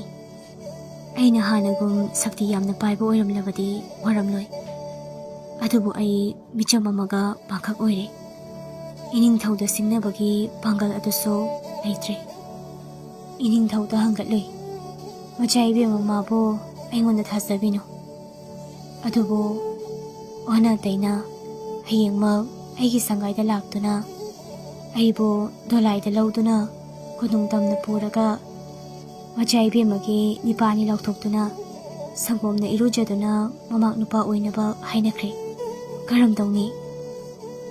ꯂꯩꯆꯤꯜ ꯉꯛꯂꯨꯗꯦ꯫ ꯇꯞꯅ ꯑꯗꯨꯃꯛ ꯃꯣꯟꯅ, ꯑꯗꯨꯅ ꯑꯗꯨꯝ ꯐꯔꯦ꯫ ꯅꯪ ꯃꯆꯥꯏꯕꯦꯝꯃꯒ ꯍꯣꯡꯈ꯭ꯔꯣ꯫ ꯍꯌꯦꯡꯗꯤ ꯂꯨꯍꯣꯡꯕ ꯅꯠꯇꯦ, ꯅꯪꯕꯨ ꯂꯧꯈꯠꯄꯅꯤ, ꯀꯣꯅꯨꯡꯒꯤ ꯃꯤ ꯑꯃ ꯑꯣꯏꯔꯒꯅꯤ ꯍꯥꯏꯗꯨꯅ꯫ ꯅꯪ ꯌꯥꯔꯣ? ꯑꯩꯈꯣꯏꯅꯤ ꯀꯌꯥꯝ ꯀꯨꯏꯅ ꯂꯩꯃꯤꯟꯅꯕ ꯌꯥꯒꯅꯤ? ꯍꯦꯟꯅ ꯃꯩꯆꯥꯛ ꯆꯨꯔꯛꯅꯕꯅꯤ꯫ ꯃꯇꯝ ꯈꯔ ꯑꯩꯁꯨ ꯏꯅꯤꯡꯇꯝꯅ ꯂꯩꯔꯒꯦ꯫ ꯂꯨꯆꯤꯡ ꯁꯥꯎꯅ, ꯀꯩꯅꯣ ꯅꯪꯅ ꯍꯥꯏꯔꯤꯗꯣ? ꯑꯩꯅ ꯋꯥꯔꯤꯕꯁꯤ ꯐꯥꯒꯤꯔꯥ? ꯑꯩꯕꯨ ꯅꯨꯡꯁꯤꯕ ꯍꯩꯍꯟꯕꯁꯨ ꯅꯪꯅꯅꯤ, ꯑꯩꯕꯨ ꯀꯞꯍꯟꯕꯁꯨ ꯅꯪꯅꯅꯤ, ꯑꯩꯒꯤ ꯍꯤꯡꯕꯒꯤ ꯂꯝꯕꯤꯁꯨ ꯅꯪꯅ ꯑꯣꯏꯒꯗꯕꯅꯤ꯫ ꯆꯠꯁꯤ ꯍꯧꯖꯤꯛꯃꯛ, ꯆꯠꯁꯤ꯫ ꯗꯦꯃꯟꯅꯦ ꯅꯪ, ꯗꯦꯃꯟ꯫ ꯑꯩꯅ ꯍꯟꯇꯔ ꯑꯣꯏꯊꯣꯛꯂꯔꯣꯏꯁꯦ꯫ ꯃꯗꯨꯒꯤꯁꯨ ꯃꯊꯛꯇ ꯌꯦꯡꯉꯣ, ꯅꯤꯡꯊꯦꯝꯒ ꯌꯦꯛꯅꯔꯨꯕ ꯑꯆꯝꯕ ꯑꯣꯏꯒꯗ꯭ꯔꯥ?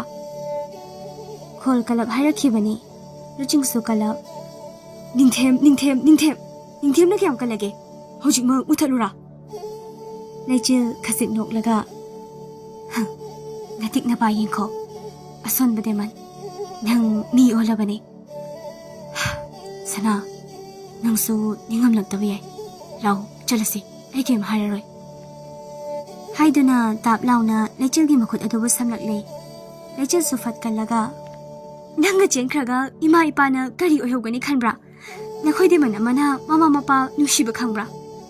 ꯑꯗꯨꯕꯨ ꯑꯩꯗꯤ ꯈꯪꯉꯤ, ꯑꯩꯗꯤ ꯏꯃꯥ ꯏꯄꯥ ꯅꯨꯡꯁꯤ꯫ ꯅꯪꯒꯤꯗꯃꯛ ꯃꯈꯣꯏꯅ ꯑꯋꯥꯕ ꯇꯥꯍꯧꯕꯗꯤ ꯑꯩ ꯌꯦꯡꯕ ꯉꯝꯂꯣꯏ꯫ ꯑꯩ ꯑꯗꯨꯗ ꯈꯪꯗꯦ, ꯂꯥꯛꯑꯣ ꯍꯥꯏꯅ ꯑꯃꯨꯛꯀꯁꯨ ꯁꯝꯂꯛꯄꯅꯤ꯫ ꯂꯩꯆꯤꯜ ꯍꯟꯗꯛꯇꯤ ꯃꯃꯥꯏ ꯃꯃꯤꯠ ꯉꯥꯡꯁꯤꯜꯂꯗꯨꯅ ꯃꯈꯨꯠ ꯑꯗꯣ ꯅꯤꯛꯄ ꯃꯈꯩ ꯈꯨꯄꯥꯛ ꯑꯗꯨꯅ ꯂꯨꯆꯤꯡꯒꯤ ꯃꯥꯏꯊꯣꯡ ꯑꯗꯨꯗ ꯁꯦꯠ ꯂꯥꯎꯅ ꯊꯥꯖꯤꯟꯈ꯭ꯔꯦ꯫ ꯂꯨꯆꯤꯡꯁꯨ ꯃꯃꯥꯏ ꯑꯗꯨꯗ ꯄꯥꯏꯗꯨꯅ ꯂꯩꯆꯤꯜꯕꯨ ꯏꯔꯥ ꯊꯥꯡꯂꯞ ꯌꯦꯡꯂꯛꯏ꯫ ꯂꯩꯆꯤꯜꯁꯨ ꯃꯈꯨꯠ ꯑꯗꯣ ꯇꯞꯅ ꯃꯈꯨꯠ ꯅꯥꯝꯃ ꯑꯃꯅ ꯄꯥꯏꯁꯤꯟꯗꯨꯅ ꯂꯩ꯫ ꯃꯃꯥꯏ ꯑꯗꯨꯁꯨ ꯅꯣꯟꯈꯠꯂꯛꯄ ꯉꯝꯗꯦ, ꯅꯣꯟꯊꯗꯨꯅ ꯂꯩ꯫ ꯅꯨꯄꯤ ꯑꯗꯨꯗ ꯋꯥ ꯑꯃꯇꯁꯨ ꯉꯥꯡꯕ ꯉꯝꯗ ꯂꯨꯆꯤꯡ ꯂꯩꯆꯤꯜꯕꯨ ꯇꯥꯞ ꯐꯥꯔꯛꯏ꯫ ꯑꯩꯁꯦ ꯗꯦꯃꯟꯅꯤ ꯀꯥꯎꯔ ꯃꯥꯜꯂꯦ ꯍꯥꯏꯗꯨꯅ ꯊꯣꯠꯂꯕ ꯈꯨꯖꯦꯡ ꯑꯗꯣ ꯄꯥꯏ ꯈꯪꯆꯤꯡ ꯆꯤꯡꯂꯛꯄꯗ ꯊꯣꯡꯖꯤꯜ ꯌꯧꯗ꯭ꯔꯤꯉꯩ ꯃꯃꯥꯏ ꯑꯗꯨꯗ ꯀꯤꯟ ꯑꯃꯅ ꯀꯟꯅ ꯊꯤꯟꯖꯤꯜꯂꯛꯏ꯫ ꯃꯁꯥꯅ ꯌꯥꯗꯕ ꯅꯨꯄꯤꯕꯨ ꯐꯥꯅꯕ ꯍꯣꯠꯅꯕ ꯑꯩ ꯑꯃ ꯂꯩꯔꯤꯁꯦ ꯀꯅꯥ ꯑꯣꯏꯅ ꯎꯏ ꯍꯥ?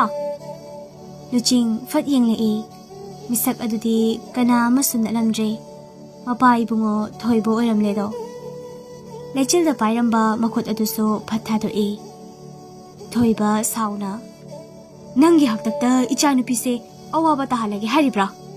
ꯅꯤꯡꯊꯧꯅ ꯏꯆꯥꯕꯨ ꯁꯤꯕꯒꯤ ꯆꯩꯔꯥꯛ ꯄꯤꯈ꯭ꯔꯕꯗꯤ ꯅꯪ ꯀꯟꯕ ꯉꯝꯗꯧꯔꯤꯕꯣ? ꯏꯆꯥꯁꯦ ꯅꯪꯒꯤꯅꯦ ꯍꯥꯏꯕꯗ ꯃꯇꯤꯛ ꯆꯥꯗꯦꯅꯦ ꯏꯕꯨꯡꯉꯣ꯫ ꯆꯠꯂꯣ, ꯑꯩꯅ ꯈꯨꯠ ꯌꯥꯎꯔꯛꯇ꯭ꯔꯤꯉꯩ ꯌꯥꯝ ꯊꯨꯅ ꯆꯠꯂꯣ꯫ ꯂꯨꯆꯤꯡ ꯂꯩꯆꯤꯜꯗ ꯍꯥꯏꯔꯞ ꯌꯦꯡꯂꯝꯗꯨꯅ ꯊꯣꯛꯈ꯭ꯔꯦ꯫ ꯌꯥꯡꯅꯁꯨ ꯆꯠꯈꯤ, ꯈꯣꯡꯊꯥꯡ ꯑꯗꯣ ꯌꯥꯡꯈꯤ꯫ ꯀꯗꯥꯏ ꯌꯧꯅ ꯆꯠꯂꯤꯕꯅꯣ? ꯃꯍꯥꯛꯅ ꯂꯩꯔꯤꯕ ꯀꯅꯥ ꯂꯩꯇ꯭ꯔꯕ ꯌꯨꯝ ꯑꯗꯨꯗ ꯂꯥꯛꯇꯨꯅ ꯃꯊꯟꯇ ꯋꯥꯈꯜ ꯖꯥꯠ ꯖꯥꯠ ꯈꯜꯂꯔꯦ꯫ ꯏꯪꯅ ꯋꯥꯈꯜꯕꯨꯁꯨ ꯍꯦꯛ ꯈꯜꯍꯟꯗꯦꯗ꯫ ꯀꯣꯅꯨꯡꯗꯒꯤ ꯅꯤꯡꯊꯧꯁꯤꯡꯒꯤ ꯃꯅꯥꯏ ꯀꯌꯥ ꯑꯃ ꯂꯥꯛꯇꯨꯅ ꯊꯨꯡꯂꯔꯦ꯫ ꯁꯨꯃꯥꯡ ꯑꯗꯨꯗꯒꯤ ꯆꯪꯂꯛꯇꯨꯅ ꯃꯥꯡꯒꯣꯜ ꯑꯗꯨꯗ ꯁꯅꯥ ꯈꯨꯖꯤ, ꯁꯅꯥ ꯂꯤꯛꯐꯥꯡ, ꯁꯅꯥ ꯈꯨꯗꯣꯞ, ꯃꯨꯒꯥꯒꯤ ꯏꯟꯅꯕ ꯑꯇꯥꯡꯕ ꯃꯈꯜꯒꯤ ꯐꯤ ꯑꯗꯨꯒ ꯂꯣꯏꯅꯕ ꯑꯉꯧꯕꯗ ꯁꯅꯥ ꯃꯆꯨꯅ ꯃꯄꯥꯟ ꯆꯦꯟꯕ ꯐꯩꯖꯣꯝ ꯑꯃꯒ ꯊꯤꯜꯂꯛꯂꯦ꯫ ꯂꯨꯆꯤꯡꯅ, ꯀꯔꯤꯒꯤꯅꯣ ꯁꯤ ꯃꯌꯥꯝ ꯑꯁꯦ? ꯃꯅꯥꯏ ꯑꯃꯅ, ꯍꯌꯦꯡ ꯃꯁꯤꯃꯛ ꯁꯦꯠꯇꯨꯅ ꯆꯠꯀꯗꯕꯅꯤ, ꯗꯣꯂꯥꯏꯗ ꯅꯪꯕꯨ ꯂꯧꯕ ꯂꯥꯛꯀꯅꯤ, ꯃꯁꯤꯃꯛ ꯁꯦꯠꯇꯨꯅ ꯂꯩꯕꯤꯔꯝꯃꯣ꯫ ꯍꯩꯔꯣꯏꯗꯕꯨ ꯑꯣꯏꯔꯒꯅ ꯑꯌꯨꯛ ꯉꯟꯅ ꯀꯣꯅꯨꯡꯗꯒꯤ ꯃꯤ ꯊꯥꯖꯔꯛꯀꯦ꯫ ꯀꯔꯤ ꯑꯃꯨꯛ ꯈꯨꯝꯂꯨꯅꯤ ꯍꯣꯏ ꯍꯥꯏꯕ ꯅꯠꯇꯅ꯫ ꯑꯗꯨꯃꯛꯁꯨ ꯈꯨꯝꯈ꯭ꯔꯦ꯫ ꯁꯒꯣꯜ ꯇꯣꯡꯕꯁꯤꯡ ꯑꯗꯣ ꯂꯣꯏꯅ ꯍꯟꯈ꯭ꯔꯦ꯫ ꯂꯨꯆꯤꯡ ꯊꯤꯜꯂꯛꯂꯤꯕ ꯄꯣꯠ ꯆꯩ ꯑꯗꯨꯗ ꯌꯦꯡꯗꯨꯅ ꯇꯞꯅ ꯁꯣꯟꯖꯩ꯫ ꯑꯩꯕꯨ ꯃꯇꯝ ꯈꯔ ꯑꯁꯤꯒꯤ ꯑꯣꯏꯅ ꯀꯣꯅꯨꯡꯗ ꯃꯆꯥꯏꯕꯦꯝꯃꯒꯤ ꯃꯄꯨꯔꯣꯏꯕ ꯑꯣꯏꯅ ꯂꯦꯟꯕ ꯇꯥꯔꯤꯕ꯭ꯔꯥ? ꯂꯩꯆꯤꯜꯁꯨ ꯑꯗꯨ ꯃꯉꯥꯏ, ꯆꯤꯟꯕꯥꯜꯅ ꯑꯀꯟꯕ ꯈꯣꯟꯗꯥ ꯁꯤꯖꯤꯟꯅꯗꯨꯅ ꯆꯩꯈꯤꯕꯅꯤ꯫ ꯃꯐꯝꯗ ꯑꯀꯟꯕ ꯈꯣꯟꯗꯥ ꯁꯤꯖꯤꯟꯅꯅꯤꯡꯗ ꯁꯤꯖꯤꯟꯅꯈꯤ꯫ ꯃꯈꯨꯠ ꯑꯗꯨ ꯐꯥꯎꯕ ꯊꯛ ꯊꯛ ꯅꯤꯛꯄ ꯃꯈꯩ ꯊꯥꯈꯤꯕꯅꯤ꯫ ꯃꯍꯥꯛꯀꯤ ꯐꯃꯨꯡ ꯑꯗꯨꯗ ꯎꯞꯁꯤꯜꯂꯒ ꯀꯞꯂꯗꯨꯅ, ꯀꯩꯅꯣ ꯑꯩ ꯏꯁꯥꯅ ꯏꯁꯥꯕꯨ ꯊꯤꯕ ꯐꯪꯗ꯭ꯔꯦ, ꯅꯪꯒ ꯑꯩꯒ ꯌꯦꯛꯅꯕꯅꯤ ꯈꯪꯅ ꯈꯪꯅ ꯅꯨꯡꯁꯤꯔꯦ ꯃꯁꯤꯗ ꯀꯗꯥꯏꯅꯣ ꯍꯥꯏꯔ ꯐꯥꯎꯕ ꯏꯅꯤꯡꯊꯧꯅ ꯑꯀꯟꯕ ꯌꯥꯊꯪ ꯑꯃꯁꯨ ꯊꯣꯛꯈ꯭ꯔꯦ ꯑꯩ ꯅꯪꯒꯤ ꯃꯤꯆꯪꯗ ꯂꯦꯞꯄ ꯉꯝꯂꯔꯣꯏꯌꯦ ꯀꯠꯊꯣꯛꯄ ꯇꯥꯕꯅꯤ ꯅꯨꯡꯁꯤꯕ ꯅꯪꯒꯤꯗꯃꯛ ꯈꯟꯗꯨꯅ ꯑꯩꯅ ꯆꯠꯂꯨꯔꯒ ꯏꯃꯥ ꯄꯥꯕꯗ ꯇꯥꯍꯧꯒꯗꯕ ꯃꯩꯆꯥꯛ ꯑꯩ ꯌꯦꯡꯕ ꯄꯥꯝꯗꯦ ꯃꯤꯀꯨꯞ ꯑꯃꯈꯛꯅꯤ ꯅꯨꯡꯁꯤꯒꯤ ꯃꯤꯀꯨꯞ ꯑꯃꯈꯛ ꯅꯪꯒ ꯑꯩꯒ ꯂꯣꯏꯅꯒꯗꯕꯒꯤ ꯃꯇꯝ ꯇꯥꯊꯤꯕ ꯇꯝꯂꯒꯦ ꯅꯨꯡꯁꯤꯗꯕ ꯍꯩꯔꯒꯦ ꯅꯠꯇ꯭ꯔꯕꯗꯤ ꯑꯔꯣꯏꯕ ꯃꯤꯀꯨꯞꯇ ꯎꯍꯧꯒꯅꯤ ꯑꯩꯈꯣꯏ ꯑꯅꯤꯃꯛ ꯁꯦꯝꯈ꯭ꯔꯣ ꯃꯖꯥꯏꯕꯦꯝꯃꯒ ꯄꯨꯟꯁꯤ ꯂꯩꯄꯨ ꯃꯖꯥꯏꯕꯦꯝꯃ ꯃꯥꯁꯨꯅꯤ ꯋꯥꯈꯜ ꯈꯜꯂꯤ ꯑꯩꯅ ꯄꯥꯕꯨꯡꯗ ꯍꯥꯏꯔꯕꯁꯨ ꯌꯥꯔꯛꯂꯔꯣꯏ ꯉꯁꯥꯏ ꯂꯨꯆꯤꯡꯅ ꯍꯥꯏꯈꯤꯕꯗꯩ ꯍꯦꯟꯖꯤꯟꯈꯤꯕꯅꯤ ꯑꯗꯨꯕꯨ ꯑꯃꯨꯛꯇꯪꯗꯤ ꯍꯥꯏꯔꯗꯨꯅ ꯌꯦꯡꯁꯤꯔꯥ ꯅꯠꯇ꯭ꯔꯒ ꯀꯔꯤ ꯇꯧꯁꯤꯒꯦ ꯑꯁ ꯑꯩ ꯋꯥꯈꯜ ꯊꯣꯛꯇ꯭ꯔꯤ ꯔꯤꯌꯥꯕꯨ ꯑꯀꯟꯕ ꯌꯥꯊꯪ ꯇꯧꯗꯨꯅ ꯐꯥꯔꯁꯤꯔꯥ ꯋꯥꯈꯜ ꯉꯥꯛꯇ ꯉꯥꯏꯔꯦ ꯑꯍꯤꯡ ꯑꯗꯨꯃꯗꯤ ꯔꯤꯌꯥꯁꯨꯅꯤ ꯆꯞ ꯃꯥꯟꯅꯩ ꯍꯟꯇꯔꯒ ꯗꯦꯃꯟꯒ ꯃꯇꯧ ꯀꯔꯝꯅ ꯑꯃꯠꯇ ꯑꯣꯏꯒꯅꯤ ꯅꯨꯡꯁꯤꯕ ꯁꯥꯗꯨꯅ ꯁꯅꯥꯕꯨ ꯍꯥꯠꯂꯝꯂꯕꯗꯤ ꯑꯩ ꯇꯨꯡꯍꯟꯕ ꯌꯥꯗꯦ ꯗꯦꯃꯟ ꯑꯃꯒꯤ ꯃꯈꯨꯠꯇꯗꯤ ꯑꯩꯅ ꯀꯩꯗꯧꯅꯨꯡꯗ ꯇꯥꯍꯜꯂꯣꯏ ꯍꯧꯈ꯭ꯔꯦ ꯅꯨꯃꯤꯠ ꯑꯗꯨꯁꯨ ꯑꯗꯨꯕꯨ ꯂꯥꯛꯂꯦ ꯉꯁꯤ ꯃꯪꯂꯥꯟ ꯑꯣꯏꯍꯟꯅꯤꯡꯂꯦ ꯑꯌꯨꯛ ꯑꯉꯟꯕꯗ ꯅꯨꯄꯥ ꯑꯃ ꯊꯥꯔꯛꯇꯨꯅ ꯂꯨꯆꯤꯡꯅ ꯂꯣꯏꯁꯤꯟꯕꯗ ꯃꯇꯦꯡ ꯄꯥꯡꯂꯔꯦ ꯅꯨꯄꯥ ꯑꯗꯨꯅ ꯏꯕꯨꯡꯉꯣꯗ ꯂꯩꯇꯦꯡꯂꯗꯤ ꯑꯣꯟꯊꯣꯛꯅꯁꯨ ꯐꯖꯔꯅꯤꯗ ꯂꯩꯁꯥ ꯀꯌꯥ ꯑꯃ ꯉꯥꯎꯅꯍꯧꯔꯅꯤ ꯉꯥꯎꯅꯁꯅꯨ ꯑꯩꯕꯨ ꯐꯖꯒꯗ꯭ꯔꯥ ꯀꯔꯤꯒꯤꯗꯤ ꯐꯖꯔꯣꯏ ꯑꯣꯟꯊꯣꯛꯅꯁꯨ ꯐꯖꯔꯅꯤ ꯁꯦ ꯂꯤꯛꯐꯥꯡꯁꯤꯡꯁꯦ ꯁꯤꯕꯤꯔꯛꯀꯦ ꯐꯨꯔꯤꯠꯇꯤ ꯂꯤꯠꯂꯣꯏ ꯍꯥꯏꯅ ꯍꯥꯏꯅ ꯂꯤꯛꯐꯥꯡꯁꯤꯡ ꯑꯗꯣ ꯁꯤꯖꯤꯜꯂꯦ ꯈꯨꯖꯤꯁꯤꯡ ꯑꯗꯨꯁꯨ ꯁꯤꯖꯤꯟꯕꯤꯔꯦ ꯈꯨꯠꯁꯥ 10 ꯈꯨꯗꯣꯞ 10ꯅ ꯂꯩꯇꯦꯡꯈ꯭ꯔꯦ ꯅꯤꯡꯊꯤꯅ ꯐꯩꯖꯣꯝ ꯑꯗꯨꯁꯨ ꯁꯦꯠꯄꯗ ꯃꯇꯦꯡ ꯄꯥꯡꯂꯔꯦ ꯂꯥꯛꯂꯝꯂꯒꯅꯤ ꯀꯣꯅꯨꯡꯗꯒꯤ ꯃꯥꯕꯨ ꯂꯧꯕ ꯂꯥꯛꯄ ꯃꯍꯩ ꯃꯈꯣꯏꯅ ꯐꯥꯎꯔꯛꯂꯤꯕ ꯃꯐꯝꯁꯤꯡ ꯑꯗꯨꯗꯒꯤ ꯃꯤꯌꯥꯝꯁꯤꯡꯅ ꯑꯣꯝꯅ ꯌꯦꯡꯅꯩ ꯂꯩꯆꯤꯜꯁꯨ ꯊꯕꯛ ꯑꯃ ꯇꯧꯕꯗ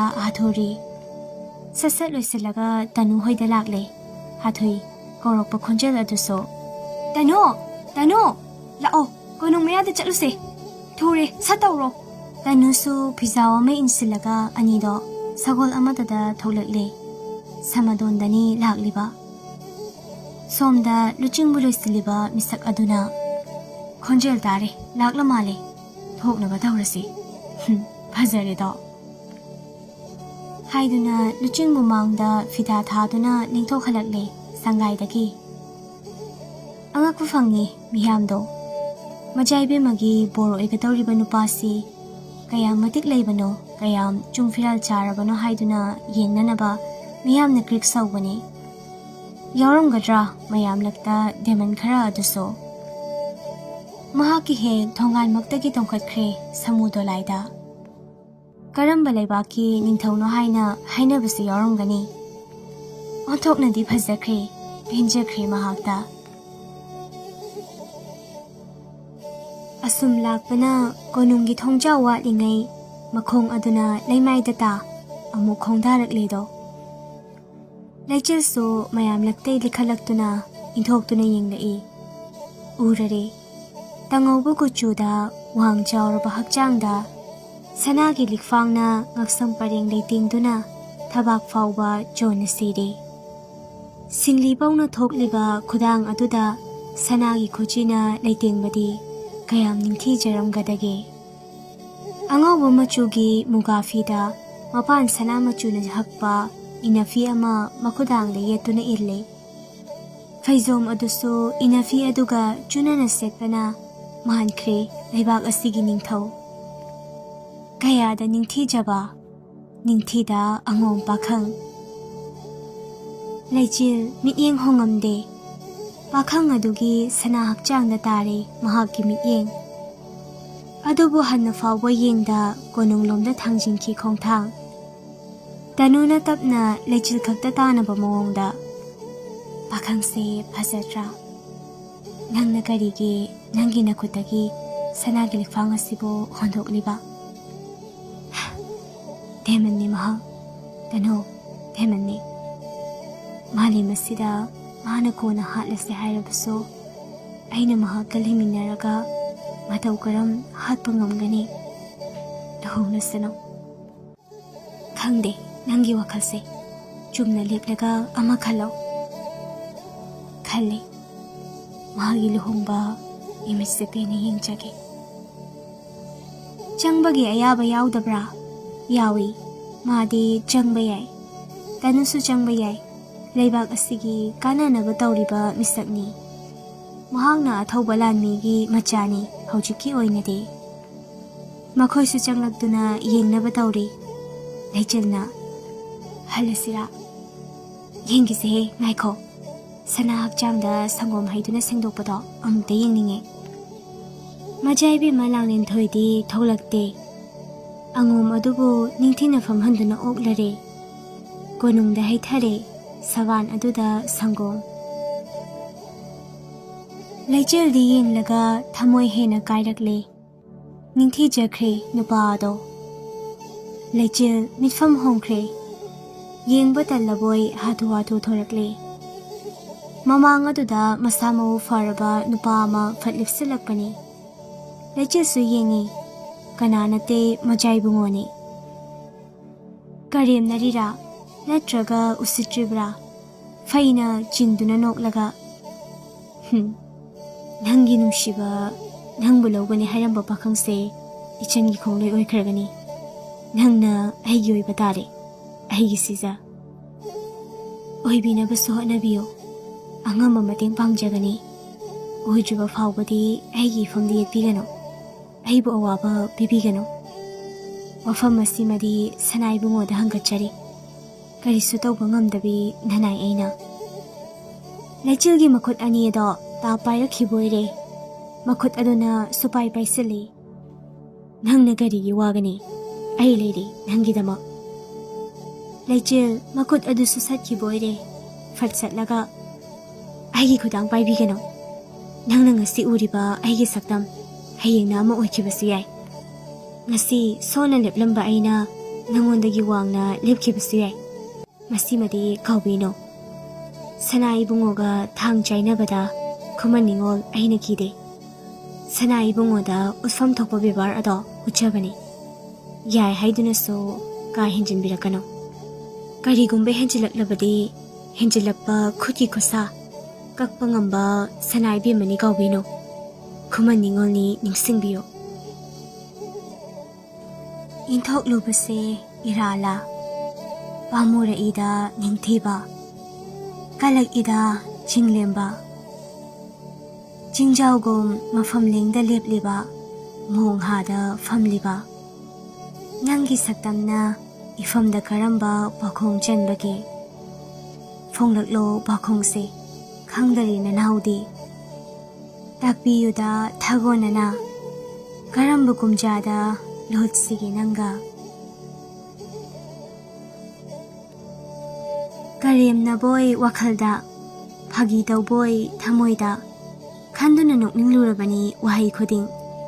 Nokpa khangduna kuman ibema mahakda yenglaktuna. Sanakya ibungo aduna.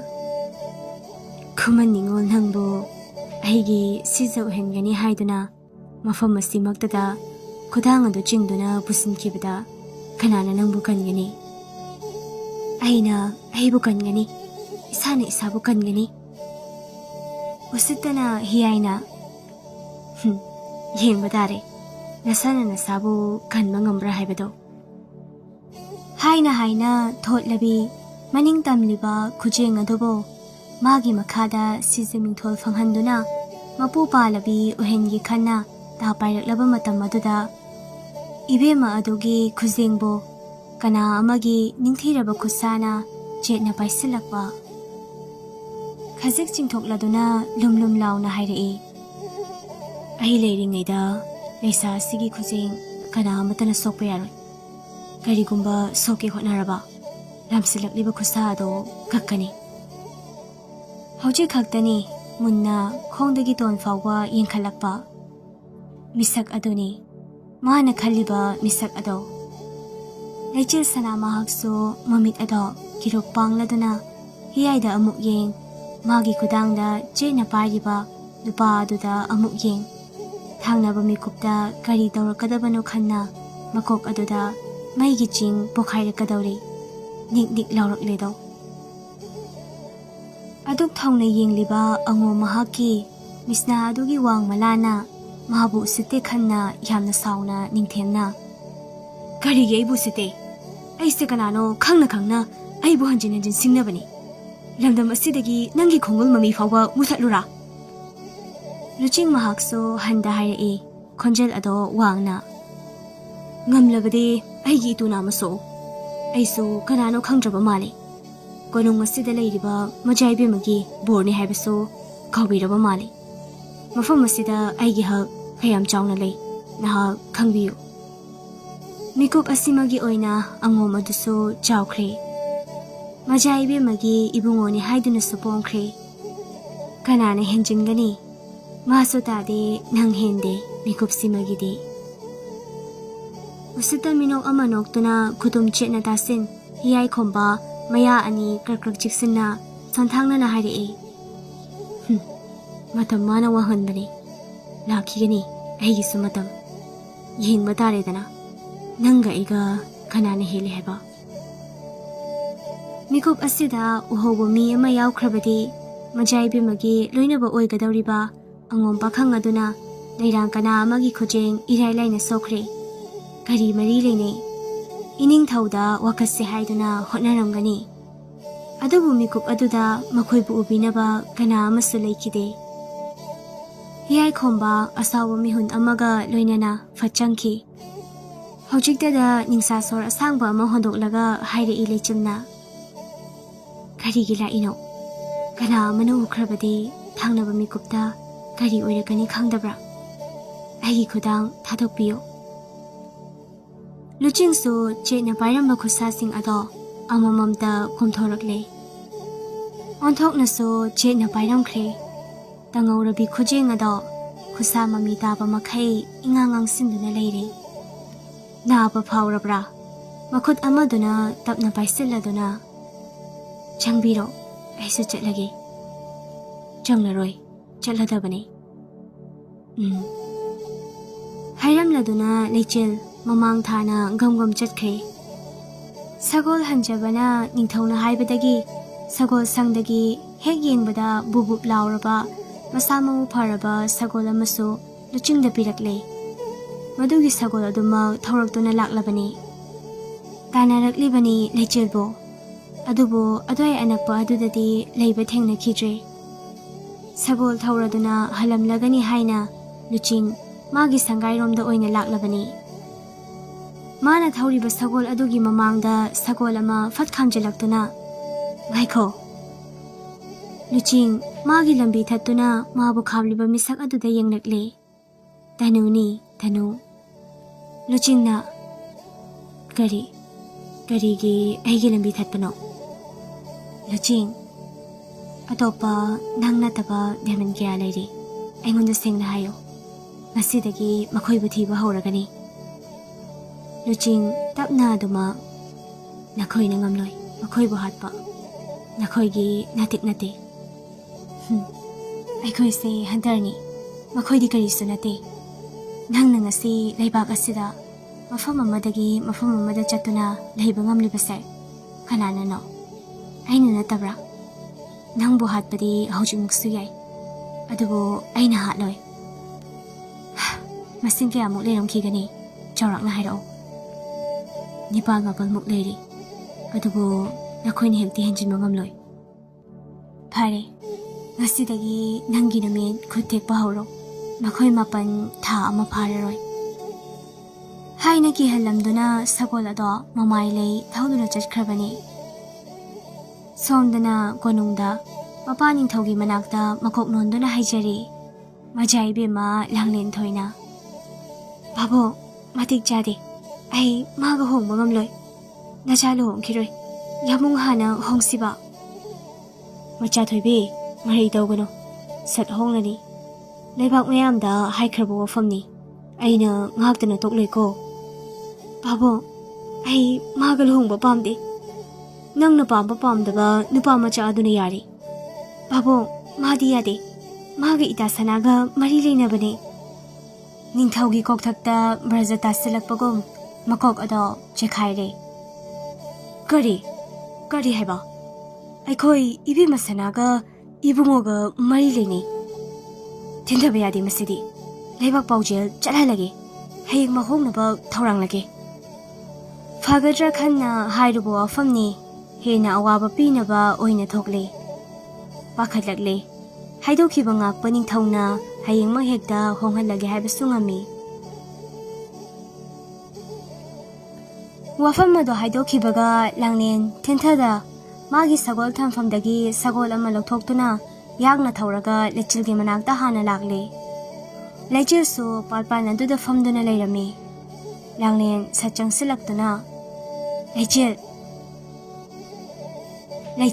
ꯀꯧꯔꯛꯂꯤꯕ ꯈꯣꯟꯖꯦꯜ ꯑꯗꯨꯗ ꯑꯣꯟꯊꯣꯔꯛꯂꯗꯨꯅ ꯌꯦꯡꯂꯛꯏ ꯑꯗꯨꯕꯨ ꯂꯥꯡꯂꯦꯟꯊꯣꯏ ꯎꯕꯗ ꯃꯀꯣꯛ ꯑꯗꯣ ꯐꯠ ꯅꯣꯜꯂꯒ ꯃꯆꯥꯏꯕꯦꯝꯃ ꯀꯔꯤ ꯇꯥꯛꯄꯤꯒꯗꯕ ꯁꯅꯥ ꯅꯪ ꯌꯥꯝ ꯊꯨꯅ ꯂꯝꯗꯝ ꯑꯁꯤ ꯊꯥꯗꯣꯛꯈ꯭ꯔꯣ ꯂꯨꯆꯤꯡꯒ ꯅꯪꯒ ꯅꯈꯣꯏ ꯑꯅꯤ ꯆꯠꯇꯨꯅ ꯂꯣꯠꯂꯨꯔꯣ ꯑꯩꯅ ꯈꯔ ꯁꯥꯐꯒꯗ꯭ꯔꯥ ꯍꯥꯏꯅ ꯅꯪꯒ ꯂꯨꯆꯤꯡꯒꯒꯤ ꯃꯔꯤ ꯍꯥꯏꯗꯣꯛꯈ꯭ꯔꯦ ꯏꯅꯤꯡꯊꯧ ꯁꯥꯎꯕꯅ ꯃꯩ ꯍꯧꯔꯦ ꯅꯪꯗ ꯅꯠꯇ ꯂꯨꯆꯤꯡꯒꯤ ꯂꯨꯔꯦꯜ ꯀꯛꯀꯅꯤ ꯍꯥꯏꯍꯧꯔꯦ ꯑꯍꯤꯡ ꯆꯕꯨꯛꯇ ꯑꯔꯣꯟꯕ ꯂꯥꯟꯃꯤ ꯊꯥꯔꯛꯇꯨꯅ ꯅꯈꯣꯏ ꯑꯅꯤꯕꯨ ꯍꯥꯠꯀꯅꯤ ꯍꯥꯏꯈ꯭ꯔꯦ ꯃꯥꯒꯤ ꯅꯤꯡꯕ ꯊꯨꯡꯂꯔꯣꯏ ꯈꯟꯅ ꯍꯦꯟꯖꯤꯟꯗꯨꯅ ꯍꯥꯏꯖꯟꯕꯅꯤ ꯃꯆꯥꯏꯕꯦꯝꯃꯅ ꯍꯥꯏꯔꯕꯅ ꯊꯥꯖꯈ꯭ꯔꯦ ꯀꯔꯤꯒꯤꯁꯨ ꯊꯥꯖꯔꯣꯏ ꯂꯣꯌꯥꯒꯤꯗꯃꯛ ꯅꯣꯡꯃ ꯅꯣꯡꯃꯒꯤ ꯐꯠꯇꯕ ꯑꯣꯜꯂꯛꯂꯕꯣꯏ ꯍꯥꯊꯨꯅ ꯑꯃꯨꯛ ꯍꯥꯏꯔꯝꯂꯦ ꯂꯨꯆꯤꯡꯒꯤ ꯃꯅꯥꯛꯇ ꯆꯠꯂꯨꯈꯤꯒꯦ ꯄꯥꯎꯁꯦ ꯃꯥꯁꯨ ꯇꯝꯂꯨꯈꯤꯒꯦ ꯍꯥꯏꯔꯝ ꯌꯥꯝꯅ ꯊꯨꯅ ꯆꯠꯈ꯭ꯔꯦ ꯑꯁꯨꯝ ꯂꯥꯛꯄꯅ ꯂꯨꯆꯤꯡꯒꯤ ꯁꯪꯒꯥꯏ ꯌꯧꯔꯛꯂꯗꯨꯅ ꯆꯪꯂꯛꯏ ꯂꯨꯆꯤꯡꯁꯨ ꯐꯝꯗꯨꯅ ꯂꯩꯔꯝꯕꯅꯤ ꯂꯥꯡꯂꯦꯟ ꯎꯕꯗ ꯀꯔꯝꯕ ꯄꯥꯎꯅꯣ ꯈꯟꯗꯨꯅ ꯀꯩ ꯂꯩꯔꯦ ꯏꯕꯦꯝꯃ ꯄꯥꯕꯨꯡꯗ ꯑꯩꯅ ꯂꯨꯍꯣꯡꯗꯅꯕ ꯅꯪꯒ ꯂꯩꯆꯤꯜꯒꯒꯤ ꯃꯔꯤ ꯍꯥꯏꯔꯨꯔꯦ ꯄꯥꯕꯨꯡꯅ ꯑꯔꯣꯜ ꯂꯥꯟꯃꯤ ꯊꯥꯗꯨꯅ ꯍꯥꯠꯈ꯭ꯔꯒꯅꯤ ꯂꯩꯆꯤꯜꯕꯨ ꯑꯍꯤꯡ ꯃꯌꯥꯏ ꯆꯕꯨꯛ ꯌꯧꯗ꯭ꯔꯤꯉꯩ ꯅꯈꯣꯏ ꯑꯅꯤ ꯆꯦꯟꯈ꯭ꯔꯣ ꯂꯝꯗꯝ ꯑꯁꯤ ꯊꯥꯗꯣꯛꯈ꯭ꯔꯣ ꯍꯥꯏꯔꯝꯂꯗꯨꯅ ꯌꯥꯝꯅ ꯊꯨꯅ ꯃꯁꯥ ꯑꯗꯣ ꯑꯔꯥꯟꯕ ꯇꯧꯕꯒꯨꯝ ꯍꯥꯊꯨ ꯍꯥꯊꯨ ꯆꯦꯟꯈꯤ ꯂꯨꯆꯤꯡꯁꯨ ꯂꯩꯆꯤꯜꯕꯨ ꯍꯥꯠꯀꯅꯤ ꯍꯥꯏꯕ ꯋꯥꯐꯝ ꯑꯗꯨꯗꯅꯤ ꯃꯁꯥ ꯑꯗꯣ ꯂꯩꯕ ꯌꯥꯈꯤꯗꯕ ꯄꯥꯈꯠꯄꯅ ꯃꯁꯥ ꯄꯨꯝꯕ ꯂꯥꯡꯒꯣꯏ ꯆꯟꯁꯤꯟꯈꯤꯕ ꯉꯥꯏꯈ꯭ꯔꯦ ꯅꯨꯃꯤꯗꯥꯡ ꯑꯣꯏꯔꯛꯄ ꯄꯥꯈꯠꯈꯤꯕ ꯑꯣꯏꯅꯤꯡꯈꯤꯕ ꯄꯣꯠꯁꯛ ꯑꯗꯨꯅ ꯂꯥꯡꯂꯦꯟ ꯐꯠꯇꯕ ꯃꯤꯁꯛ ꯍꯥꯏꯕ ꯑꯗꯨꯗ ꯑꯣꯏꯔꯛꯂꯦ ꯂꯣꯌꯥꯒꯤ ꯃꯌꯨꯝꯗ ꯆꯪꯂꯛꯇꯨꯅ ꯂꯣꯌꯥꯕꯨ ꯀꯧꯔꯛꯏ ꯏꯊꯥ ꯊꯥꯖꯗ ꯂꯣꯌꯥꯕꯨ ꯀꯧꯔꯛꯄ ꯑꯗꯨꯗꯗꯤ ꯂꯣꯌꯥꯁꯨ ꯃꯀꯣꯛ ꯅꯣꯅ ꯀꯔꯤ ꯂꯩꯔꯦ ꯃꯆꯥꯏꯕꯦꯝꯃ ꯀꯩꯁꯨꯝ ꯇꯧꯗꯦ ꯋꯥꯐꯝ ꯑꯃ ꯍꯥꯏꯒꯦ ꯍꯥꯏꯗꯨꯅ ꯂꯥꯛꯄꯅꯤ ꯀꯔꯤ ꯋꯥꯐꯝ ꯋꯥꯐꯝ ꯅꯠꯇꯦ ꯌꯥꯊꯪꯅꯤ ꯀꯔꯝꯕ ꯌꯥꯊꯪ ꯑꯩꯕꯨ ꯅꯪꯒꯤ ꯇꯥꯂꯣꯏ ꯑꯣꯏꯅ ꯂꯧꯁꯤꯜꯂꯨ ꯑꯩ ꯍꯟꯈ꯭ꯔꯔꯣꯏ ꯃꯐꯝ ꯑꯁꯤꯗ ꯂꯩꯈ꯭ꯔꯒꯅꯤ ꯂꯣꯌꯥ ꯁꯥꯎꯅꯤꯡꯂꯦ ꯑꯗꯨꯕꯨ ꯈꯖꯤꯛ ꯐꯥꯊꯗꯨꯅ ꯃꯆꯥꯏꯕꯦꯝꯃ ꯃꯗꯨ ꯌꯥꯕ ꯅꯠꯇꯦ ꯃꯆꯥꯏꯕꯦꯝꯃ ꯀꯣꯅꯨꯡꯗ ꯍꯟꯕꯤꯔꯣ ꯑꯩꯗ ꯅꯠꯇ ꯅꯪꯁꯨ ꯑꯋꯥꯕ ꯇꯥꯒꯅꯤ ꯄꯨꯝꯅꯃꯛ ꯑꯩꯅ ꯃꯥꯌꯣꯛꯅꯒꯦ ꯌꯥꯔꯕ꯭ꯔꯥ ꯌꯥꯗꯦ ꯑꯩ ꯌꯥꯗꯦ ꯅꯪꯕꯨ ꯅꯨꯡꯁꯤꯗꯅ ꯀꯔꯝꯅ ꯂꯩꯃꯤꯟꯅꯁꯦ ꯍꯥꯏꯕꯅꯣ ꯃꯆꯥꯏꯕꯦꯝꯃ ꯑꯩꯅ ꯍꯥꯏꯕꯗ ꯅꯪꯅ ꯌꯥꯗꯕ ꯀꯔꯤꯒꯤ ꯌꯥꯗꯦ ꯍꯥꯏꯌꯣ ꯑꯩꯉꯣꯟꯗ ꯀꯔꯤ ꯋꯥꯠꯂꯤ ꯂꯩꯆꯤꯜꯅ ꯑꯩꯉꯣꯟꯗꯩ ꯀꯔꯤ ꯍꯦꯜꯂꯦ ꯂꯨꯅ ꯇꯤꯟꯅꯔꯝꯕ ꯏꯇꯥꯁꯤꯕꯨ ꯅꯪꯒꯤ ꯍꯥꯛꯇꯛꯇ ꯑꯩꯅ ꯊꯋꯥꯏ ꯂꯧꯅꯕꯁꯨ ꯍꯣꯠꯅꯔꯦ ꯅꯪꯒꯤ ꯅꯨꯡꯁꯤꯕꯅ ꯑꯩꯅ ꯏꯇꯥꯕꯨ ꯆꯤꯡꯊꯛꯇꯒꯤꯁꯨ ꯏꯟꯊꯕꯅꯦ ꯈꯪꯂꯕ ꯑꯩꯅ ꯅꯪꯕꯨ ꯀꯌꯥꯝ ꯅꯨꯡꯁꯤ ꯂꯣꯌꯥ ꯋꯥꯍꯩ ꯑꯗꯣ ꯇꯥꯗꯨꯅ ꯂꯩꯕ ꯉꯝꯗꯦ ꯃꯆꯥꯏꯕꯦꯝꯃ ꯑꯃ ꯅꯠꯇ ꯆꯨꯝꯅꯒꯤ ꯄ꯭ꯔꯖꯥ ꯑꯃ ꯑꯣꯏꯔꯝꯂꯕꯗꯤ ꯅꯨꯄꯤ ꯑꯣꯏꯔꯕꯁꯨ ꯈꯨꯗꯛꯇ ꯂꯨꯔꯦꯜ ꯀꯛꯈꯤꯒꯅꯤ ꯑꯗꯨꯕꯨ ꯃꯥ ꯐꯥꯊꯩ ꯑꯗꯨꯕꯨ ꯅꯨꯡꯁꯤꯕ ꯀꯧꯕ꯭ꯔꯥ ꯑꯩꯗꯤ ꯅꯨꯡꯁꯤꯕ ꯑꯗꯨꯅ ꯂꯩꯆꯤꯜꯕꯨ ꯀꯠꯊꯣꯛꯂꯕꯁꯨ ꯉꯝꯅꯤ ꯑꯗꯨꯕꯨ ꯅꯪꯒꯤ ꯑꯣꯏꯗ ꯌꯥꯗꯦ ꯍꯥꯏꯕ ꯋꯥꯈꯜ ꯑꯗꯨꯗꯤ ꯅꯨꯡꯁꯤꯕ ꯅꯠꯇꯦ ꯀꯜꯂꯛꯄꯅꯦ ꯄꯥꯝꯕꯅꯦ ꯍꯥꯏꯅꯤꯡꯕ ꯍꯥꯏꯔꯣ ꯅꯪꯅ ꯑꯩ ꯃꯆꯥꯏꯕꯦꯝꯃ ꯉꯥꯛꯄꯤꯒꯅꯤ ꯀꯣꯅꯨꯡꯗ ꯍꯟꯕꯤꯔꯣ ꯃꯇꯥꯡ ꯆꯥꯕ ꯑꯃꯗ ꯁꯥꯟꯅꯔꯁꯤ ꯏꯃꯥ ꯄꯥꯕ ꯂꯩꯔꯤ ꯃꯈꯣꯏꯅ ꯇꯥꯈ꯭ꯔꯒ ꯀꯔꯤ ꯈꯟꯅꯤ ꯋꯥꯈꯜ ꯈꯖꯤꯛ ꯐꯥꯊꯕꯤꯌꯨ ꯍꯥꯏꯗꯨꯅ ꯊꯠꯈ꯭ꯔꯦ ꯃꯔꯥꯜ ꯂꯥꯡꯂꯦꯟꯁꯨ ꯍꯩꯉꯝ ꯇꯧꯉꯝꯗ ꯊꯥꯡꯕꯗ ꯂꯨꯝꯂꯕ ꯃꯈꯣꯡ ꯑꯗꯨ ꯊꯥꯡꯂꯗꯨꯅ ꯆꯠꯈ꯭ꯔꯦ ꯃꯐꯝ ꯑꯗꯨꯗꯒꯤ ꯍꯧꯖꯤꯛ ꯈꯛꯇ ꯄꯦꯟꯗꯅ ꯂꯣꯌꯥ ꯆꯩꯔꯛꯏ ꯅꯈꯣꯏ ꯀꯣꯅꯨꯡꯒꯤ ꯃꯤ ꯑꯃꯇ ꯅꯕꯨꯛꯆꯦꯟ ꯆꯨꯝꯗꯕ ꯀꯔꯤꯒꯤꯅꯣ ꯅꯇꯥ ꯑꯃꯕꯨ ꯀꯔꯤꯁꯨ ꯈꯟꯗ ꯆꯤꯡꯊꯛꯇꯒꯤ ꯏꯟꯊꯕ ꯉꯝꯕ ꯅꯈꯣꯏꯗꯤ ꯁꯥꯗꯒꯤꯁꯨ ꯍꯦꯟꯅ ꯇꯣꯜꯂꯕ ꯖꯤꯕꯅꯤ ꯀꯔꯤꯒꯨꯝꯕ ꯁꯅꯥꯅ ꯈꯨꯗꯣꯡ ꯊꯤꯔꯝꯂꯕꯗꯤ ꯑꯩ ꯁꯅꯥꯒꯤꯗꯃꯛ ꯈꯟꯗꯨꯅ ꯅꯪꯕꯨ ꯂꯧꯕꯁꯨ ꯉꯝꯅꯤ ꯑꯗꯨꯕꯨ ꯑꯩ ꯅꯪꯅ ꯍꯦꯟꯅ ꯇꯨꯀꯠꯆꯔꯦ ꯍꯥꯏꯗꯨꯅ ꯆꯪꯈ꯭ꯔꯦ ꯅꯨꯡꯊꯤꯜ ꯄꯨꯡꯖꯥꯗꯤ ꯊꯦꯡꯖꯤꯜꯂꯛꯂꯦ ꯂꯨꯆꯤꯡ ꯋꯥꯈꯜ ꯑꯗꯨ ꯐꯥꯊꯕ ꯉꯝꯗ ꯇꯅꯨꯕꯨ ꯊꯤꯔꯛꯄꯅꯤ ꯌꯥꯝꯅ ꯂꯥꯏꯅꯁꯨ ꯑꯗꯨꯃꯛ ꯐꯪꯉꯤ ꯃꯈꯣꯏꯒꯤ ꯂꯩꯐꯝ ꯇꯅꯨ ꯂꯨꯆꯤꯡꯗ ꯋꯥꯍꯪ ꯑꯣꯏꯅ ꯀꯩꯅꯣ ꯑꯩꯕꯨ ꯊꯤꯔꯛꯏꯁꯤꯅ ꯑꯩ ꯂꯣꯏ ꯍꯥꯏꯒꯦ ꯑꯩꯒ ꯄꯥꯔꯒ ꯁꯨꯞꯅꯒꯤ ꯗꯦꯃꯟ ꯃꯥꯄꯜ ꯈꯛꯇ ꯉꯥꯏꯔꯤ ꯃꯈꯣꯏ ꯑꯇꯩꯗꯤ ꯑꯁꯣꯟꯕ ꯉꯥꯛꯇꯅꯤ ꯑꯅꯤ ꯈꯛꯇꯅꯤ ꯀꯟꯕ ꯃꯈꯣꯏꯒꯤ ꯂꯩꯐꯝꯅ ꯀꯣꯅꯨꯡꯒꯤ ꯑꯋꯥꯡ ꯊꯪꯕ ꯎꯃꯪ ꯑꯁꯤꯗ ꯊꯥꯡꯖ ꯅꯨꯃꯤꯠꯀꯤ ꯑꯍꯤꯡꯗ ꯃꯈꯣꯏ ꯄꯨꯟꯕꯅꯤ ꯌꯥꯔꯕ꯭ꯔꯥ ꯑꯗꯨꯗꯤ ꯑꯩꯁꯨ ꯑꯃ ꯍꯪꯒꯦ ꯇꯅꯨ ꯉꯛꯅ ꯁꯦꯡꯂꯦ ꯐꯔꯦ ꯀꯩ ꯍꯥꯏꯅꯤꯡꯉꯤꯅꯣ ꯑꯩꯒ ꯂꯩꯆꯤꯜꯒ ꯃꯐꯝ ꯑꯁꯤ ꯊꯥꯗꯣꯛꯈ꯭ꯔꯒꯦ ꯀꯔꯝꯕ ꯃꯐꯝꯗ ꯂꯣꯠꯀꯅꯤ ꯃꯈꯣꯏꯅ ꯊꯤꯕ ꯐꯪꯗꯅꯕ ꯇꯅꯨ ꯉꯛꯅ ꯍꯥꯊꯨꯅꯁꯨ ꯈꯪꯗꯦ ꯑꯗꯨꯗꯤ ꯅꯈꯣꯏꯅꯤ ꯂꯣꯠꯂꯒꯦ ꯍꯥꯏꯔꯤꯔꯣ ꯏꯅꯤꯡꯊꯧꯅ ꯊꯤꯕ ꯐꯪꯗꯕ ꯃꯐꯝ ꯑꯃꯗ ꯇꯅꯨꯅ ꯋꯥꯐꯝ ꯑꯃꯠꯇ ꯍꯥꯏꯔꯛꯇ꯭ꯔꯤꯉꯩ ꯃꯃꯤꯠ ꯎꯗꯕꯤ ꯃꯥꯒ ꯂꯩꯃꯤꯟꯅꯔꯤꯕ ꯑꯍꯜ ꯑꯗꯨꯅ ꯍꯥꯏꯔꯛꯏ ꯇꯞꯅ ꯎꯈ꯭ꯔꯨꯜꯗ ꯂꯨꯆꯤꯡꯁꯨ ꯅꯨꯄꯤ ꯑꯗꯨꯗ ꯃꯨꯟꯅ ꯌꯦꯡꯂꯛꯇꯨꯅ ꯑꯕꯣ ꯎꯈ꯭ꯔꯨꯜꯗꯤ ꯃꯅꯤꯄꯨꯔꯒꯤ ꯂꯝꯅꯤ ꯃꯈꯣꯏꯅ ꯌꯥꯝꯅ ꯂꯥꯏꯅ ꯐꯪꯒꯅꯤ ꯅꯪ ꯎꯈ꯭ꯔꯨꯜꯗ ꯂꯩꯔꯦ ꯈꯪꯂꯕꯁꯨ ꯃꯈꯣꯏꯅ ꯆꯪꯂꯛꯄ ꯉꯝꯂꯣꯏ ꯎꯈ꯭ꯔꯨꯜꯗ ꯂꯩꯔꯤꯕ ꯏꯆꯤꯟ ꯏꯅꯥꯎꯁꯤꯡ ꯑꯗꯨꯒꯤ ꯈꯨꯂꯥꯛꯄ ꯑꯆꯣꯟꯅ ꯃꯈꯣꯏꯕꯨ ꯆꯪꯂꯛꯇꯅꯕ ꯌꯥꯊꯪ ꯄꯤꯔꯝꯈꯤꯕꯅꯤ ꯆꯪꯕꯁꯨ ꯉꯝꯂꯣꯏ ꯅꯤꯡꯊꯦꯝ ꯁꯥꯒꯩꯗꯒꯤ ꯇꯥꯗ ꯀꯜꯂꯤꯕ ꯅꯤꯡꯁꯦꯟ ꯁꯦꯂꯨꯡꯕꯒꯤ ꯈꯨꯟꯅꯤ ꯀꯅꯥ ꯍꯦꯟꯖꯤꯟꯕ ꯉꯝꯗꯕꯅꯤ ꯂꯣꯠꯂꯕꯗꯤ ꯃꯐꯝ ꯑꯗꯨꯗ ꯂꯣꯠꯂꯨ ꯈꯨꯃꯟ ꯁꯦꯂꯨꯡꯕ ꯃꯣꯏꯔꯥꯡ ꯁꯦꯂꯨꯡꯕ ꯀꯌꯥꯗꯤ ꯏꯅꯤꯡꯊꯧꯅ ꯉꯝꯅ ꯄꯥꯜꯂꯤ ꯃꯈꯣꯏꯅ ꯏꯅꯤꯡꯊꯧꯗ ꯍꯪꯒꯠꯅ ꯉꯥꯡꯕ ꯉꯝꯗꯦ ꯈꯪꯂꯝꯒꯅꯤ ꯑꯗꯨꯃꯛ ꯏꯕꯦꯝꯃ ꯂꯩꯆꯤꯜ ꯍꯣꯏꯒꯤ ꯈꯨꯃꯟ ꯁꯦꯂꯨꯡꯕꯅ ꯏꯅꯤꯡꯊꯧꯗ ꯀꯔꯤ ꯍꯥꯏꯕ ꯉꯝꯃꯤ ꯉꯁꯤꯐꯥꯎ ꯁꯨꯞꯅꯒꯤ ꯅꯤꯡꯁꯦꯟ ꯅꯠꯇꯅ ꯂꯨꯆꯤꯡ ꯍꯔꯥꯎꯅ ꯃꯄꯤ ꯏꯔꯥ ꯆꯦꯜꯂꯛ ꯊꯥꯒꯠꯆꯔꯤ ꯑꯕꯣꯛ ꯂꯩꯔꯝꯕꯅ ꯑꯩꯅ ꯉꯁꯤ ꯑꯁꯨꯛ ꯍꯔꯥꯎꯕꯅꯦ ꯍꯥꯏꯅ ꯑꯍꯜ ꯑꯗꯨꯗ ꯅꯨꯡꯁꯤꯅ ꯌꯦꯡꯂꯝꯂꯒ ꯍꯥꯊꯨ ꯍꯥꯊꯨ ꯊꯣꯛꯈ꯭ꯔꯦ ꯇꯅꯨꯁꯨ ꯀꯗꯣꯝꯗꯒꯤ ꯅꯥꯟꯊꯔꯛꯄ ꯄꯤꯔꯥꯡꯅꯣ ꯇꯞꯅ ꯇꯩꯊꯣꯛꯇꯨꯅ ꯁꯣꯜꯂꯤ ꯑꯁꯤꯕꯨ ꯗꯦꯃꯜꯂ ꯅꯠꯇ꯭ꯔꯒ ꯊꯃꯣꯏ ꯆꯥꯎꯕ ꯃꯤꯑꯣꯏꯕꯔꯥ ꯇꯞꯅꯁꯨ ꯁꯣꯜꯍꯧꯕꯅꯤ ꯑꯍꯤꯡꯒꯤ ꯇꯥꯡꯂꯧ ꯊꯦꯡꯂꯛꯀꯗꯧꯔꯦ ꯂꯨꯆꯤꯡ ꯊꯣꯛꯂꯛꯅꯕ ꯍꯣꯠꯅꯈ꯭ꯔꯦ ꯁꯣꯝꯗꯅ ꯂꯨꯆꯤꯡꯅ ꯊꯕꯛ ꯑꯗꯣ ꯄꯥꯡꯊꯣꯛꯄ ꯉꯝꯂꯔꯣꯏ ꯈꯜꯂꯕ꯭ꯔꯥ ꯑꯁꯣꯟꯕ ꯖꯥꯠꯀꯤ ꯗꯦꯃꯟ ꯑꯅꯤ ꯂꯩꯆꯤꯜꯕꯨ ꯇꯟꯖꯥ ꯌꯦꯡꯗꯨꯅ ꯍꯥꯠꯂꯨꯔꯣ ꯍꯥꯏꯅ ꯊꯥꯔꯛꯂꯕꯅꯤ ꯃꯈꯣꯏꯁꯨ ꯂꯩꯆꯤꯜꯒꯤ ꯑꯆꯦꯡꯕ ꯇꯟꯖꯥ ꯌꯦꯡꯂꯤ ꯉꯁꯤꯗꯤ ꯂꯩꯆꯤꯜ ꯅꯨꯃꯤꯠ ꯈꯔ ꯊꯥꯗꯣꯛꯂꯨꯔꯕ ꯊꯥꯡ ꯑꯗꯣ ꯌꯦꯞꯁꯤꯜꯂꯤ ꯀꯔꯝꯕ ꯀꯔꯤ ꯋꯥꯈꯜꯕꯨ ꯈꯟꯕꯒꯤꯅꯣ ꯃꯥꯅ ꯑꯁꯨꯝꯅ ꯇꯧꯔꯤꯕ ꯃꯁꯥ ꯑꯗꯣ ꯁꯦꯝ ꯁꯥꯕ ꯃꯥꯜꯂꯤ ꯀꯗꯥꯏꯗꯅꯣ ꯆꯠꯀꯗꯕꯒꯤ ꯃꯑꯣꯡꯗ ꯑꯗꯨꯕꯨ ꯃꯃꯥꯅ ꯍꯪꯂꯛꯂꯦ ꯋꯥꯍꯪ ꯀꯔꯤꯅꯣ ꯏꯕꯦꯝꯃ ꯅꯪꯅ ꯑꯗꯨꯛ ꯍꯥꯊꯨꯅ ꯑꯍꯤꯡ ꯑꯁꯤꯗ ꯆꯠꯀꯗꯧꯕ ꯀꯔꯤꯁꯨ ꯆꯠꯂꯣꯏꯗ ꯏꯃꯥ ꯍꯥꯏꯅ ꯃꯁꯥ ꯑꯗꯨ ꯂꯣꯏꯁꯤꯜꯂꯤ ꯃꯇꯥꯡ ꯑꯗꯨꯗꯅꯤ ꯃꯃꯥꯡꯒꯤ ꯊꯣꯡ ꯉꯥꯁꯤꯜꯂꯒ ꯊꯝꯂꯤꯕ ꯑꯗꯣ ꯍꯥꯡꯗꯣꯛꯇꯨꯅ ꯅꯨꯄꯥ ꯑꯃ ꯆꯪꯂꯛꯂꯦ ꯃꯃꯥ ꯃꯄꯥ ꯑꯅꯤꯃꯛꯀ ꯂꯣꯏꯅꯅ ꯂꯩꯆꯤꯜꯁꯨ ꯆꯪꯂꯛꯂꯤꯕ ꯃꯤꯁꯛ ꯑꯗꯨꯗ ꯃꯃꯤꯠ ꯀꯨꯞꯇ ꯌꯦꯡꯂꯛꯏ ꯃꯥꯅꯤ ꯀꯅꯥꯁꯨ ꯅꯠꯇꯦ ꯅꯨꯡꯁꯤꯔꯁꯨ ꯅꯨꯡꯁꯤꯗꯕ ꯁꯥꯈꯤꯕ ꯅꯨꯡꯁꯤꯔꯁꯨ ꯄꯥꯡꯒꯜ ꯊꯣꯛꯄ ꯉꯝꯈꯤꯗꯕ ꯃꯤꯁꯛ ꯑꯗꯨꯅꯤ ꯂꯨꯆꯤꯡ ꯁꯣꯔ ꯑꯗꯣ ꯊꯕꯦꯠ ꯊꯕꯦꯠ ꯍꯣꯜꯂꯤ ꯃꯃꯥ ꯏꯕꯦꯝꯃ ꯑꯗꯨꯁꯨ ꯅꯨꯄꯥ ꯑꯗꯨꯗ ꯏꯊꯛ ꯊꯀꯠꯅ ꯌꯦꯡꯂꯒ ꯀꯔꯤ ꯇꯧꯔꯤ ꯏꯕꯨꯡꯉꯣ ꯋꯥ ꯑꯃꯠꯇ ꯐꯥꯎꯕꯁꯨ ꯉꯥꯡꯂꯛꯇꯦ ꯃꯁꯥ ꯑꯗꯣ ꯐꯨꯟꯒꯠꯄꯒꯤꯔꯥ ꯊꯣꯏꯕꯅ ꯑꯃꯨꯛ ꯍꯪꯂꯛꯏ ꯑꯩꯅ ꯃꯐꯝ ꯑꯁꯤꯗ ꯂꯥꯛꯂꯅꯨ ꯍꯥꯏꯈ꯭ꯔꯕ ꯅꯠꯇ꯭ꯔꯥ? ꯅꯪ ꯀꯔꯤꯒꯤ ꯑꯩꯅ ꯍꯥꯏꯕ ꯏꯟꯗ ꯍꯟꯖꯤꯟ ꯍꯟꯖꯤꯟ ꯂꯥꯛꯂꯤ? ꯂꯨꯆꯤꯡ ꯇꯞꯅ ꯈꯣꯡꯊꯥꯡ ꯑꯗꯣ ꯊꯣꯏꯕ ꯇꯝꯅ ꯊꯥꯡꯂꯛꯂꯒ ꯄꯥꯕꯨꯡ ꯂꯩꯆꯤꯜꯁꯦ ꯑꯩ ꯄꯨꯗꯨꯅ ꯆꯠꯆꯈ꯭ꯔꯒꯦ. ꯊꯣꯏꯕ ꯃꯃꯥꯏ ꯁꯨꯛꯆꯤꯟꯈꯤ. ꯆꯩꯔꯛꯂꯅꯤ ꯎꯄꯥꯏ ꯂꯩꯇꯦ. ꯍꯥꯏꯕꯒ ꯇꯧꯕꯒ ꯆꯩꯔꯛꯏ.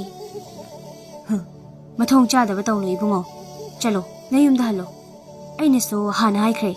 ꯑꯋꯥꯕ ꯇꯥꯔꯕꯗꯤ ꯀꯝꯗꯧꯅꯤ? ꯑꯋꯥꯕꯁꯤꯡ ꯑꯗꯨꯗꯒꯤ ꯑꯩꯅ ꯀꯟꯒꯤ ꯈꯜꯂꯤ. 이붕어 ꯆꯠꯂꯣꯕ.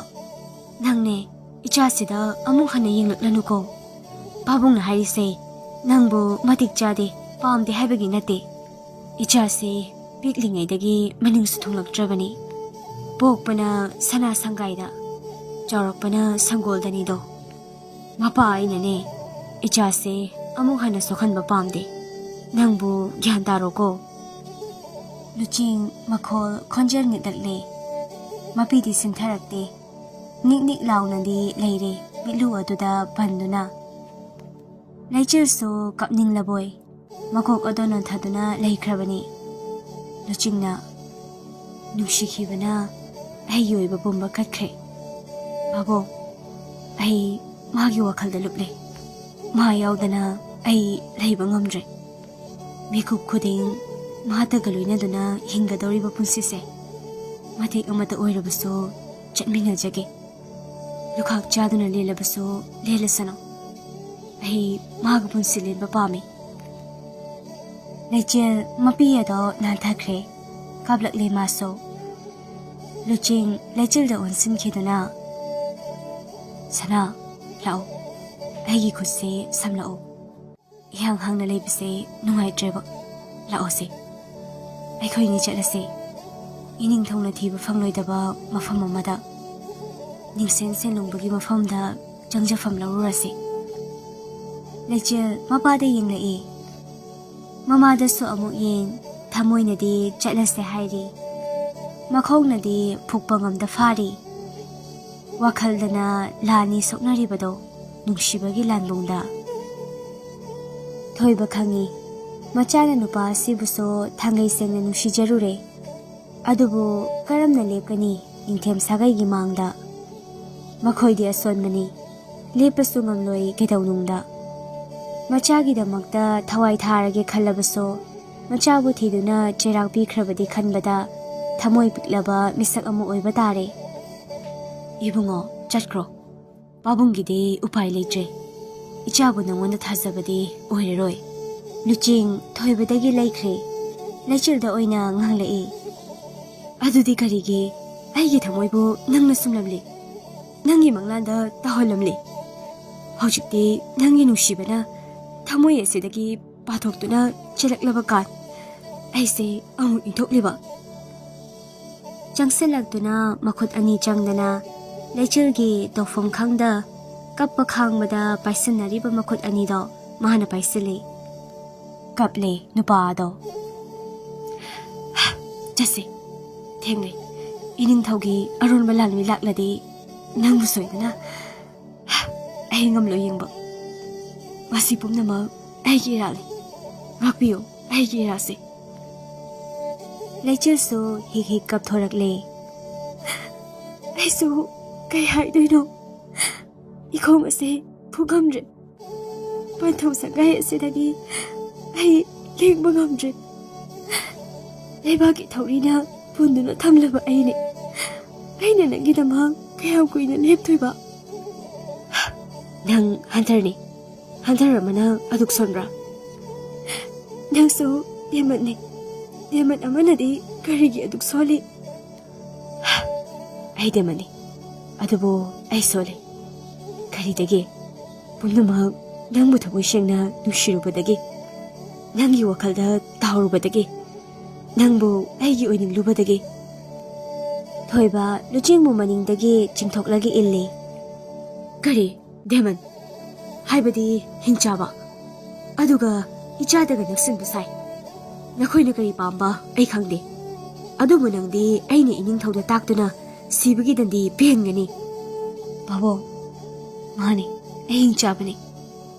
ꯑꯗꯨꯕꯨ ꯅꯪꯒꯤ ꯅꯆꯥꯅꯨꯄꯤꯅ ꯑꯣꯟꯊꯣꯛꯄꯤꯔꯛꯏꯕꯣ ꯃꯤꯑꯣꯏꯕ ꯑꯃꯒꯤ ꯊꯃꯣꯏ ꯑꯁꯦꯡꯕ ꯊꯃꯣꯏ ꯋꯥꯈꯜ ꯑꯃꯗ ꯂꯨꯞꯆꯕ ꯊꯃꯣꯏ ꯃꯤꯒꯤ ꯐꯠꯇꯅꯕ ꯇꯧꯅꯤꯡꯂꯨꯗ꯭ꯔꯕ ꯊꯃꯣꯏ ꯂꯩꯆꯤꯜꯁꯨ ꯍꯦꯛ ꯍꯦꯛ ꯀꯞꯇꯨꯅ ꯃꯃꯥꯒꯤ ꯐꯤꯖꯤꯗꯣ ꯌꯥꯜꯂꯤ ꯃꯦꯝꯆꯥꯁꯨ ꯀꯔꯤ ꯍꯥꯏꯒꯅꯤ ꯃꯄꯨꯔꯣꯏꯕꯒꯤ ꯃꯥꯡꯗ ꯍꯟꯒꯠꯅ ꯂꯦꯞꯄ ꯉꯝꯕ ꯅꯠꯇꯦ ꯇꯥꯕ ꯇꯥꯕꯅꯤ ꯑꯗꯨꯃꯛ ꯑꯀꯟꯕ ꯈꯣꯟꯗꯥ ꯀꯌꯥꯗꯣ ꯅꯪꯅ ꯇꯥꯏꯕꯪ ꯃꯤꯅꯤ ꯈꯜꯂ ꯐꯥꯎꯕ ꯏꯆꯥ ꯑꯁꯦ ꯅꯐꯝꯗ ꯄꯤꯔꯣꯏ ꯂꯦꯞꯈ꯭ꯔꯕꯅꯤ ꯑꯗꯨꯒ ꯅꯪꯅ ꯍꯤꯡꯆꯥꯕꯅꯤ ꯈꯪꯂꯕ ꯀꯥꯟꯗꯁꯤꯗꯗꯤ ꯑꯩꯅ ꯍꯔꯥꯎ ꯍꯔꯥꯎ ꯄꯤꯒꯗ꯭ꯔꯥ ꯅꯪ ꯆꯠꯍꯧꯒꯦ ꯍꯥꯏꯕ꯭ꯔꯥ ꯅꯠꯇ꯭ꯔꯒ ꯃꯐꯝ ꯑꯁꯤꯗ ꯅꯪꯒꯤ ꯊꯋꯥꯏ ꯂꯧ ꯍꯥꯏꯕ꯭ꯔꯥ ꯕꯥꯕꯣꯛ ꯑꯩꯒꯤ ꯊꯋꯥꯏ ꯑꯁꯤꯁꯨ ꯃꯥꯒꯤꯗꯃꯛꯇꯗꯤ ꯀꯔꯤꯁꯨ ꯆꯤꯡꯅꯕ ꯂꯩꯇꯦ ꯃꯥꯕꯨ ꯏꯐꯝꯗ ꯁꯤꯟꯅꯔꯣꯏ ꯍꯥꯏꯔꯕꯗꯤ ꯕꯥꯕꯣꯛ ꯁꯦ ꯂꯩꯆꯤꯜꯗ ꯄꯤꯌꯣ ꯊꯥꯡꯗꯣ ꯑꯩꯒꯤ ꯊꯃꯣꯏ ꯐꯥꯎꯅ ꯊꯥꯡ ꯑꯗꯨꯅ ꯊꯤꯟꯍꯜꯂꯣ ꯑꯩꯕꯨ ꯍꯜꯍꯜꯂꯣ ꯊꯣꯏꯕ ꯃꯆꯥꯅꯨꯄꯤꯒꯤ ꯃꯅꯥꯛ ꯆꯪꯁꯤꯟ ꯃꯈꯨꯠ ꯑꯗꯣ ꯇꯤꯡꯊꯣꯛꯍꯟ ꯊꯥꯡ ꯑꯗꯨ ꯄꯤꯔꯛꯏ ꯊꯣꯏꯕꯤ ꯊꯥꯡ ꯑꯁꯤꯅ ꯃꯊꯃꯣꯏ ꯐꯥꯎꯅ ꯂꯦꯡꯗꯨꯅ ꯍꯥꯠꯂꯣ ꯍꯤꯡꯆꯥꯕ ꯑꯃꯒ ꯂꯧꯅꯒꯅꯣ ꯃꯥ ꯃꯤ ꯅꯠꯇꯦꯅꯦ ꯍꯥꯠꯂꯨꯅꯦ ꯅꯪꯕꯣ ꯂꯩꯆꯤꯜ ꯇꯞꯅ ꯆꯪꯁꯤꯜꯂꯛꯇꯨꯅ ꯂꯨꯆꯤꯡꯕꯨ ꯌꯦꯡꯉꯤ ꯂꯨꯆꯤꯡꯁꯨ ꯈꯨꯔꯨ ꯃꯈꯥ ꯇꯥꯗꯨꯅ ꯂꯩꯆꯤꯜꯕꯨ ꯃꯨꯟꯅ ꯌꯦꯡꯂꯦ ꯃꯀꯣꯛ ꯑꯗꯨꯁꯨ ꯍꯥꯠꯂꯣ ꯍꯥꯏꯅ ꯅꯣꯡꯂꯛꯂꯦ ꯑꯗꯨꯕꯨ ꯂꯩꯆꯤꯜ ꯑꯣꯟꯅꯅ ꯊꯥꯡ ꯑꯗꯣ ꯊꯥꯊꯈꯤꯗꯨꯅ ꯊꯃꯣꯏꯗꯒꯤ ꯍꯥꯏꯈ꯭ꯔꯦ ꯕꯥꯕꯣꯛ ꯑꯩꯁꯨ ꯃꯥꯕꯨ ꯅꯨꯡꯁꯤꯌꯦ ꯃꯥ ꯌꯥꯎꯗ ꯍꯤꯡꯕ ꯉꯝꯂꯣꯏꯌꯦ ꯑꯩꯈꯣꯏꯅꯤꯕꯨ ꯈꯥꯏꯗꯣꯛꯄꯤꯅꯨ ꯀꯔꯤꯒꯨꯝꯕ ꯑꯩꯈꯣꯏ ꯑꯅꯤ ꯈꯥꯏꯗꯣꯛꯂꯕ ꯈꯨꯃꯟ ꯅꯤꯉꯣꯜ ꯑꯩꯍꯥꯛ ꯈꯨꯃꯟ ꯁꯦꯂꯨꯡꯕꯒꯤ ꯊꯣꯡꯒꯥꯟꯃꯛꯇꯗ ꯏꯁꯥꯅ ꯏꯁꯥꯕꯨ ꯊꯋꯥꯏ ꯊꯥꯗꯨꯅ ꯃꯥꯡꯍꯟꯒꯅꯤ ꯀꯗꯣꯝꯅ ꯊꯥꯡꯗꯧꯔꯤ ꯊꯣꯏꯕꯒꯤ ꯈꯣꯡꯊꯥꯡ ꯃꯆꯥꯕꯨ ꯁꯤꯟꯅꯒꯗ꯭ꯔꯥ ꯅꯠꯇ꯭ꯔꯒ ꯁꯤꯟꯅꯔꯔꯣꯏꯗ꯭ꯔꯥ ꯄꯥꯈꯠꯂꯤꯕꯁꯨ ꯅꯪꯒꯤꯅꯤ ꯅꯣꯟꯖꯔꯤꯕꯁꯨ ꯅꯍꯥꯛꯀꯤꯅꯤ ꯇꯧꯔꯤꯕ ꯄꯨꯝꯕ ꯅꯍꯥꯛꯀꯤꯅꯤ ꯅꯨꯡꯁꯤꯔꯨꯕꯅꯅꯤ ꯅꯨꯡꯁꯤꯔꯨꯕꯩ ꯍꯥꯏꯔꯛꯈꯤꯕ ꯅꯨꯄꯤ ꯑꯗꯨꯒꯤ ꯋꯥꯍꯩ ꯑꯗꯨꯗ ꯊꯣꯏꯕ ꯀꯔꯤ ꯍꯥꯏꯒꯅꯤ ꯍꯥꯏꯐꯝ ꯈꯪꯗ꯭ꯔꯦ ꯃꯁꯥ ꯄꯨꯝꯕ ꯑꯗꯣ ꯇꯧꯐꯝ ꯈꯪꯗ ꯀꯔꯤ ꯍꯥꯏꯒꯗꯕꯅꯣ ꯈꯟꯕꯗ ꯂꯠ ꯂꯠ ꯇꯧꯔꯕꯅꯤ ꯃꯦꯝꯆꯥꯅ ꯇꯞꯅ ꯃꯣꯏ ꯕꯥꯕꯣꯛ ꯏꯆꯥꯅ ꯄꯥꯝꯖꯕ ꯏꯆꯥꯅ ꯃꯃꯥ ꯃꯄꯥ ꯑꯩꯈꯣꯏꯗ ꯅꯤꯔꯤꯕ ꯑꯁꯤꯗ ꯄꯤꯕꯤꯔꯁꯤꯕ ꯄꯤꯛꯂꯤꯉꯩꯗꯒꯤ ꯃꯅꯤꯡ ꯊꯨꯡꯂꯛꯇ꯭ꯔꯕ ꯏꯆꯥꯅꯤ ꯑꯩꯈꯣꯏꯅ ꯏꯆꯥꯕꯨ ꯃꯅꯤꯡ ꯊꯨꯡꯍꯜꯂꯛꯇ꯭ꯔꯕꯅꯤ ꯑꯗꯨꯅ ꯏꯆꯥꯕꯨ ꯍꯟꯗꯛꯇꯤ ꯃꯅꯤꯡ ꯊꯨꯡꯍꯜꯂꯁꯦꯕ ꯊꯣꯏꯕꯁꯨ ꯇꯞꯅ ꯍꯥꯏꯔꯛꯏ ꯃꯆꯥꯅꯨꯄꯤꯗ ꯑꯣꯟꯁꯤꯜꯂꯛꯇꯨꯅ ꯄꯥꯕꯨꯡꯒ ꯏꯃꯥꯒꯕꯨ ꯉꯥꯛꯄꯤꯌꯨꯀꯣ ꯃꯆꯥ ꯊꯣꯏꯕꯤ ꯅꯪꯕꯨ ꯏꯃꯥꯒ ꯄꯥꯕꯨꯡꯒꯅ ꯅꯨꯡꯁꯤꯃꯟꯕꯅ ꯁꯔꯒꯗꯒꯤ ꯆꯤꯡꯊꯗꯨꯅ ꯂꯥꯏꯔꯕ ꯈꯥꯡꯄꯣꯛ ꯑꯁꯤꯗ ꯂꯩꯍꯜꯂꯨꯔꯦ ꯄꯥꯕꯨꯡꯕꯨ ꯉꯥꯛꯄꯤꯌꯨꯀꯣ ꯆꯠꯂꯣ ꯍꯧꯖꯤꯛꯇꯤ ꯄꯥꯕꯨꯡꯅ ꯌꯥꯔꯕꯅꯤ ꯆꯠꯂꯣ ꯆꯠꯂꯣ ꯂꯩꯆꯤꯜꯁꯨ ꯀꯞꯇꯨꯅ ꯃꯄꯥꯕꯨꯡꯗ ꯕꯥꯕꯣꯛ ꯑꯩ ꯀꯔꯝꯕ ꯈꯣꯡꯊꯥꯡ ꯊꯥꯡꯉꯣ ꯍꯥꯏꯕꯅꯣ ꯑꯩꯅ ꯃꯥꯡꯈ꯭ꯔꯒ ꯄꯥꯕꯨꯡ ꯏꯃꯥꯅ ꯑꯋꯥꯕ ꯇꯥꯍꯧꯕ ꯑꯗꯣ ꯑꯩ ꯌꯦꯡꯕ ꯉꯝꯂꯣꯏꯌꯦ ꯄꯥꯕꯨꯡꯁꯨ ꯄꯥꯕꯨꯡꯅꯤ ꯀꯩꯗꯧꯔꯒꯦ ꯑꯩꯅ ꯉꯝꯅꯕ ꯃꯥꯌꯣꯛꯅꯅꯤ ꯄꯥꯕꯨꯡ ꯏꯃꯥꯒꯤꯗꯃꯛꯇ ꯀꯔꯤꯁꯨ ꯋꯥꯔꯨꯅꯨ ꯍꯥꯏꯔꯝꯂꯗꯨꯅ ꯃꯥꯒꯤ ꯀꯥꯅꯨꯡꯗ ꯆꯪꯈ꯭ꯔꯒ ꯃꯈꯨꯠꯇ ꯊꯥꯡꯁꯥꯡ ꯑꯃꯒ ꯀꯔꯤꯒꯨꯝꯕ ꯄꯣꯠꯁꯛ ꯑꯃꯒ ꯄꯨꯊꯣꯔꯛꯇꯨꯅ ꯊꯣꯛꯂꯛꯏ ꯃꯆꯥꯒꯤ ꯃꯅꯥꯛꯇ ꯂꯦꯞꯂꯛꯇꯨꯅ ꯊꯣꯏꯕꯅ ꯁꯦ ꯊꯣꯏꯕꯤ ꯅꯪꯅ ꯆꯠꯈꯤꯕꯗ ꯄꯥꯕꯨꯡꯒꯤ ꯊꯥꯡ ꯑꯁꯤꯁꯨ ꯄꯨꯗꯨꯅ ꯆꯠꯈ꯭ꯔꯣ ꯑꯗꯨꯒꯅꯦ ꯁꯦ ꯄꯣꯠꯁꯛ ꯑꯁꯤꯁꯨ ꯅꯪꯒꯤ ꯑꯆꯧꯕ ꯃꯇꯦꯡ ꯑꯃ ꯄꯥꯡꯂꯛꯄꯁꯨ ꯌꯥꯏ ꯃꯁꯤꯁꯨ ꯂꯣꯏꯅꯈꯣ ꯄꯤꯔꯛꯂꯤꯕ ꯄꯣꯠꯁꯛ ꯑꯗꯣ ꯂꯤꯛ ꯃꯆꯥ ꯑꯃꯈꯛꯅꯤ ꯂꯩꯆꯤꯜꯁꯨ ꯇꯞꯅ ꯂꯧꯏ ꯃꯦꯝꯆꯥ ꯆꯪꯁꯤꯜꯂꯛꯇꯨꯅ ꯃꯆꯥꯕꯨ ꯃꯅꯝ ꯅꯝꯕꯤꯔꯦ ꯑꯗꯨꯒ ꯃꯥꯁꯨ ꯇꯞꯅ ꯃꯆꯥ ꯊꯣꯏꯕꯤ ꯅꯪꯅ ꯍꯜꯂꯛꯄ ꯏꯃꯥꯁꯨ ꯉꯥꯏꯔꯝꯒꯦ ꯃꯇꯝ ꯈꯔ ꯂꯣꯠꯂꯨꯔꯣꯀꯣ ꯊꯣꯏꯕꯅ ꯏꯕꯨꯡꯉꯣ ꯅꯪ ꯏꯆꯥꯒꯤ ꯃꯈꯨꯠꯁꯤꯃꯗꯤ ꯀꯩꯗꯧꯅꯨꯡꯗ ꯊꯥꯒꯅꯣ ꯃꯊꯟꯅꯇ ꯀꯩꯗꯧꯅꯨꯡꯗ ꯇꯥꯍꯟꯒꯅꯣ ꯃꯥꯅ ꯑꯋꯥꯕ ꯇꯥꯔꯕꯁꯨ ꯅꯪꯅ ꯃꯇꯦꯡ ꯄꯥꯡꯉꯨꯀꯣ ꯅꯈꯣꯏꯅ ꯂꯩꯒꯦ ꯍꯥꯏꯔꯕꯗꯤ ꯅꯤꯡꯁꯦꯟꯒꯤ ꯁꯪꯒꯥꯏꯃꯛꯇꯗ ꯂꯩꯌꯨꯀꯣ ꯄꯨꯡꯁꯦ ꯌꯧꯈꯤꯗꯧꯔꯦ ꯂꯩꯆꯤꯜꯁꯨ ꯃꯄꯥꯗ ꯈꯨꯔꯨꯝꯂꯝꯂꯒ ꯃꯍꯥꯛꯀꯤ ꯃꯜꯂꯕ ꯁꯪꯒꯥꯏ ꯑꯗꯨꯕꯨ ꯍꯟꯅ ꯍꯟꯅ ꯌꯦꯡꯗꯨꯅ ꯊꯣꯛꯈ꯭ꯔꯦ ꯂꯨꯆꯤꯡꯁꯨ ꯇꯞꯅ ꯏꯃꯥ ꯄꯥꯕꯨꯡ ꯑꯗꯨꯗꯤ ꯑꯩꯈꯣꯏ ꯑꯃꯨꯛ ꯆꯠꯂꯨꯈꯤꯒꯦ ꯃꯇꯝ ꯈꯔ ꯂꯩꯔꯨꯔꯒ ꯁꯣꯏꯗꯅ ꯃꯐꯝ ꯑꯁꯤꯗ ꯑꯃꯨꯛ ꯂꯥꯛꯀꯦꯀꯣ ꯍꯥꯏꯔꯝꯗꯨꯅ ꯃꯥꯁꯨ ꯈꯨꯔꯨꯝꯃꯤ ꯑꯗꯨꯒ ꯊꯣꯛꯂꯛꯂꯦ ꯂꯨꯆꯤꯡ ꯂꯩꯆꯤꯜꯗ ꯑꯣꯟꯁꯤꯜꯂꯛꯇꯨꯅ ꯑꯩꯒꯤ ꯁꯒꯣꯜ ꯑꯁꯤꯗ ꯆꯠꯁꯤ ꯍꯥꯏꯕ꯭ꯔꯥ ꯅꯠꯇ꯭ꯔꯒ ꯁꯃꯗꯣꯟꯗ ꯆꯠꯁꯤ ꯍꯥꯏꯕ꯭ꯔꯥ ꯂꯩꯆꯤꯜ ꯇꯞꯅ ꯏꯪꯅ ꯑꯗꯨꯃꯛ ꯈꯨꯝꯂꯛꯏ ꯁꯃꯗꯣꯟꯁꯦ ꯊꯝꯂꯝꯂꯁꯤ ꯂꯥꯛꯑꯣ ꯑꯗꯨꯗꯤ ꯑꯩꯒꯤ ꯑꯁꯤꯗ ꯄꯨꯟꯅ ꯆꯠꯂꯁꯤ ꯍꯥꯏꯗꯨꯅ ꯂꯨꯆꯤꯡꯒꯤ ꯁꯒꯣꯜ ꯊꯛꯇ ꯄꯨꯟꯅ ꯀꯥꯈꯠꯂꯦ ꯂꯨꯆꯤꯡꯅ ꯁꯒꯣꯜ ꯑꯗꯣ ꯊꯧꯅ ꯊꯧꯅ ꯐꯥꯒꯤꯗꯒꯤ ꯑꯩꯈꯣꯏꯅꯤꯁꯦ ꯃꯟꯊꯨꯡ ꯌꯧꯗꯣꯔꯦꯀꯣ ꯇꯥꯅꯤꯡꯗꯦ ꯑꯝꯇ ꯃꯤꯍꯨꯟꯁꯦ ꯌꯥꯝ ꯀꯟꯅ ꯆꯣꯡꯂꯤꯕ ꯖꯥꯠꯅꯤꯀꯣ ꯊꯪꯅꯕ ꯃꯤꯀꯨꯞꯇ ꯀꯔꯤ ꯊꯣꯛꯂꯛꯀꯅꯤ ꯈꯪꯗꯕꯩ ꯏꯅꯤꯡꯊꯧꯅ ꯇꯁꯦꯡꯅ ꯎꯈ꯭ꯔꯨꯜꯗ ꯆꯪꯕ ꯉꯝꯂꯣꯏꯗꯕ ꯖꯥꯠꯂꯥ ꯉꯝꯃꯣꯏ ꯍꯥꯏ ꯅꯤꯡꯁꯦꯟ ꯁꯦꯂꯨꯡꯕꯅ ꯏꯅꯤꯡꯊꯧꯗ ꯌꯥꯝ ꯁꯥꯎꯈꯤ ꯍꯥꯏ ꯀꯔꯤ ꯃꯔꯝꯒꯤ ꯁꯥꯎꯔꯤꯕꯅꯣ ꯍꯥꯏꯕꯗꯨꯗꯤ ꯑꯩꯁꯨ ꯅꯤꯡꯊꯤꯅ ꯈꯪꯗ꯭ꯔꯦꯁꯅ ꯑꯩꯁꯨ ꯄꯤꯛꯂꯤꯉꯩꯗ ꯍꯥꯏꯐꯦꯠꯇꯤ ꯇꯥꯍꯧꯋꯦ ꯌꯥꯝ ꯁꯥꯊꯤ ꯍꯥꯏꯕꯅꯤ ꯑꯩꯈꯣꯏꯕꯨ ꯏꯔꯥꯏ ꯂꯥꯏꯅ ꯍꯦꯛꯇ ꯆꯪꯍꯟꯒꯗ꯭ꯔꯅꯦ ꯆꯪꯍꯜꯂꯛꯀꯅꯤ ꯁꯅꯥ ꯑꯗꯨꯒꯤꯗꯤ ꯀꯔꯤ ꯑꯃꯁꯨ ꯋꯥꯔꯨꯔꯅꯣ ꯑꯩ ꯂꯩꯔꯤ ꯑꯩꯅ ꯂꯣꯏꯅ ꯁꯤꯟꯒꯅꯤ ꯏꯅꯤꯡꯊꯧ ꯍꯣꯏꯅꯁꯨ ꯅꯤꯡꯁꯦꯟꯁꯦ ꯌꯥꯝꯅ ꯀꯤꯕꯅꯤ ꯁꯣꯝꯗꯅ ꯀꯝꯗꯧꯔꯤ ꯂꯩꯆꯤꯜꯕꯨ ꯍꯥꯠꯂꯨꯆꯣ ꯍꯥꯏꯗꯨꯅ ꯊꯥꯔꯛꯈꯤꯕ ꯗꯦꯃꯟ ꯑꯅꯤ ꯑꯗꯨꯁꯨ ꯂꯩꯆꯤꯜ ꯈꯣꯏꯒꯤ ꯇꯨꯡ ꯏꯟꯗꯨꯅ ꯂꯥꯛꯂꯤꯕꯅꯤ ꯃꯈꯣꯏꯅ ꯈꯪꯗꯕ ꯑꯆꯦꯡꯕ ꯇꯟꯖꯥ ꯑꯃ ꯍꯦꯛ ꯐꯪꯕꯒ ꯍꯥꯠꯂꯒꯦ ꯃꯔꯥꯏꯕꯛ ꯀꯣꯠꯂꯒꯦ ꯈꯜꯂꯤꯕꯅꯤ ꯗꯦꯃꯟ ꯑꯃꯅ ꯑꯇꯣꯞꯄ ꯗꯦꯃꯟ ꯑꯃ ꯍꯥꯠꯄ ꯌꯥꯗꯦ ꯍꯥꯏꯕ ꯅꯤꯌꯝ ꯑꯃꯠꯇꯁꯨ ꯂꯩꯇꯕꯅ ꯂꯨꯆꯤꯡꯕꯨꯁꯨ ꯃꯐꯝ ꯑꯁꯤꯃꯛꯇꯗ ꯍꯥꯠꯂꯝꯂꯒꯦ ꯍꯥꯏꯅ ꯂꯦꯞꯈ꯭ꯔꯦ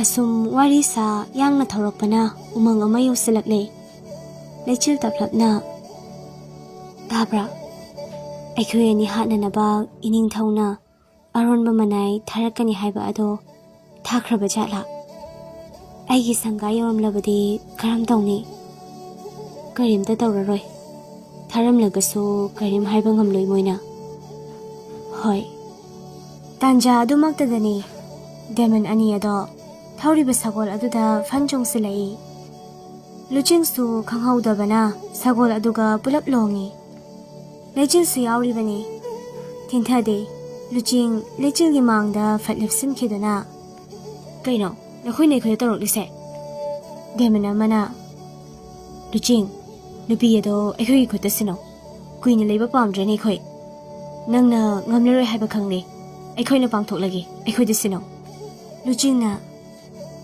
ꯑꯩ ꯂꯩꯔꯤꯉꯩꯗ ꯀꯅꯥ ꯑꯃꯅ ꯃꯥꯕꯨ ꯁꯣꯛꯄ ꯌꯥꯔꯣꯏ ꯃꯤ ꯑꯣꯏꯒꯦꯔꯥ ꯗꯦꯃꯟ ꯑꯣꯏꯒꯦꯔꯥ ꯅꯪ ꯅꯁꯥꯁꯦ ꯌꯥꯝꯅ ꯀꯜꯂꯦ ꯍꯥꯏꯗꯨꯅ ꯈꯜꯂꯒ ꯂꯩꯔꯤꯕ꯭ꯔꯥ ꯅꯪꯗꯤ ꯌꯥꯝꯅ ꯁꯣꯜꯂꯕ ꯃꯤꯑꯣꯏꯕ ꯑꯣꯜꯂꯕ ꯗꯦꯃꯟꯅꯦ ꯅꯪꯒ ꯑꯩꯈꯣꯏꯒ ꯂꯝꯕꯥꯕꯗ ꯅꯪꯒꯤ ꯊꯋꯥꯏ ꯑꯣꯏꯅ ꯃꯥꯡꯗꯨꯅ ꯇꯣꯛꯀꯅꯤ ꯑꯃꯨꯛ ꯍꯥꯏꯔꯤꯉꯩ ꯑꯁꯤꯗ ꯁꯠꯄꯤꯔꯛꯎ ꯑꯩ ꯃꯤꯆꯝ ꯑꯣꯏꯔꯕꯁꯨ ꯑꯩꯒꯤ ꯏꯐꯝꯗ ꯈꯨꯠ ꯄꯥꯜꯂꯤ ꯄꯥꯡꯒꯜ ꯀꯜꯂꯤ ꯅꯈꯣꯏꯗꯤ ꯑꯩꯒꯤ ꯄꯥꯡꯒꯜ ꯑꯁꯤꯅ ꯄꯥꯟꯅꯒꯅꯤ ꯑꯅꯤ ꯑꯗꯨꯗꯒꯤ ꯑꯃ ꯁꯠꯆꯪꯁꯤꯜꯂꯛꯂꯒ ꯂꯨꯆꯤꯡꯒꯤ ꯃꯈꯧꯔꯤ ꯑꯗꯣ ꯇꯥꯃꯦꯜꯂꯛꯏ ꯂꯨꯆꯤꯡꯁꯨ ꯃꯈꯨꯠ ꯑꯗꯣ ꯈꯨꯇꯨꯝ ꯆꯦꯠꯅ ꯇꯥꯁꯤꯜꯂꯒ ꯃꯥꯒꯤ ꯃꯈꯧꯔꯤꯕꯨ ꯃꯦꯜꯂꯛꯂꯤꯕ ꯃꯤꯁꯛ ꯑꯗꯨꯗ ꯀꯤꯟꯅ ꯍꯟꯖꯤꯟ ꯍꯟꯖꯤꯟ ꯊꯤꯟꯖꯟꯕꯅꯤ ꯑꯗꯨꯕꯨ ꯀꯌꯥ ꯆꯪꯗꯦ ꯂꯨꯆꯤꯡꯒꯤ ꯃꯃꯥꯏ ꯑꯗꯨꯗ ꯃꯥꯅ ꯑꯣꯏꯅ ꯊꯤꯜꯂꯛꯏ ꯑꯃꯨꯛꯀꯤ ꯈꯨꯊꯤꯟꯗ ꯃꯃꯥꯏ ꯑꯗꯣ ꯈꯔ ꯁꯦꯒꯥꯏꯔꯦ ꯑꯁꯨꯛ ꯁꯣꯜꯂꯕ ꯗꯦꯃꯟ ꯑꯃꯅ ꯐꯥꯎꯕ ꯏꯔꯥꯏ ꯂꯥꯏꯅ ꯐꯨꯕ ꯉꯝꯂꯕ ꯄꯟꯊꯗꯦ ꯍꯟꯖꯤꯟ ꯍꯟꯖꯤꯟ ꯂꯨꯆꯤꯡꯕꯨ ꯊꯤꯟꯇꯠꯂꯒ ꯃꯈꯥꯗ ꯊꯥꯗꯩ ꯂꯨꯆꯤꯡꯁꯨ ꯃꯆꯤꯟꯕꯥꯟꯒ ꯂꯣꯏꯅꯅ ꯅꯥꯇꯣꯟ ꯑꯗꯨꯗꯒꯤꯁꯨ ꯏꯈꯦꯡ ꯇꯞꯅ ꯇꯞꯅ ꯇꯥꯔꯛꯂꯦ ꯗꯦꯃꯟ ꯑꯃꯅ ꯅꯪꯒꯤ ꯅꯇꯤꯛ ꯅꯠꯇꯦ ꯂꯨꯆꯤꯡ ꯍꯥꯏꯔꯝꯂꯗꯨꯅ ꯂꯩꯆꯤꯜꯒꯤ ꯃꯅꯥꯛ ꯇꯝꯅ ꯆꯪꯁꯤꯟꯕ ꯍꯧꯔꯛꯂꯦ ꯂꯨꯆꯤꯡꯁꯨ ꯋꯥꯅ ꯍꯧꯒꯠꯂꯛꯂꯒ ꯀꯟꯅ ꯂꯥꯎꯗꯨꯅ ꯃꯁꯥ ꯑꯗꯣ ꯐꯟꯗꯣꯛꯅꯕ ꯍꯣꯠꯅꯔꯛꯏ ꯑꯗꯨꯕꯨ ꯉꯝꯗ꯭ꯔꯕ꯭ꯔꯥ ꯑꯃꯨꯛ ꯍꯟꯅ ꯃꯈꯥ ꯑꯗꯨꯗ ꯀꯨꯟꯊꯈ꯭ꯔꯦ Leichil magi makhwangda yeplagliba thangsang ado fatsatli. Akibabu mafazilladuna magi thamoida amasung wakhalda hanjin khali. Ai hantarni. Makhoibu aina hatkadabani. Ai hantarni. Nang hauba nate. Mangdagi ama fatpaisilai. Leichil so magi hanagi thauna ado laktuna thang ado hairi. Magi heizaba pumba fudoktuna. Paisilakpa deman amagi makhot aduda yantuna atopa amagi makhongda amuk yale. Deman amana Nupi macha nasana aikhoida changjaw natrabadi nang kaya nungairoi. Leichil sauna hairi. Aise kanano khangbra? Aise kana mali? Nakhoigi na thawai lanbiba ngamba hantarne haiba nakhoi khangdraba mali. Wahai adudani luplamba ani ado haifeti yengnakhiba. Adubu hanba yade khankraboi Leichil tamna paisilai. Leichil so handuna ani aduga kanna lanthengnai. Leichil na yam haisingna amagi thabak fauna lengkhre. Aduga fatsatlaga amuk hana maraibak aduda lengsinki. Leichil gi hantar ama oibagi sakti sarit charadi amata yawba natri. Masi pumnamakti magi hana haizaba ado ngaktani. Hantargi sakti di angangba mani aduna ngamna panduna sakti thokhanba ngamda thamlibani. Adumna tawringai atopa deman ado Leichil bu hatnaba paisilai. Mikup adudani kalomdagi pairakpa tenjaino. Deman adugi thabak mapa chapchana yungkhre. Thangnaba mikupta khulai thuna tenjai amamo deman adugi maraibakta kapsilakhi. Misak sing ado kanano haiduna luchinga Leichilga mamikupta ngaknasu yengli. Masanasu ngakpa tabani.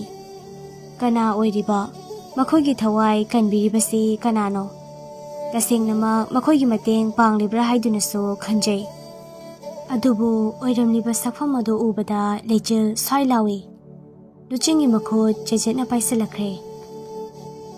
Lakliba misak ado ama nate ani nate mangani. Aduso atay kana amaso nate. Leichilgi acheng batanja lumli pamisak.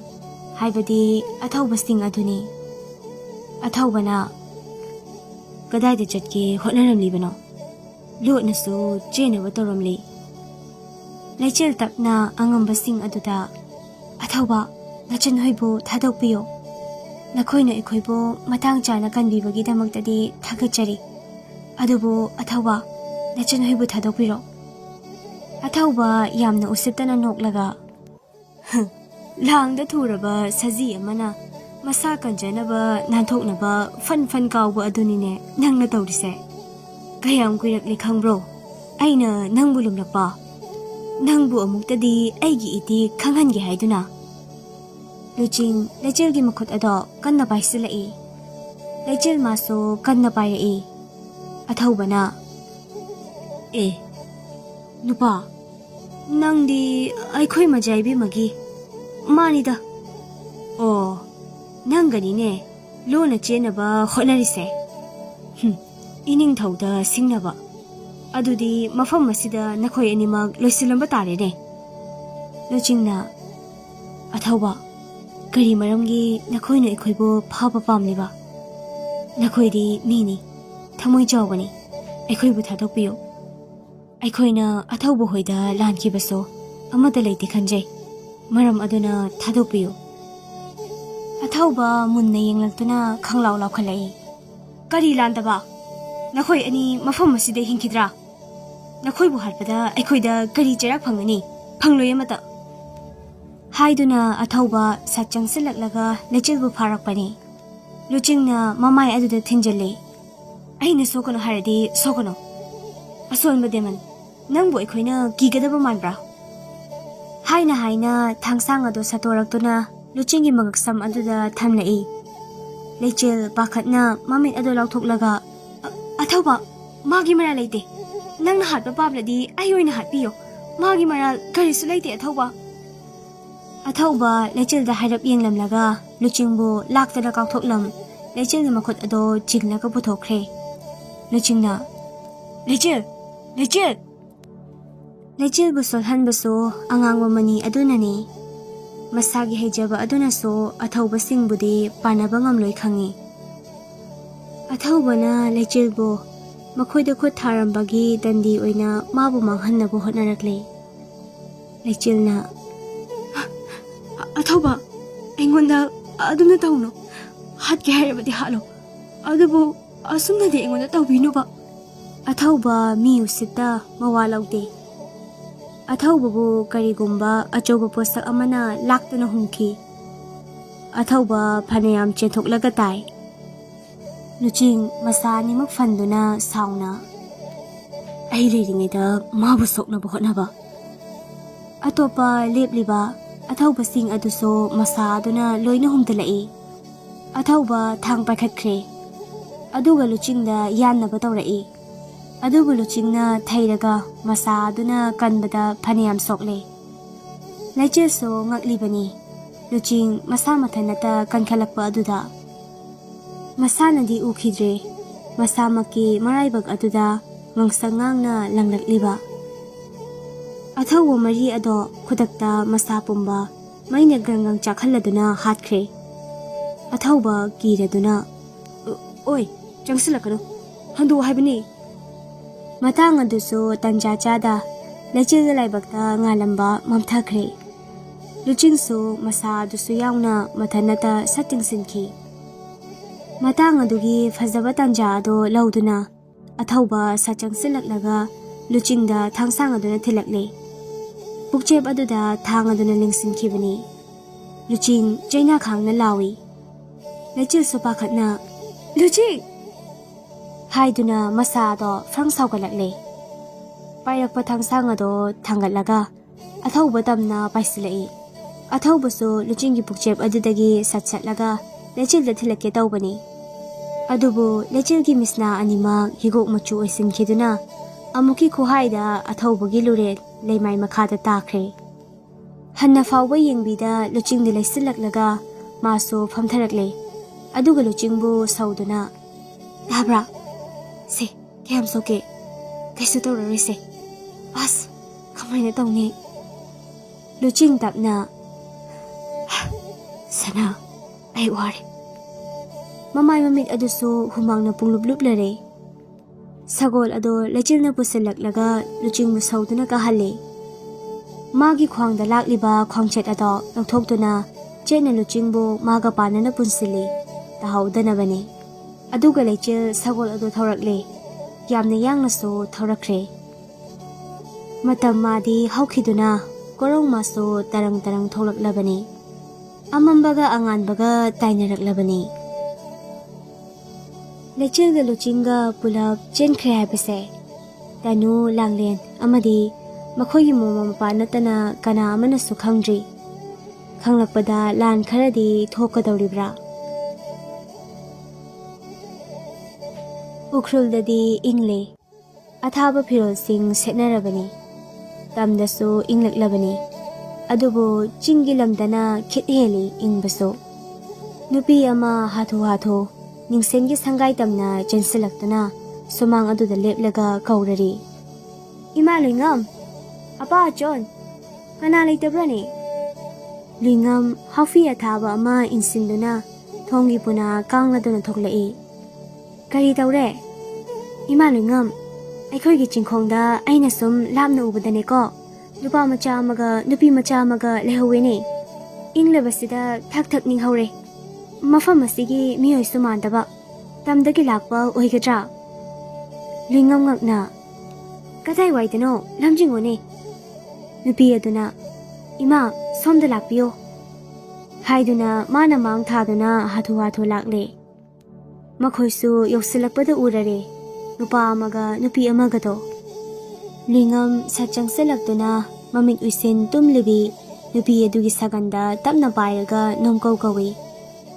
Kanara, tabra ibema. Lechilsu mi amana korokpa aduda afing afay oina mamit kang pangbang thorai. Lingam na.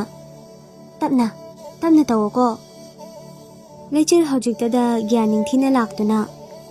Ima, aigi nupase uhangang kidre. Kainom tawkre. Mabom ta kanbiyo. Luingamsu hojik khakta urakpani. Nupa adugi pukchep aduda nupi aduna yamna kanna namduna leiramba. Mafam adusu chade inlaba kan aduda nupa ado pangtakhiba oirani khalli. Luingamna chalo nupa macha khara kaurao.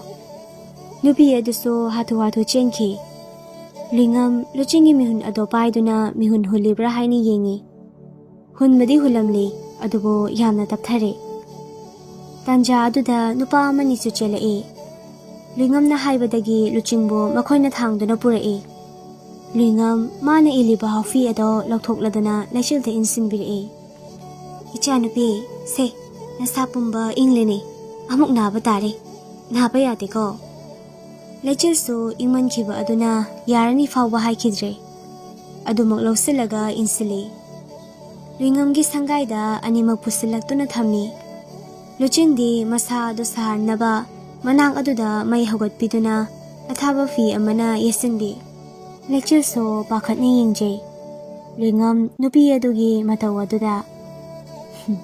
Ichanupi karisu dawroini. Masa ase waman kidana pangthakibani. Nakhoibu kadaidagira. Laichil midyeng aduna luchingda thamduna ahan adugi bakhombirai. Tamdagini ima. Luingam hojiktada sorama hondoklaga. Kuikre. Chahi kun mangamo pharini. Tamkimi amata ukrulandam masida lakhitaba. Nungaitene asum tawba. Laichil tapna. Karigino adudi ma. Aikhoinane konungta ningthem sagay amata ukrulda lakpa yaro haibada tamta hairabra haina launaramlani. Maduna lakhidre. Ichanupigi maming kri kopra. Othok naso lemna fazay.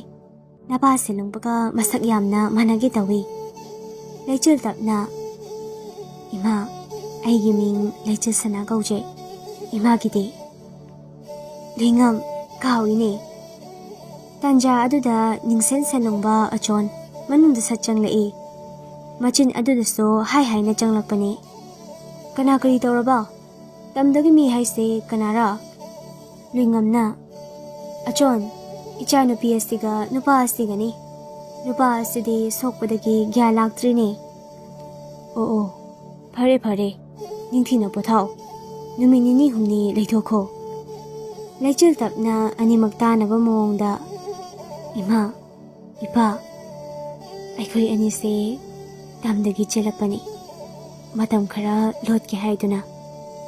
Yaragadi matam khara mafam asida lotpa yagadra. Achona, kanana kridoraba. Ipa ining thawdagi lotchabani. Lurel ase kakkani haiduna. Aron balanmi tharakpadagi nathok charapani. Makhoina lakliba athawbasing ado ningthawna tharakpani ningkhre laukre. Achona, laithou. Iba khoigi yumsida nungaina laithou. Sa chabra. Nga natana chachadi iba. Phare, iba nga pharuge. Hairam laduna achon mafam adudagi thokre. Achon thokhibaga luingam ningthina laichilda laisalaktuna. Ichanupi, kari maramgi nakhoibo hatnaba tharakpanone. Nupase majaibi maga luhongnaba hainabani. Adubo mana ibo tasengna nushirure. Aina sumabu chapmana na nushirure. Majaibo ngona aibu suphaduna siza uhengani haina tatana hai. Adubo ai pamde. Maram aduna aikhoini jelakpani. Lambida makhoina tharakpa mina thangna thilamlibani. Mabuk fateda hanagum adum tawramlini. Mafam asidi kanana taklakra. Ahal amana hairakpadagi mafam asida ining thawna changma ngamloi taklakpana mafam asida lakpani. Ha, phare leiroko. Hairamduna luingam su thokre. Laichil luchingi manakta changsilaktuna famthei. Luching so gya laklaboy. Makot ado khasikhak leklaklaga laichil bu kaurai tapna. Sana. Haifet jinglap kaurakpani ꯂꯩꯆꯤꯜꯁꯨ ꯇꯥꯕ꯭ꯔꯥ ꯅꯁꯥ ꯀꯩꯝ ꯇꯧꯗ꯭ꯔꯕ ꯂꯨꯆꯤꯡ ꯃꯃꯤꯠ ꯃꯄꯨꯡ ꯐꯥꯅ ꯄꯥꯡꯂꯛꯂꯒ ꯇꯧꯗ꯭ꯔꯤ ꯀꯔꯤꯁꯨ ꯇꯧꯗ꯭ꯔꯤ ꯀꯥꯏꯗꯅꯣ ꯁꯅꯥ ꯑꯩꯈꯣꯏꯅ ꯂꯩꯔꯤꯁꯦ ꯅꯤꯡꯁꯦꯟ ꯁꯦꯂꯨꯡꯕꯒꯤ ꯁꯪꯒꯥꯏꯗꯅꯤ ꯍꯧꯖꯤꯛ ꯈꯛꯇ ꯊꯣꯛꯈꯤꯗ ꯉꯥꯏꯔꯤ ꯂꯨꯆꯤꯡ ꯇꯞꯅ ꯂꯩꯆꯤꯜꯒꯤ ꯃꯈꯨꯠꯄꯨ ꯂꯥꯝꯂꯛꯂꯒ ꯄꯥꯏꯁꯤꯜꯂꯛꯏ ꯑꯗꯨꯒ ꯅꯥꯁꯣꯟ ꯄꯤꯛꯅ ꯑꯩꯕꯨ ꯊꯥꯗꯣꯛꯂꯝꯒꯅꯨ ꯃꯇꯝ ꯆꯨꯞꯄꯗ ꯅꯪꯒ ꯑꯩꯒ ꯂꯩꯃꯤꯟꯅꯈꯤꯁꯤꯀꯣ ꯂꯩꯆꯤꯜꯁꯨ ꯑꯗꯨꯝ ꯂꯩꯗꯣꯏꯅꯤ ꯉꯥꯏꯍꯥꯛ ꯄꯣꯊꯥꯔꯣ ꯑꯗꯨꯒꯅꯦ ꯏꯃꯥꯒ ꯏꯄꯥꯒ ꯋꯥꯔꯤ ꯁꯥꯟꯅꯅꯕ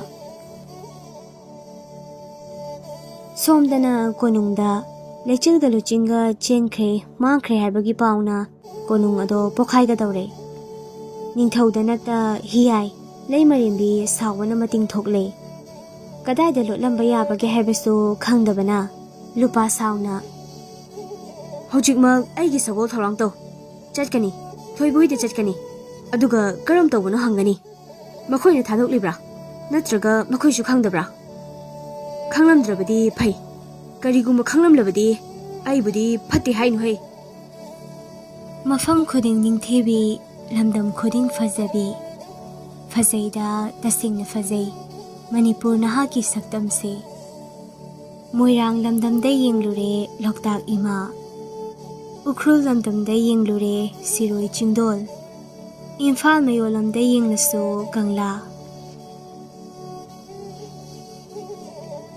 ꯑꯌꯨꯛꯀꯤ ꯏꯪꯂꯕ ꯎꯂꯦꯟꯅ ꯏꯁꯥꯗ ꯌꯩꯕꯗ ꯍꯥꯏꯐꯝ ꯈꯪꯗ ꯏꯪꯂꯤ ꯏꯪꯂꯤ ꯇꯧꯔꯤ ꯐꯅ ꯏꯪꯂꯕꯁꯨ ꯏꯪꯂꯁꯅꯨ ꯑꯁꯨꯛ ꯐꯖꯕ ꯂꯝꯗꯝ ꯑꯁꯤꯕꯨ ꯌꯦꯡꯗꯅ ꯇꯣꯛꯄ ꯌꯥꯔꯤꯕ꯭ꯔꯥ ꯈꯟꯗꯨꯅ ꯍꯥꯎꯐꯤ ꯑꯃ ꯏꯟꯁꯤꯜꯂꯗꯨꯅ ꯁꯪꯒꯥꯏꯒꯤ ꯃꯄꯥꯟꯗ ꯊꯣꯛꯂꯛꯇꯨꯅ ꯑꯀꯣꯏꯕ ꯑꯗꯣ ꯀꯣꯏꯅ ꯀꯣꯏꯅ ꯌꯦꯡꯂꯤꯕꯣꯏ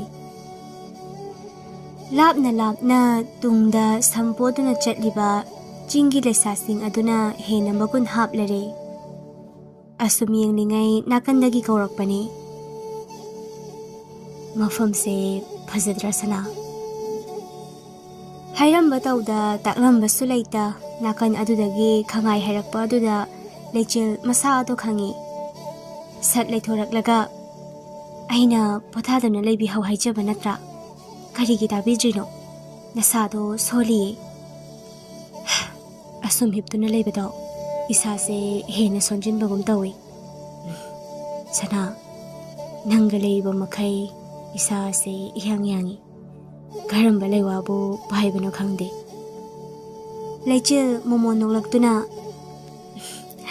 ꯍꯟꯇꯔꯒꯤ ꯂꯩꯋꯥ ꯍꯧꯖꯤꯛ ꯇꯧꯔꯛꯎꯔꯥ ꯊꯥꯡꯅꯕ ꯃꯤꯀꯨꯞꯇ ꯂꯩꯆꯤꯜꯒꯤ ꯃꯤꯅꯧ ꯁꯠ ꯍꯟꯖꯤꯟꯈꯤꯗꯨꯅ ꯂꯨꯆꯤꯡꯗ ꯑꯃꯨꯛ ꯍꯟꯅ ꯂꯩꯁꯤꯜꯂꯛꯂꯦ ꯆꯤꯡꯅꯕ ꯁꯛꯇꯝ ꯑꯃꯗ ꯍꯪꯂꯛꯄꯅꯤ ꯗꯦꯃꯟ ꯀꯌꯥ ꯈꯛꯇ ꯉꯥꯏꯔꯦ ꯂꯨꯆꯤꯡꯗꯤ ꯃꯗꯨꯒꯤ ꯃꯔꯝꯗ ꯊꯣꯏꯅ ꯈꯜꯂꯨꯗꯅ ꯑꯗꯨꯃꯛ ꯈꯨꯝꯂꯛꯏ ꯑꯩꯈꯣꯏ ꯃꯥꯄꯟꯅꯤ ꯉꯔꯥꯡ 2 ꯑꯃ ꯍꯥꯠꯂꯝꯂꯦ ꯑꯗꯨꯗꯤ ꯑꯩ ꯊꯥꯗꯕꯤꯗ 6 ꯈꯛꯇ ꯉꯥꯏꯔꯦ ꯋꯥꯍꯩ ꯑꯗꯨꯅꯅꯤ ꯂꯩꯆꯤꯜ ꯃꯍꯥꯛꯀꯤ ꯊꯃꯣꯏꯕꯨ ꯍꯟꯅ ꯍꯟꯅ ꯀꯥꯏꯍꯟꯕꯤꯕꯁꯨ ꯁꯣꯝꯗꯅ ꯀꯝꯗꯧꯔꯤ ꯉꯁꯤꯒꯤ ꯀꯣꯔꯧ ꯅꯣꯡꯖꯥ ꯑꯁꯤꯗ ꯃꯅꯤꯄꯨꯔ ꯂꯝꯗꯝ ꯑꯁꯤꯒ ꯊꯪꯅꯔꯤꯕ ꯑꯁꯥꯝ ꯂꯩꯕꯥꯛ ꯑꯁꯤꯗꯒꯤ ꯁꯦꯂꯨꯡꯕꯁꯤꯡ ꯃꯅꯤꯄꯨꯔꯗ ꯑꯃꯨꯛ ꯍꯟꯅ ꯍꯜꯂꯛꯄꯅꯤ ꯑꯉꯟꯕ ꯑꯌꯨꯛꯇꯒꯤ ꯂꯝꯗꯝ ꯑꯗꯨ ꯊꯥꯗꯣꯔꯛꯄꯅ ꯃꯅꯤꯄꯨꯔꯗꯤ ꯌꯧꯁꯤꯜꯂꯛꯈ꯭ꯔꯦ ꯂꯩꯆꯤꯜꯒꯤ ꯃꯄꯥꯍꯣꯏꯅ ꯂꯩꯔꯤꯕ ꯃꯐꯝ ꯑꯗꯣ ꯈꯨꯃꯟ ꯀꯣꯂꯨꯞꯁꯨ ꯅꯠꯇꯦ ꯃꯣꯏꯔꯥꯡ ꯀꯣꯂꯨꯞꯇ ꯍꯥꯏꯖꯗꯨꯅ ꯁꯩꯗꯥꯡꯂꯒ ꯂꯩꯈꯤꯕꯅꯤ ꯀꯔꯤ ꯃꯔꯝꯒꯤ ꯍꯥꯏꯕ ꯑꯗꯨꯗꯤ ꯀꯣꯟꯅ ꯈꯪꯂꯛꯄꯁꯨ ꯌꯥꯏ ꯅꯤꯡꯊꯧ ꯑꯗꯨꯁꯨ ꯃꯥꯒꯤ ꯁꯒꯣꯜꯗ ꯇꯣꯡꯗꯨꯅ ꯃꯅꯥꯏ ꯃꯁꯤꯟ ꯀꯌꯥ ꯂꯣꯏꯅꯗꯨꯅ ꯃꯣꯏꯔꯥꯡ ꯀꯣꯂꯨꯞꯇ ꯆꯪꯂꯛꯂꯦ ꯂꯩꯆꯤꯜꯒꯤ ꯁꯪꯒꯥꯏ ꯑꯗꯨꯒꯤ ꯃꯅꯥꯛꯇ ꯂꯦꯞꯂꯔꯒ ꯃꯅꯥꯏ ꯑꯃꯅ ꯀꯧꯔꯛꯏ ꯊꯣꯏꯕ ꯊꯣꯏꯕ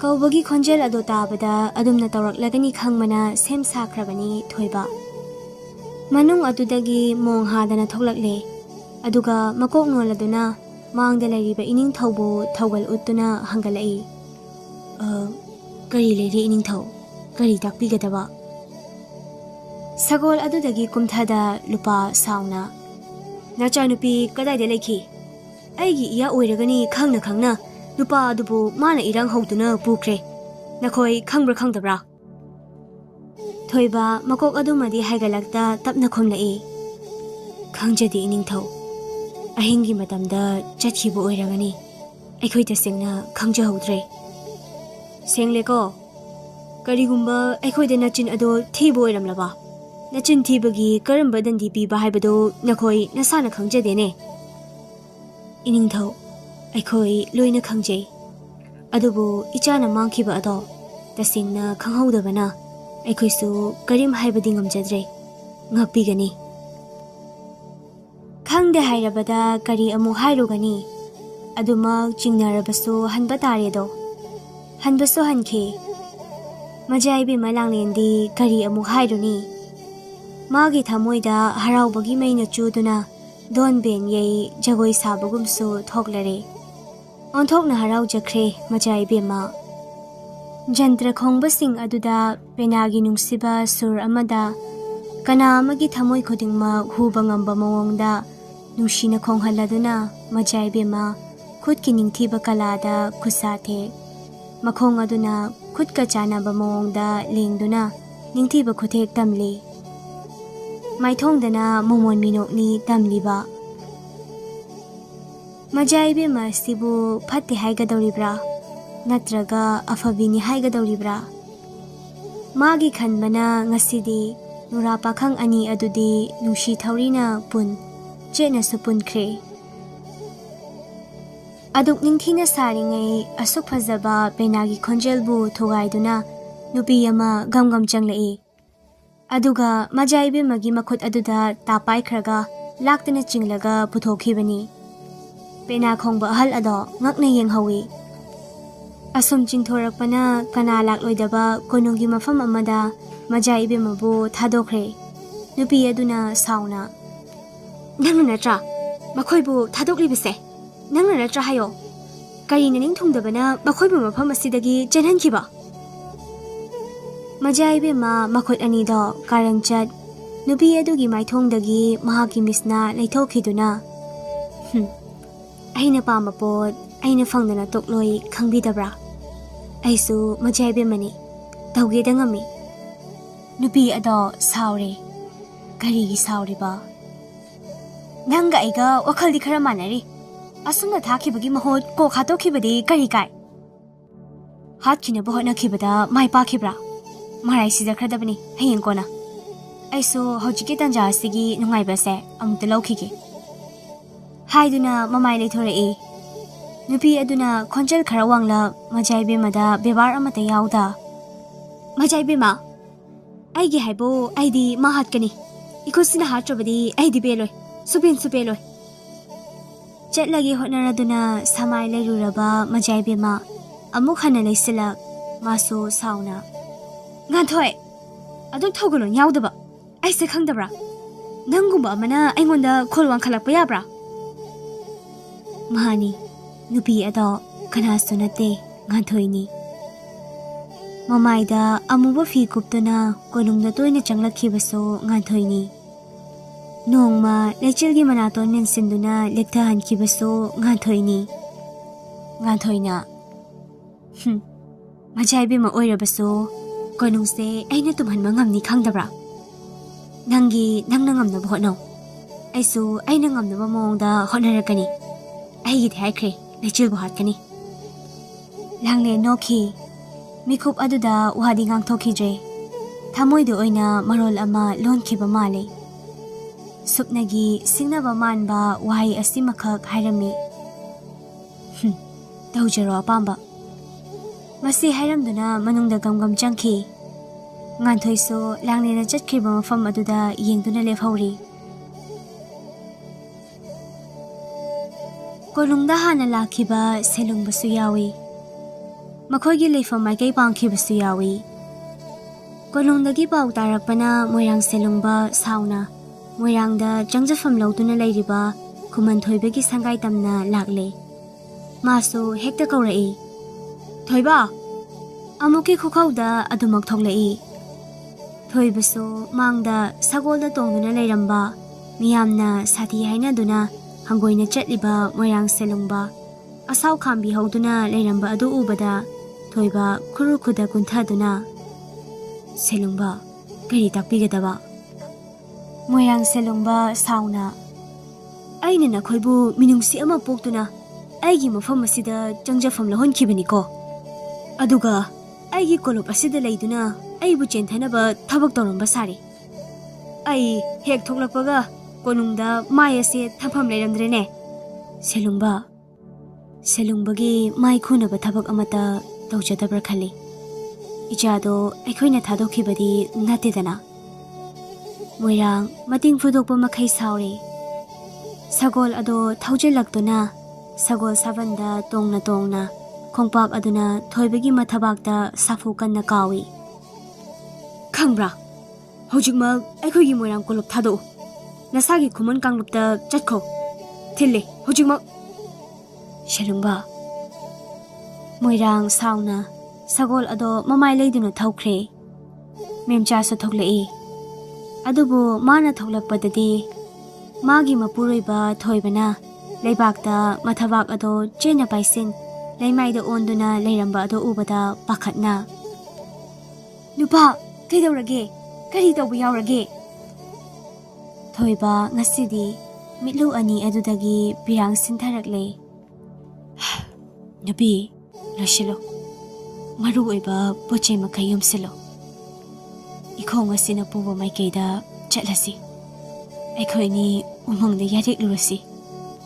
ꯃꯦꯝꯆꯥ ꯉꯛꯅ "ꯃꯗꯨꯕꯨ ꯀꯔꯤ ꯃꯔꯝꯒꯤꯅꯣ ꯍꯥꯏꯕꯅꯤ?" ꯊꯣꯏꯕ ꯇꯞꯂꯛꯅ ꯍꯥꯏꯔꯛꯏ꯫ ꯁꯦꯂꯨꯡꯕꯈꯩ ꯊꯨꯡꯂꯛꯂꯦ꯫ ꯍꯧꯖꯤꯛ ꯈꯛꯇ ꯃꯣꯏꯔꯥꯡ ꯁꯦꯂꯨꯡꯕ ꯂꯥꯛꯂꯝꯗꯨꯅ ꯃꯥꯕꯨ ꯏꯀꯥꯏꯕ ꯅꯪꯍꯜꯂꯤ ꯍꯥꯏꯗꯨꯅ ꯊꯤꯅ ꯉꯥꯡꯂꯝꯃꯤ꯫ ꯃꯐꯝ ꯑꯁꯤꯗ, ꯃꯣꯏꯔꯥꯡ ꯀꯥꯡꯂꯨꯞ ꯑꯁꯤꯗ ꯑꯩꯈꯣꯏꯕꯨ ꯂꯩꯕ ꯌꯥꯔꯔꯣꯏ, ꯆꯠꯈ꯭ꯔꯣ ꯍꯥꯏꯅ ꯍꯥꯏꯔꯛꯂꯦ꯫ ꯃꯦꯝꯆꯥ ꯃꯀꯣꯛ ꯐꯨꯡ ꯉꯥꯎꯔꯛꯇꯨꯅ ꯅꯥꯀꯟꯗ ꯂꯩꯕ ꯄꯣꯠ ꯑꯃꯗ ꯈꯪꯄꯥꯏ ꯄꯥꯏ, ꯇꯨꯊꯈꯤꯗ꯭ꯔꯥ ꯈꯟꯗꯨꯅ ꯊꯣꯏꯕꯅ "ꯅꯨꯄꯤ, ꯑꯩꯈꯣꯏꯕꯨ ꯀꯗꯥꯏꯗ ꯆꯠꯂꯣ ꯍꯥꯏꯕꯅꯣ? ꯈꯨꯃꯟꯗ ꯆꯪꯂꯨꯕꯁꯨ ꯌꯥꯔꯣꯏꯗꯣ." "ꯅꯨꯄꯤ, ꯈꯣꯡꯅ ꯄꯨꯕ ꯃꯥꯏꯀꯩꯗ ꯆꯠꯄ ꯇꯥꯕꯅꯤꯅꯦ꯫ ꯁꯤꯕꯗꯤ ꯌꯥꯗꯦ, ꯍꯤꯡꯗꯕꯁꯨ ꯌꯥꯗꯦ, ꯏꯆꯥꯒꯤꯗꯃꯛ ꯑꯩꯈꯣꯏ ꯍꯤꯡꯅꯕ ꯍꯣꯠꯅꯕ ꯇꯥꯕꯅꯤꯅꯦ꯫ ꯋꯥꯈꯜ ꯁꯣꯟꯊꯔꯨꯔꯅꯨ, ꯆꯠꯂꯣ, ꯌꯣꯝꯁꯤꯜꯂꯨꯔꯣ." ꯃꯦꯝꯆꯥꯁꯨ ꯀꯔꯤ ꯑꯃꯃꯨꯛ ꯍꯥꯏꯔꯝꯗ ꯃꯅꯨꯡꯗ ꯆꯪꯈ꯭ꯔꯦ꯫ ꯄꯥꯎ ꯑꯗꯨ ꯇꯥꯕꯗ ꯂꯣꯌꯥꯒ ꯂꯣꯏꯅꯅ ꯇꯅꯨꯁꯨ ꯊꯣꯏꯕ ꯍꯣꯏꯒꯤ ꯁꯪꯒꯥꯏ ꯇꯝꯅ ꯂꯥꯛꯂꯔꯦ꯫ ꯂꯣꯌꯥꯅ ꯍꯥꯟꯅ ꯍꯥꯊꯨ ꯍꯥꯊꯨ ꯆꯤꯡꯅꯕ ꯄꯨꯝꯕ ꯀꯣꯛꯍꯜꯂꯒꯦ ꯃꯇꯥꯒꯨꯝ ꯍꯪꯂꯛꯏ꯫ "ꯄꯥꯕꯨꯡ, ꯇꯥꯔꯤꯕ ꯄꯥꯎꯁꯦ ꯑꯆꯨꯝꯕꯔꯥ?" ꯊꯣꯏꯕ ꯃꯤꯠꯌꯦꯡꯅ ꯂꯣꯌꯥ ꯍꯣꯏꯕꯨ ꯌꯦꯡꯕ ꯉꯝꯗ ꯊꯃꯣꯏꯗꯤ ꯇꯅꯤꯛ ꯇꯅꯤ ꯈꯨꯝꯂꯛꯏ, ꯀꯔꯤꯁꯨ ꯇꯧꯗꯕ ꯑꯃ ꯁꯥꯗꯨꯅ꯫ "ꯆꯨꯝꯃꯤ꯫ ꯃꯣꯏꯔꯥꯡ ꯑꯁꯤꯗꯒꯤ ꯀꯔꯝꯕ ꯃꯐꯝꯗ ꯆꯠꯀꯗꯧꯔꯤꯕ ꯄꯥꯕꯨꯡ? ꯈꯨꯃꯟꯗ ꯆꯪꯂꯗꯣꯏꯔꯥ?" "ꯆꯪꯂꯣꯏ, ꯈꯨꯃꯟꯗꯁꯨ ꯆꯪꯂꯣꯏ, ꯃꯣꯏꯔꯥꯡꯗꯁꯨ ꯍꯥꯏꯖꯔꯣꯏ, ꯅꯤꯡꯊꯦꯝꯗꯁꯨ ꯂꯥꯟꯖꯔꯦ ꯍꯥꯏꯔꯣꯏ, ꯎꯃꯪ ꯋꯥꯃꯪꯗ ꯆꯠꯇꯨꯅ ꯂꯩꯈ꯭ꯔꯒꯦꯗꯣ." ꯂꯣꯌꯥ ꯌꯥꯝꯅ ꯅꯨꯡꯉꯥꯏꯔꯛꯇ꯭ꯔꯦ꯫ ꯃꯥꯅ ꯀꯔꯤ ꯑꯃꯁꯨ ꯑꯃꯨꯛ ꯍꯥꯏꯕ ꯉꯝꯒꯅꯤ ꯍꯥꯏꯕꯒꯤ ꯉꯝꯗꯦ꯫ ꯉꯥꯏꯍꯥꯛ ꯇꯨꯃꯤꯟꯅ ꯑꯁꯨꯝ ꯂꯩꯅꯔꯤꯉꯩ ꯑꯗꯨꯗꯅꯤ ꯇꯅꯨꯅ "ꯄꯥꯕꯨꯡ, ꯄꯥꯕꯨꯡꯒꯤ ꯂꯩꯐꯝ ꯑꯃ ꯂꯩꯌꯦ, ꯃꯈꯣꯏꯅꯁꯨ ꯄꯥꯕꯨꯡ ꯍꯣꯏ ꯂꯩ ꯍꯥꯏꯕ ꯈꯪꯂꯣꯏꯗꯕ ꯃꯐꯝ ꯑꯃ, ꯁꯨꯞꯅꯒꯤ ꯑꯩꯈꯣꯏ ꯅꯠꯇꯅ ꯈꯪꯗꯕ ꯃꯐꯝ ꯑꯃ." ꯊꯣꯏꯕꯁꯨ ꯅꯣꯟꯈꯠꯂꯛꯇꯨꯅ "ꯀꯗꯥꯏꯗꯅꯣ ꯍꯥꯏꯔꯤꯕꯁꯦ?" "ꯎꯃꯪꯗꯅꯤ, ꯁꯪꯂꯦꯟ ꯑꯃꯁꯨ ꯂꯩ, ꯄꯥꯕꯨꯡ ꯍꯣꯏꯅ ꯂꯩꯕꯗ ꯃꯇꯤꯛꯇꯤ ꯆꯥꯔꯒꯅꯤ ꯃꯐꯝ ꯑꯗꯣ." ꯊꯣꯏꯕ ꯎꯃꯪ ꯍꯥꯏꯔꯛꯄ ꯑꯗꯨꯗ ꯃꯁꯥꯗꯣ ꯈꯖꯤꯛ ꯌꯥꯅꯤꯡꯗꯕꯒꯨꯝ ꯇꯥꯜꯂꯛꯄꯒꯨꯝ ꯂꯩꯕꯥꯛ ꯃꯤꯌꯥꯝ ꯑꯁꯤꯅ ꯂꯩꯕꯥꯛ ꯑꯁꯤꯗ ꯍꯤꯡꯆꯥꯕ ꯊꯣꯛꯂꯦ ꯍꯥꯏꯗꯨꯅ ꯊꯣꯡ ꯀꯥꯂꯣꯟ ꯇꯔꯦꯠ ꯂꯣꯟꯅ ꯆꯦꯛꯁꯤꯟꯅ ꯂꯩꯈ꯭ꯔꯕ ꯀꯥꯟ ꯑꯁꯤꯗ ꯑꯍꯜ ꯑꯣꯏꯔꯕ ꯅꯃꯥꯒ ꯑꯩꯒꯅ ꯏꯃꯨꯡꯗ ꯑꯩꯈꯣꯏꯕꯨ ꯆꯥꯖꯔꯣ ꯍꯥꯆꯔꯣ ꯍꯥꯏꯗꯨꯅ ꯀꯠꯊꯣꯛꯄꯒꯨꯝ ꯊꯣꯛꯂꯣꯏꯗ꯭ꯔꯥ? ꯇꯅꯨ ꯑꯍꯜ ꯑꯗꯨꯒꯤ ꯋꯥꯈꯜ ꯅꯥꯊꯩꯍꯜꯂꯛꯏ꯫ "ꯄꯥꯕꯨꯡ ꯍꯣꯏ ꯅꯊꯟꯅꯇ ꯂꯩꯕ ꯉꯝꯂꯣꯏꯗꯕ ꯑꯣꯏꯔꯁꯨ ꯄꯥꯈꯪ ꯃꯆꯥ ꯅꯍꯥ ꯑꯅꯤ ꯑꯃ ꯑꯩꯅ ꯊꯥꯖꯔꯛꯀꯦ, ꯃꯈꯣꯏꯒ ꯄꯨꯟꯅ ꯂꯩꯔꯣ, ꯑꯗꯨꯒ ꯄꯥꯕꯨꯡ, ꯍꯤꯡꯆꯥꯕꯁꯤꯡ ꯑꯗꯨꯅ ꯀꯔꯤꯁꯨ ꯍꯦꯟꯖꯤꯜꯂꯛꯄ ꯉꯝꯂꯣꯏ ꯄꯥꯕꯨꯡ ꯍꯣꯏꯗ." ꯋꯥꯈꯜꯒꯤ ꯂꯥꯟꯗ ꯃꯁꯤꯅ ꯆꯨꯝꯃꯤ ꯍꯥꯏꯕ ꯂꯝꯕꯤ ꯑꯃꯠꯇꯁꯨ ꯊꯣꯛꯂꯛꯇ꯭ꯔꯕꯅ ꯇꯅꯨꯅ ꯍꯥꯏꯔꯤꯕ ꯋꯥꯐꯝ ꯑꯗꯨꯗ ꯌꯥꯈꯤꯕ ꯇꯥꯕꯅꯤ꯫ ꯌꯥꯈ꯭ꯔꯦ꯫ ꯃꯦꯝꯆꯥꯒ ꯃꯈꯣꯏ ꯑꯅꯤ ꯆꯠꯂꯒꯦ ꯍꯥꯏꯅꯁꯨ ꯃꯣꯏꯔꯥꯡꯗ ꯇꯥꯛꯂꯝꯗ ꯆꯠꯈ꯭ꯔꯦ꯫ ꯍꯟꯅ ꯍꯟꯅ ꯃꯈꯣꯏꯒꯤ ꯅꯨꯡꯁꯤꯔꯕ ꯁꯪꯒꯥꯏ ꯑꯗꯨꯇꯕꯨ ꯌꯦꯡꯂꯗꯨꯅ ꯀꯣꯅꯨꯡꯗ ꯍꯤꯌꯥꯏꯁꯨ ꯃꯇꯤꯡ ꯐꯨꯗꯣꯛꯄ ꯃꯈꯩ ꯁꯥꯎꯔꯕꯅꯤ꯫ ꯃꯥꯒꯤ ꯀꯥꯗ ꯂꯩꯔꯤꯕ ꯂꯨꯄꯥꯒꯤ ꯆꯥꯏꯁꯦꯟ ꯀꯣꯔꯤꯒꯤ ꯄꯤꯊ꯭ꯔꯥꯏꯁꯤꯡ ꯑꯗꯨꯕꯨ ꯂꯥꯛꯇꯅ ꯂꯣꯏꯅ ꯂꯪꯈꯥꯏꯔꯛꯏ꯫ ꯊꯃꯣꯏꯗ ꯈꯥꯝꯕꯤ ꯃꯩ ꯍꯧꯔꯛꯇꯨꯅ ꯐꯤ ꯐꯤ ꯀꯥꯝꯂꯕꯅꯤ꯫ ꯃꯐꯝ ꯀꯗꯥꯏꯗ ꯆꯠꯈ꯭ꯔꯤꯕꯅꯣ ꯍꯥꯏꯕ ꯈꯪꯗ꯭ꯔꯕꯁꯨ ꯑꯁꯥꯎꯕ ꯑꯗꯨꯅ ꯋꯥꯁꯛꯈꯤꯕꯅꯤ꯫ ꯏꯄꯥꯔꯣꯝꯗꯒꯤ ꯄꯨꯔꯣꯟ 8, ꯏꯄꯨꯔꯣꯝꯗꯒꯤ ꯄꯨꯔꯣꯟ 8, ꯉꯁꯤ ꯑꯩꯅ ꯋꯥꯁꯛꯂꯤꯕꯁꯤꯅꯤ꯫ ꯑꯩꯒꯤ ꯏꯈꯨꯠ ꯑꯁꯤꯅ ꯄꯥꯏꯔꯤꯕ ꯊꯥꯡ ꯑꯁꯤꯅ ꯑꯩꯒꯤ ꯁꯤꯖ ꯑꯣꯏꯔꯅꯤ ꯈꯜꯂꯤꯕꯤ ꯑꯗꯨꯕꯨ ꯈꯨꯖꯦꯡ ꯄꯥꯏ ꯄꯨꯔꯤꯕ ꯃꯤꯁꯛ ꯑꯗꯣ ꯑꯩꯅ ꯂꯨꯔꯦꯜ ꯀꯛꯇꯨꯅ ꯍꯥꯠꯀꯅꯤ꯫ ꯑꯗꯨꯒ ꯅꯪꯕꯨꯁꯨ ꯑꯩꯅ ꯑꯩꯒꯤ ꯁꯤꯖꯗꯤ ꯑꯣꯏꯍꯟꯗꯅ ꯇꯣꯛꯂꯣꯏꯍꯦ꯫ ꯃꯥꯅ ꯑꯗꯨꯝꯅ ꯂꯪꯈꯤꯕꯒꯤ ꯈꯣꯟꯖꯦꯜ ꯇꯥꯕꯗ ꯃꯃꯥ ꯏꯕꯦꯝꯃ ꯆꯪꯁꯤꯜꯂꯛꯇꯨꯅ ꯀꯔꯤꯒꯤꯅꯣ ꯅꯪꯅ ꯄꯣꯠꯆꯩ ꯑꯁꯤꯕꯨ ꯂꯪꯂꯤꯕ?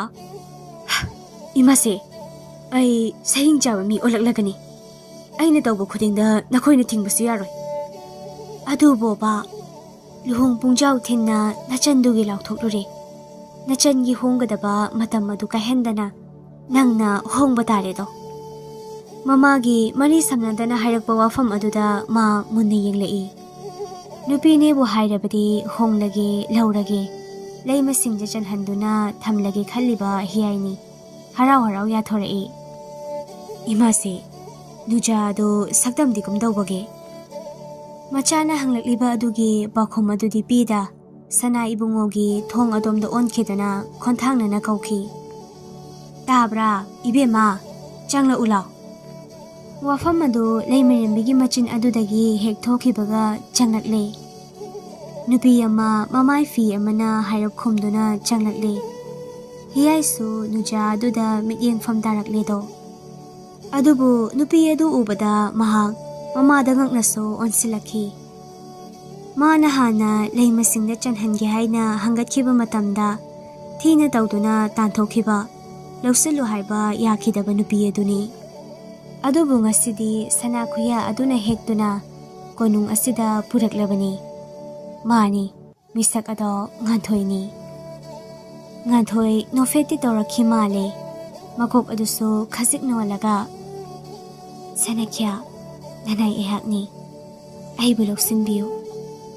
ꯍꯤꯌꯥꯏ ꯃꯃꯥꯗ ꯌꯦꯡꯂꯛꯂꯗꯨꯅ, ꯏꯃꯥꯁꯦ, ꯑꯗꯨꯕꯨ ꯋꯥꯍꯩ ꯑꯁꯤꯃꯗꯤ ꯇꯥꯕꯤꯈꯣ꯫ ꯑꯩꯅ ꯅꯨꯖꯥ ꯀꯌꯥ ꯑꯩꯒꯤ ꯂꯩꯃꯁꯤꯡꯗ ꯆꯟꯍꯜꯂꯕꯁꯨ ꯂꯩꯆꯤꯜꯕꯨꯗꯤ ꯑꯩꯒꯤ ꯑꯊꯣꯏꯕ ꯁꯤꯖ ꯑꯣꯏꯍꯟꯗꯨꯅ ꯊꯝꯒꯅꯤ꯫ ꯏꯃꯥꯅ ꯌꯥꯔꯕꯗꯤ ꯑꯩꯒꯤ ꯑꯌꯥꯕꯅꯤ꯫ ꯍꯥꯏꯔꯝꯗꯨꯅ ꯏꯅꯐꯤ ꯑꯗꯣ ꯐꯠ ꯍꯥꯏꯒꯠꯈꯤꯗꯨꯅ ꯃꯈꯣꯡ ꯑꯗꯣ ꯊꯥꯡꯗꯣꯛꯈ꯭ꯔꯦ꯫ ꯋꯥꯍꯩ ꯑꯗꯨꯗ ꯉꯥꯏꯍꯥꯛꯇꯤ ꯂꯩꯇꯦꯡꯂꯝꯕ ꯃꯤꯅꯣꯛ ꯑꯗꯣ ꯐꯠ ꯍꯟꯖꯤꯟꯈꯤꯕ ꯃꯥꯜꯂꯦ꯫ ꯑꯁꯥꯎꯕꯅ ꯀꯨꯞꯁꯤꯟꯈꯤꯕ ꯃꯥꯜꯂꯦ꯫ ꯈꯣꯟꯖꯦꯜ ꯑꯗꯨꯃꯗꯤ ꯊꯣꯛꯇ ꯃꯌꯥ ꯑꯗꯨ ꯀ꯭ꯔꯛꯆꯤꯛ ꯄꯨꯛꯅꯤꯡꯗ ꯁꯤꯡꯈꯤ꯫ ꯌꯥꯔꯣꯏꯗꯧꯔꯤ꯫ ꯑꯗꯨꯗꯤ ꯑꯩꯁꯨ ꯑꯩꯅ ꯉꯝꯕ ꯇꯧꯔꯛꯄ ꯇꯥꯕꯅꯤ꯫ ꯂꯩꯆꯤꯜꯅ ꯂꯨꯆꯤꯡꯕꯨ ꯑꯃꯨꯛ ꯄꯨꯁꯤꯜꯂꯛꯇꯨꯅ ꯃꯥꯡꯒꯣꯜ ꯃꯆꯤ ꯑꯗꯨꯗ ꯐꯝꯍꯜꯂꯤ꯫ ꯂꯩꯆꯤꯜꯅ, ꯑꯗꯨꯝ ꯄꯣꯊꯥꯕꯤꯌꯨ꯫ ꯑꯩꯁꯨ ꯏꯇꯥꯁꯤꯡ ꯑꯁꯤꯅ ꯅꯝꯗ ꯁꯝꯄꯣꯗꯨꯅ ꯆꯠꯂꯤꯕꯁꯦ ꯌꯥꯍꯧꯔꯨꯒꯦ꯫ ꯂꯨꯆꯤꯡꯅ ꯈꯥꯝꯕ ꯑꯣꯏꯅ ꯍꯥꯏꯔꯛꯏ꯫ ꯑꯩꯕꯨ ꯁꯦꯟꯅꯅꯤꯡꯗꯕ꯭ꯔꯥ? ꯑꯩꯕꯨ ꯏꯊꯟꯅꯇ ꯊꯝꯂꯝꯗꯨꯅ ꯃꯐꯝ ꯀꯩꯗꯁꯨ ꯆꯠꯈꯤꯕ ꯌꯥꯔꯣꯏ꯫ ꯅꯪ ꯌꯥꯎꯗꯅ ꯃꯤꯀꯨꯞ ꯑꯃ ꯑꯩ ꯀꯔꯝ ꯂꯩꯍꯧ ꯍꯥꯏꯕꯅꯣ?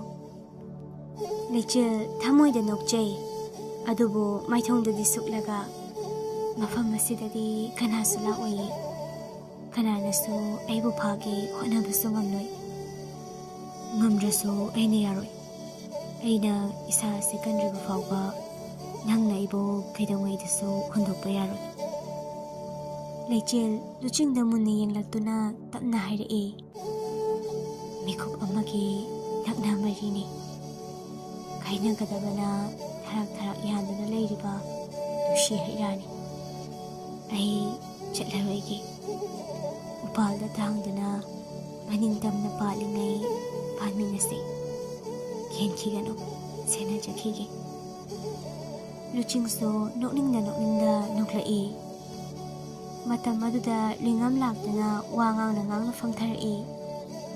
Ichanupa se gyan laklamni kari chaninge ichanupa.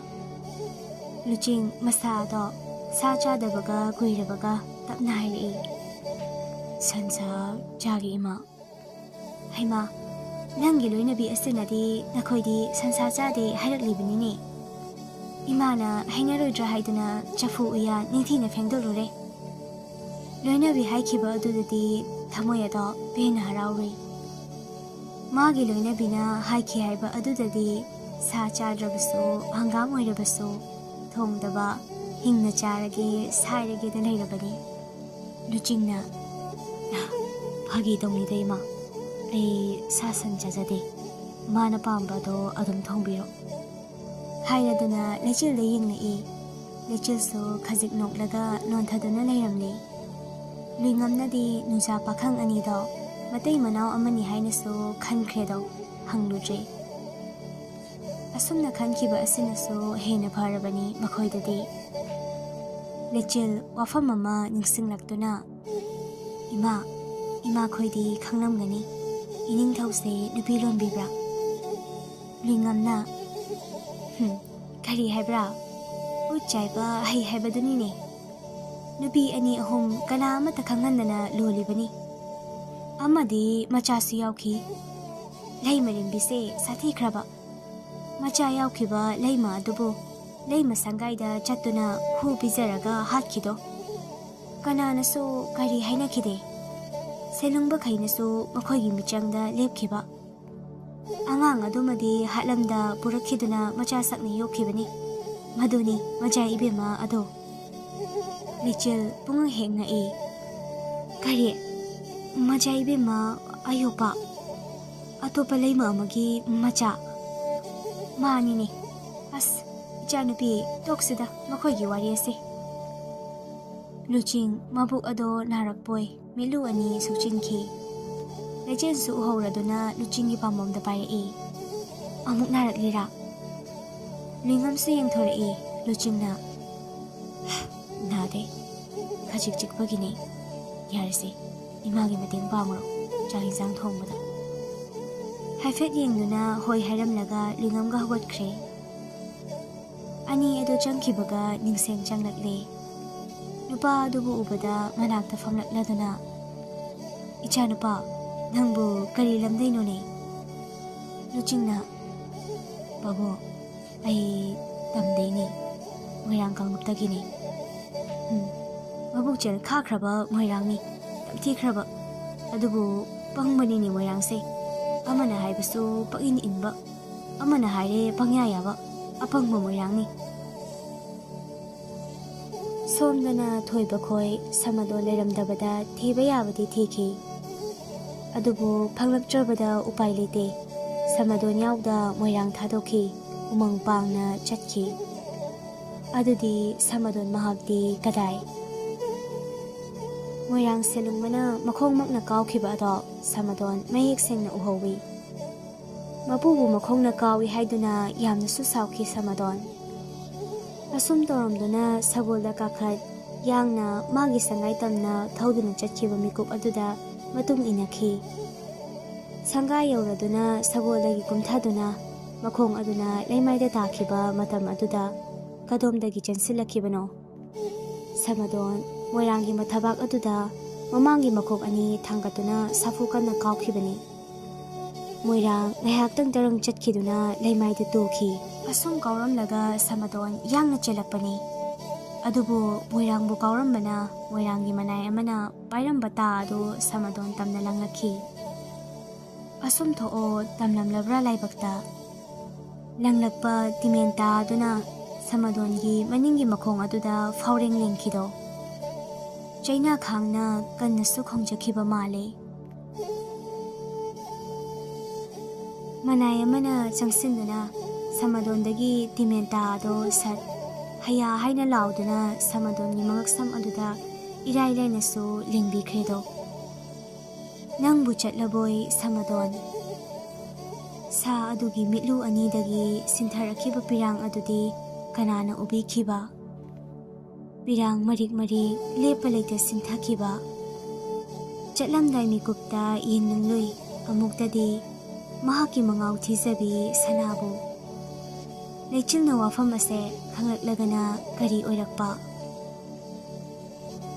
ꯁꯃꯗꯣꯟꯕꯨ ꯃꯤꯅꯨꯡꯁꯤ ꯂꯩꯇ ꯃꯣꯏꯔꯥꯡꯗ ꯀꯥꯎꯔꯨꯏ ꯍꯥꯏꯕꯒꯤꯗꯃꯛ ꯁꯥꯅꯤ ꯑꯇꯣꯟꯕꯅꯤ ꯍꯥꯏꯗꯨꯅ ꯊꯋꯥꯏ ꯑꯗꯨꯕꯨ ꯇꯔꯥꯏ ꯇꯔꯥꯏꯅ ꯂꯧꯈ꯭ꯔꯦ ꯃꯣꯏꯔꯥꯡ ꯃꯍꯥꯛꯅ ꯑꯇꯣꯞꯄ ꯑꯃꯗꯗꯤ ꯃꯈꯣꯡꯅ ꯀꯥꯎꯕ ꯌꯥꯕ꯭ꯔꯥ ꯑꯄꯪꯕ ꯃꯣꯏꯔꯥꯡ ꯑꯗꯣ ꯀꯣꯅꯨꯡꯒꯤ ꯂꯧꯅꯝ ꯆꯤꯔꯣꯜ ꯇꯥꯔꯨꯕꯅ ꯀꯣꯅꯨꯡꯒꯤ ꯋꯥ ꯑꯗꯣ ꯌꯥꯈꯤꯕꯅꯤ ꯁꯃꯗꯣꯟꯒꯤ ꯉꯛꯁꯝ ꯑꯗꯨꯗꯒꯤ ꯑꯉꯥꯡꯕ ꯏꯈꯦꯡꯅ ꯆꯦꯟꯊꯔꯛꯇꯨꯅ ꯂꯩꯃꯥꯏ ꯄꯨꯝꯕ ꯏꯉꯥꯡ ꯉꯥꯡꯈ꯭ꯔꯦ